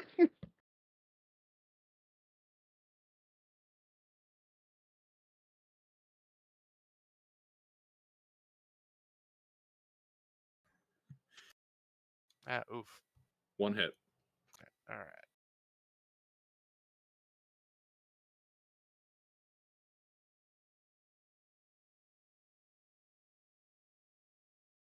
Given the trajectory of the sun and the moon, this vampire spawn's about to have a bad day.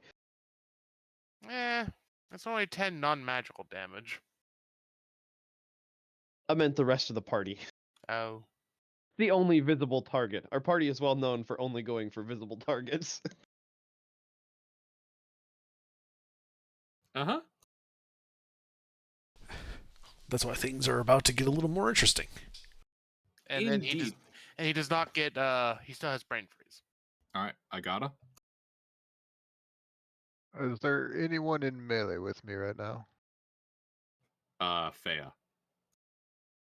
Alright, Fea's not an enemy, so I'm not going to explode Fea. I'm gonna run into the darkness until I hit something. All right. All right, is that a, let's see, 5, 10, 15, 20, 25, are you just going like, are you dashing right in? Do I have to dash? I mean, If I can just run in. Ready a ranged attack. I got this. That's what I yell from the hallway. I'm bad at range. Honestly, I'm better off just running in and maybe being close to someone. Your call. That's all I say. Yeah, I'm just gonna run in my 30 feet of movement and try and feel where something is. all right. Ready, You run in ready a there. melee attack?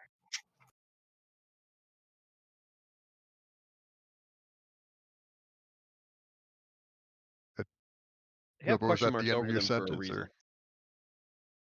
Oh, okay, so you're running in. Yes. Just straight line. You doing anything once you get there? Kind of like feel around for anything, or would that be an investigation check or something? Or What's your is it, passive? if I like 10? Okay. If I don't know where anything is, I'm just going to swing to the front left and front right and hope there's something in one of those spots. Yeah, because you're not hearing anything. All right, front left square. All right, attack roll, disadvantage.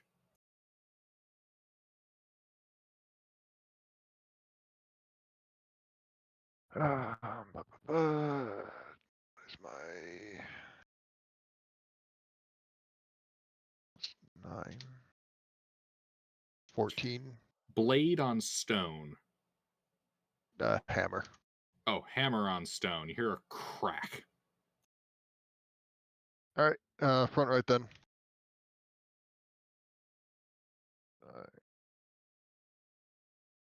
19.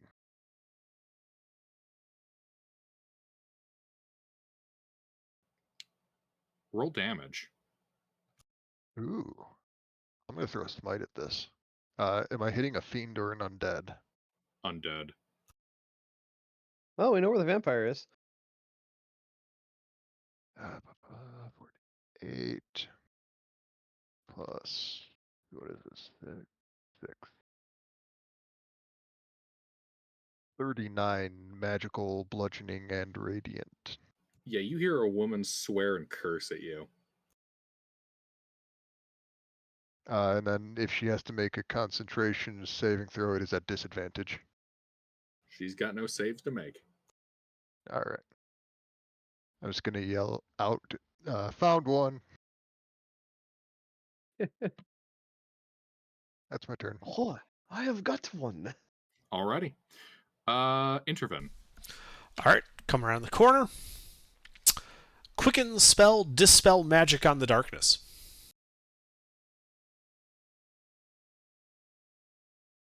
Bleep, bloop. Okay. The darkness becomes not very darknessy. Indeed. That was only my bonus action. Where are the targets? All right. And what are their statuses? Vampire at B7. Injured.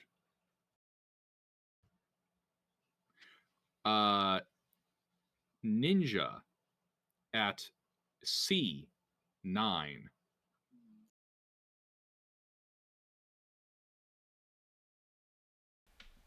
And the other two ninjas that ran into the darkness?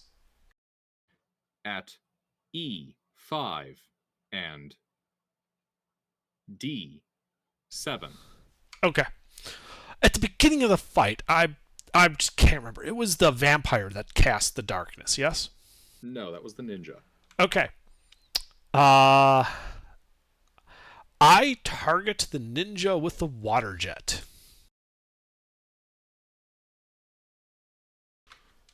Does a 14 hit the ninja? No. All right. Item interaction, close the doors back up into the hallway.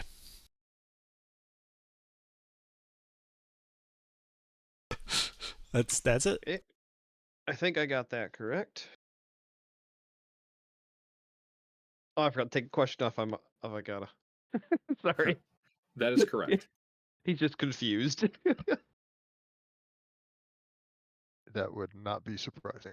Oh, Igata, did you make your Yeah, Igata and Champion should both be making int saves. I made the first one. Oh yeah, you made the first one. So And Champion. he already made it, and he failed it. Oh, okay. Good to know. Yep. Intervene DM3. The vampire. Well now. Life's not going well for her. She's none too pleased. She's a nun. I've never been able to please a nun. Much less two. They keep telling me they're celibate.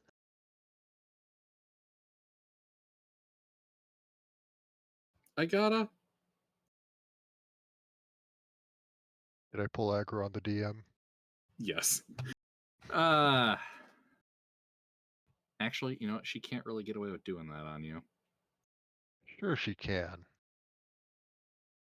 Yep, she's gonna fire off another good old synaptic static. I need int save from. Is I got a Mage Slayer? I am. Am I melee with her? Oh yes, you are. Wonderful. Her life's You're- about to get real unpleasant. You're the white dot. I 19 got. hit. 19 hits. Well, she can try. 2d6 plus I'll throw another. She's undead, right?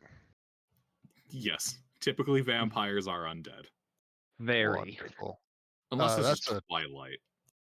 But this isn't. 24 for the damage.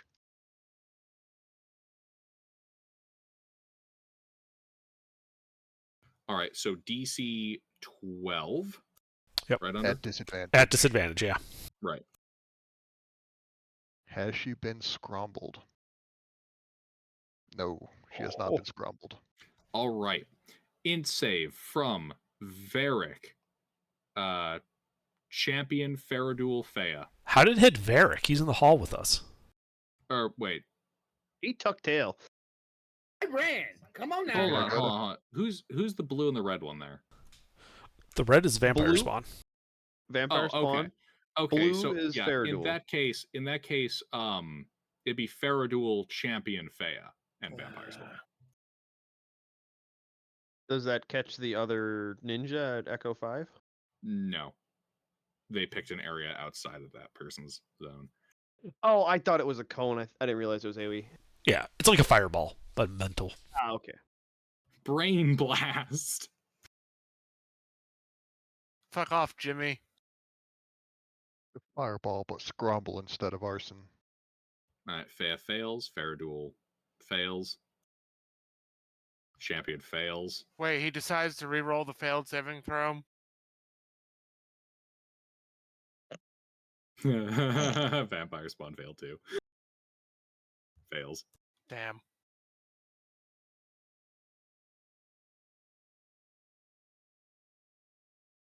Yeah, the champ would need like a nat 20 to pass.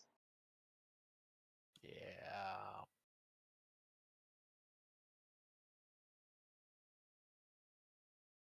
Or he could be in my aura. No, he's not. I mean, you guys do have the bond, but I don't know if that'd be enough. It's only a D4 and it's like a 20 to pass. Alright.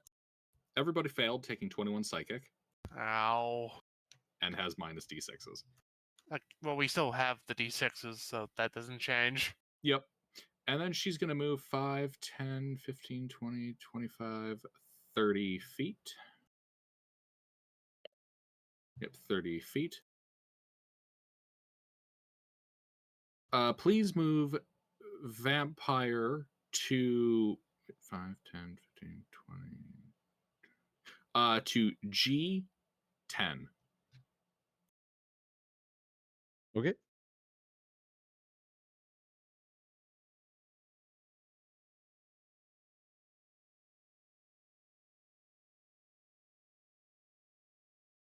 Alrighty. Fea. Vampire's running. Yep. You're Take her out. closest. I don't like that, so I'm going to get in front of the vampire. Aren't you big? I forgot about that. Yes, so I will fill out the entire hallway.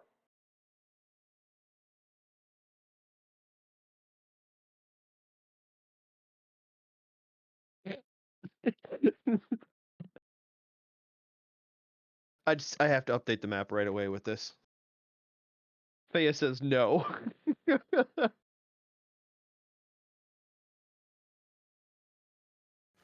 That would require her to overrun the vampire. Well, she could squeeze through the 5 foot as a large. That's true. Oh, who had the lights on them? Varric and Faraduel. So just Veridul in there then. Alright. Unless did I go to cast light or no? I'm a paladin, I don't have cantrips. Oh, that's right. I don't build paladins, okay? I know nothing. Alright. Half casters. What else you doing, generally Fea? Is that one hit? Oh, I'm sorry, I didn't see the update. Yes, one hit.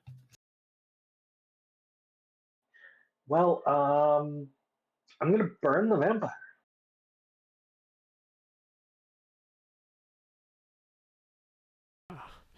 She's a witch. Burn her. They dressed me up like this. And I will need a strength saving throw if she survives. She does survive. She's not that dead.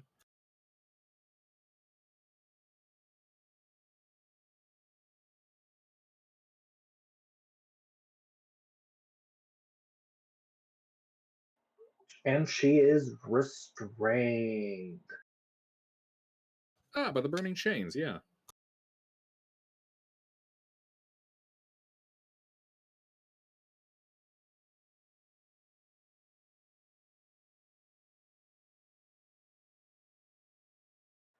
And I think that's it's good enough for her. It's good enough for her. All right, saving throw.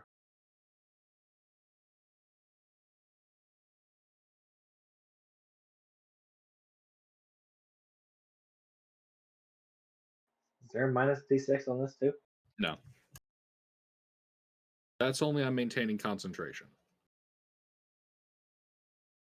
No.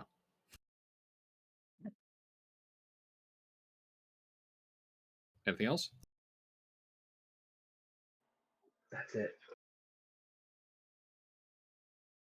All right. Well, their meeting has been interrupted in a manner most inconvenient.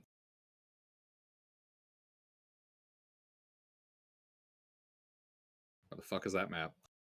Ruffles, can you repost that map? Oh, it's right there. Never mind. All right. I mean, it's on my clipboard, so.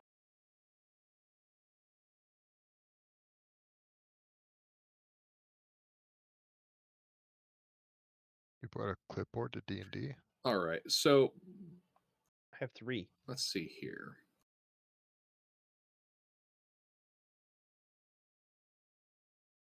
The ninja, she is going to run up into melee with Fea.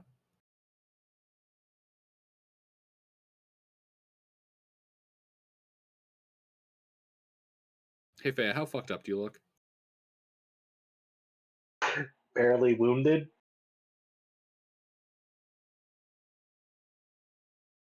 Cool. All right. Gonna make some attacks against you.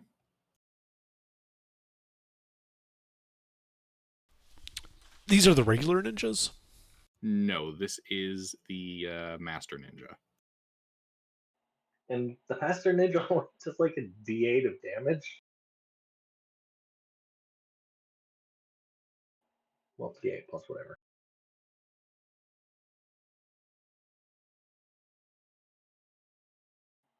$17 and 16 hit. All right, con save, con save. Do these have minus D6? Only for concentration.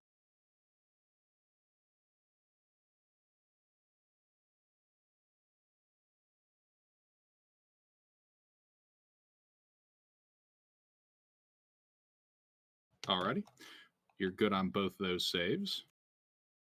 Now to just account for damage.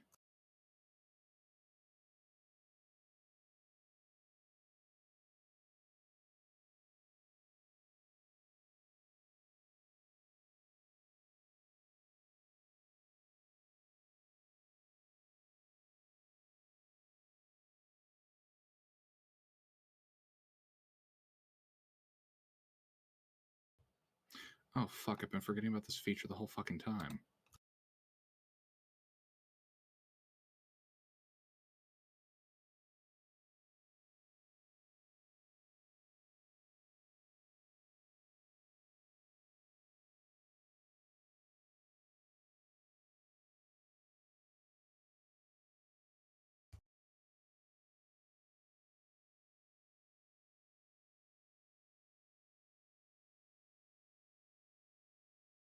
Alright, so that's 29 magical bludgeoning. Where'd she move to? Right in front of Fea. F10, H10. H10. Okay. Wouldn't be able to get her from F10.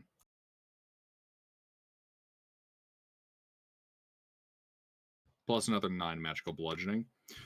Bonus action disappears into the shadows. I thought Fea had a light.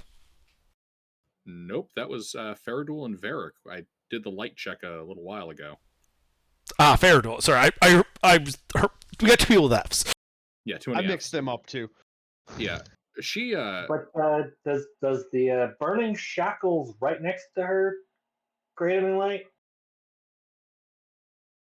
That is true. Does it give them a light? I guess the question is, No. does that work in only dim light, or does it require darkness? Dim light. Okay. And fucks off. Using magical fucky-wucky stuff. How? Just sinks right into the darkness. Alright. Okay. That schmuck done. 2 ninjas.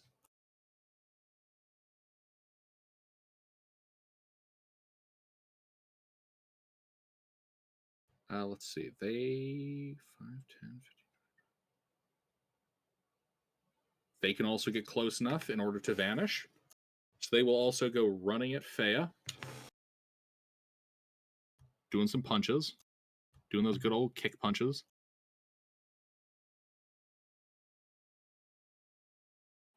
Rude. Actually, they're using their short swords.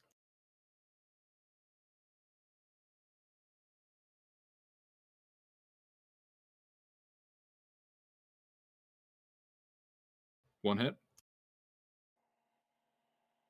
16 hits too. 2 hits. Okay. Actually, I will runic shield and make you reroll 22.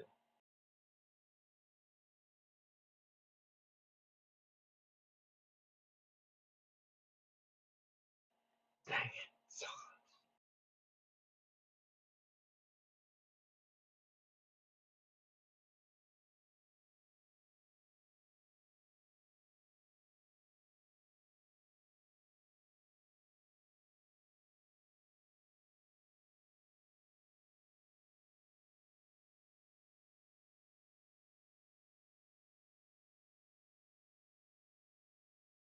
$13 points of piercing and poison. That's 4 points of poison there. And there's the second hit.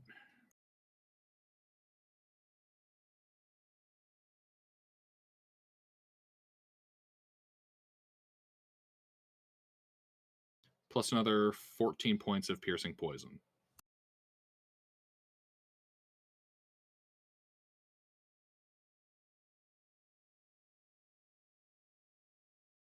And then they bonus action fucking teleport into the darkness. Isha. Okay, well, she opens the door. What does she see? The room is now vacant other than the corpses of your enemies and your living allies. Save for the vampire who is over at G10. All right, and the vampire spawn? Oh, yeah, I suppose they exist too. All right, well, she's going to shoot the vampire with a... with Ray of Frost.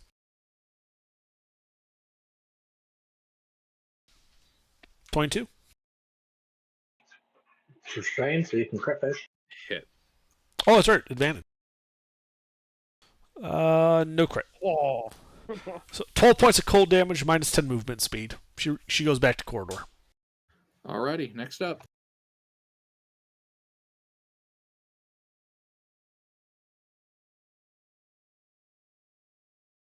Seriously, who's up next? Faradol. Faradol. Well, it's hammer time.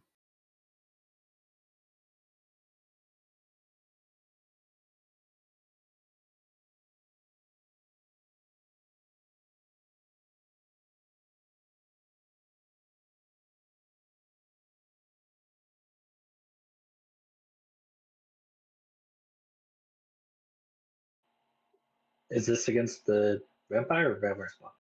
Vampire spawn. Yeah, they're Hey. getting Oh, okay. shit rocked. Yeah, and does the 15 hit him? Yes. All right, then I'm gonna make that 12 a 16, so for 3 hits.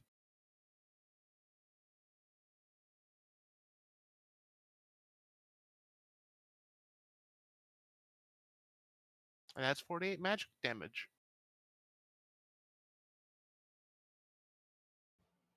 Dead. All right, then I'm gonna do an int save.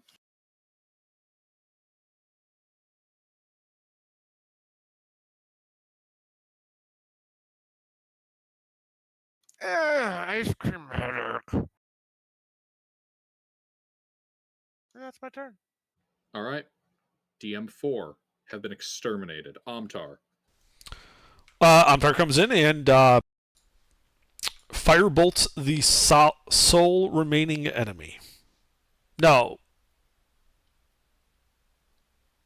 He's not going to do that. He's going to second level magic missile the sole remaining enemy.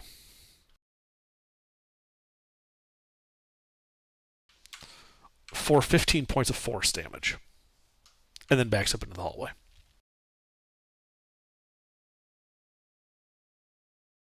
All right. Oof. Rourke. All right. I can.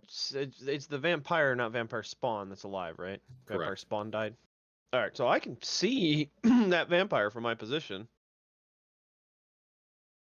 So I'll peek the corner and shoot her. All right.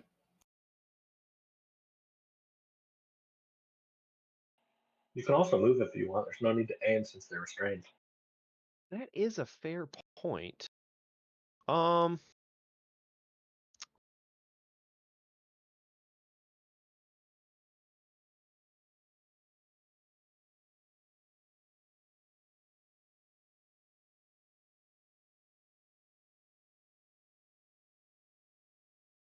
Yeah, I'll move over to J5 and shoot her.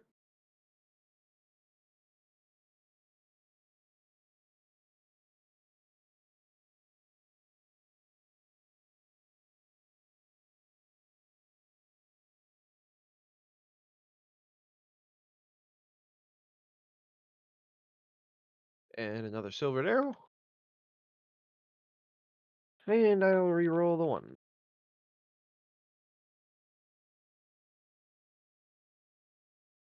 .27 piercing.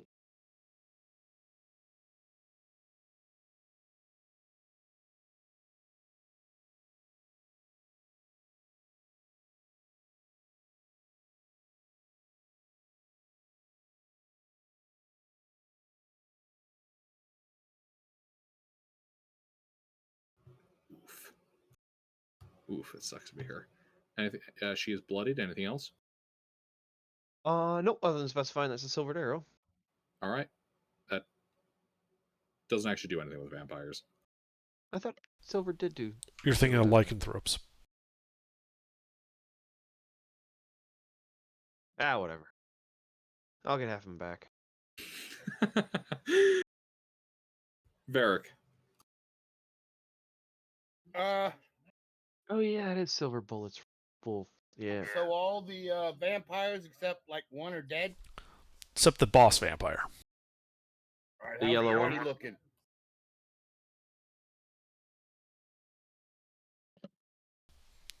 I think we're Well, good. the ones you can see are at full health.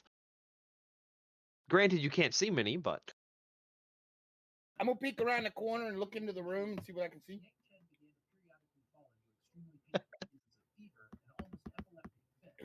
Out of my corner that I'm hiding in. What can I see? You have to move forward, but you'd then be able to see the vampire. I'm gonna blast her.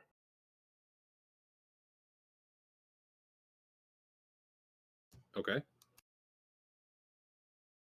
she's restrained. Restrained, does that give me advantage? Yep.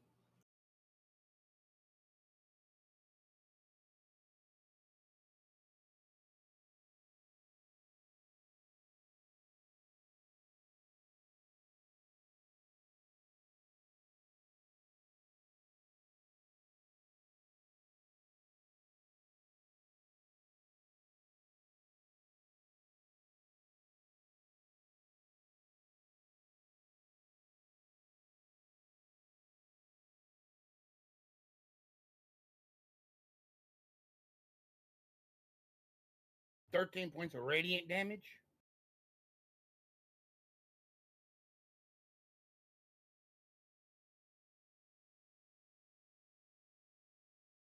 Oof. All right.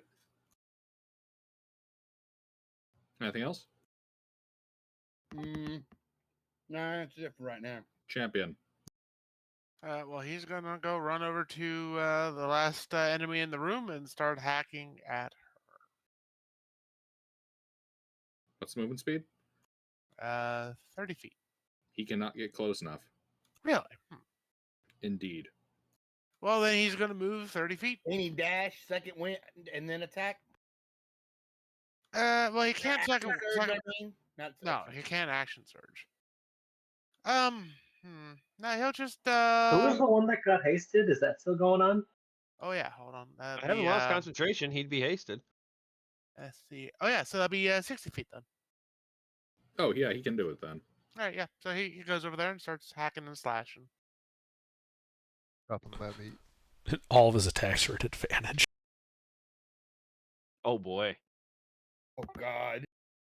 And Champion the crits on I mean, 19 or 20. If I he have, does have the minus D6, I think, but if I even have one then, regret with giving you guys this champion, it's that he's actually in some ways kind of better than most of your front line in one way or another. He really is. He is our universal guy, man. basically at this point we're just crit fishing. Except he rolled really badly. His mind is Yeah. really hurting. Bond? Entirely 16. scrambled. Possibly? Yeah, 16 hits. He gets one hit.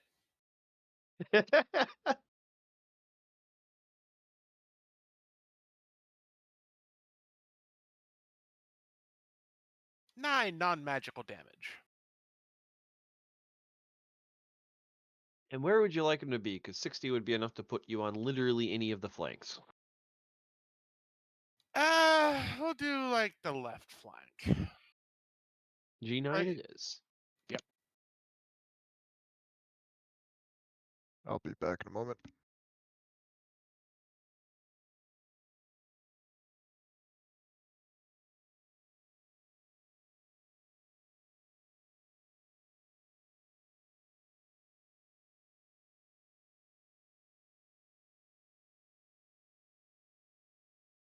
I have Alright. returned. I got it. Your move. Can I get into melee with the right next to that orange guy, next to the yellow one?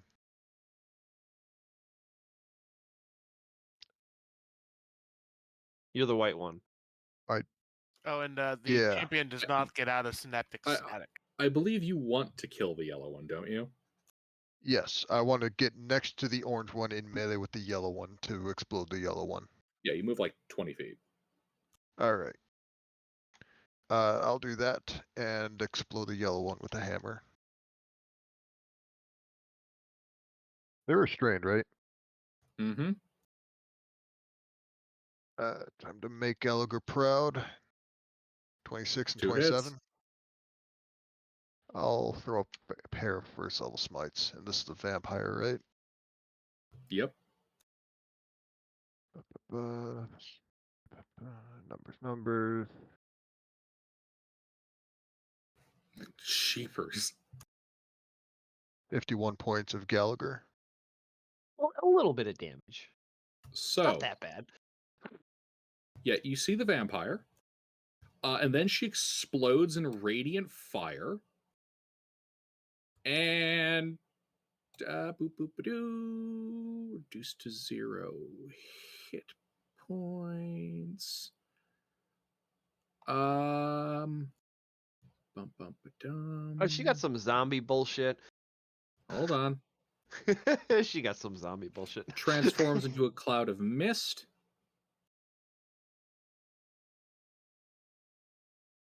So it is no longer supposed to- restrained. I don't suppose anyone has Moonbeam.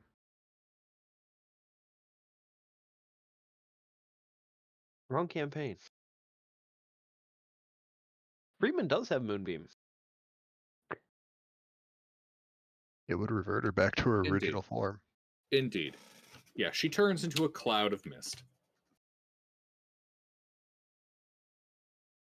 And then escapes into the loading screen.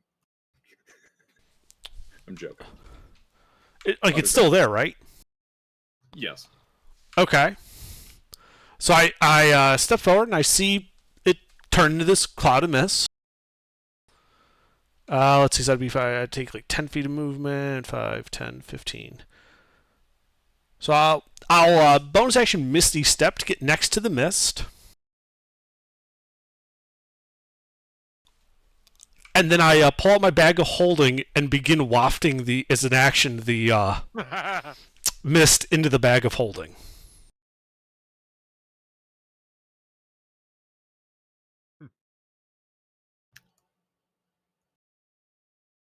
Intervin casts Get Over Here.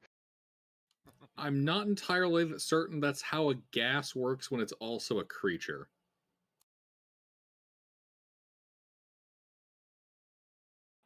He uses the bag of holding like a net, just flumps it over him.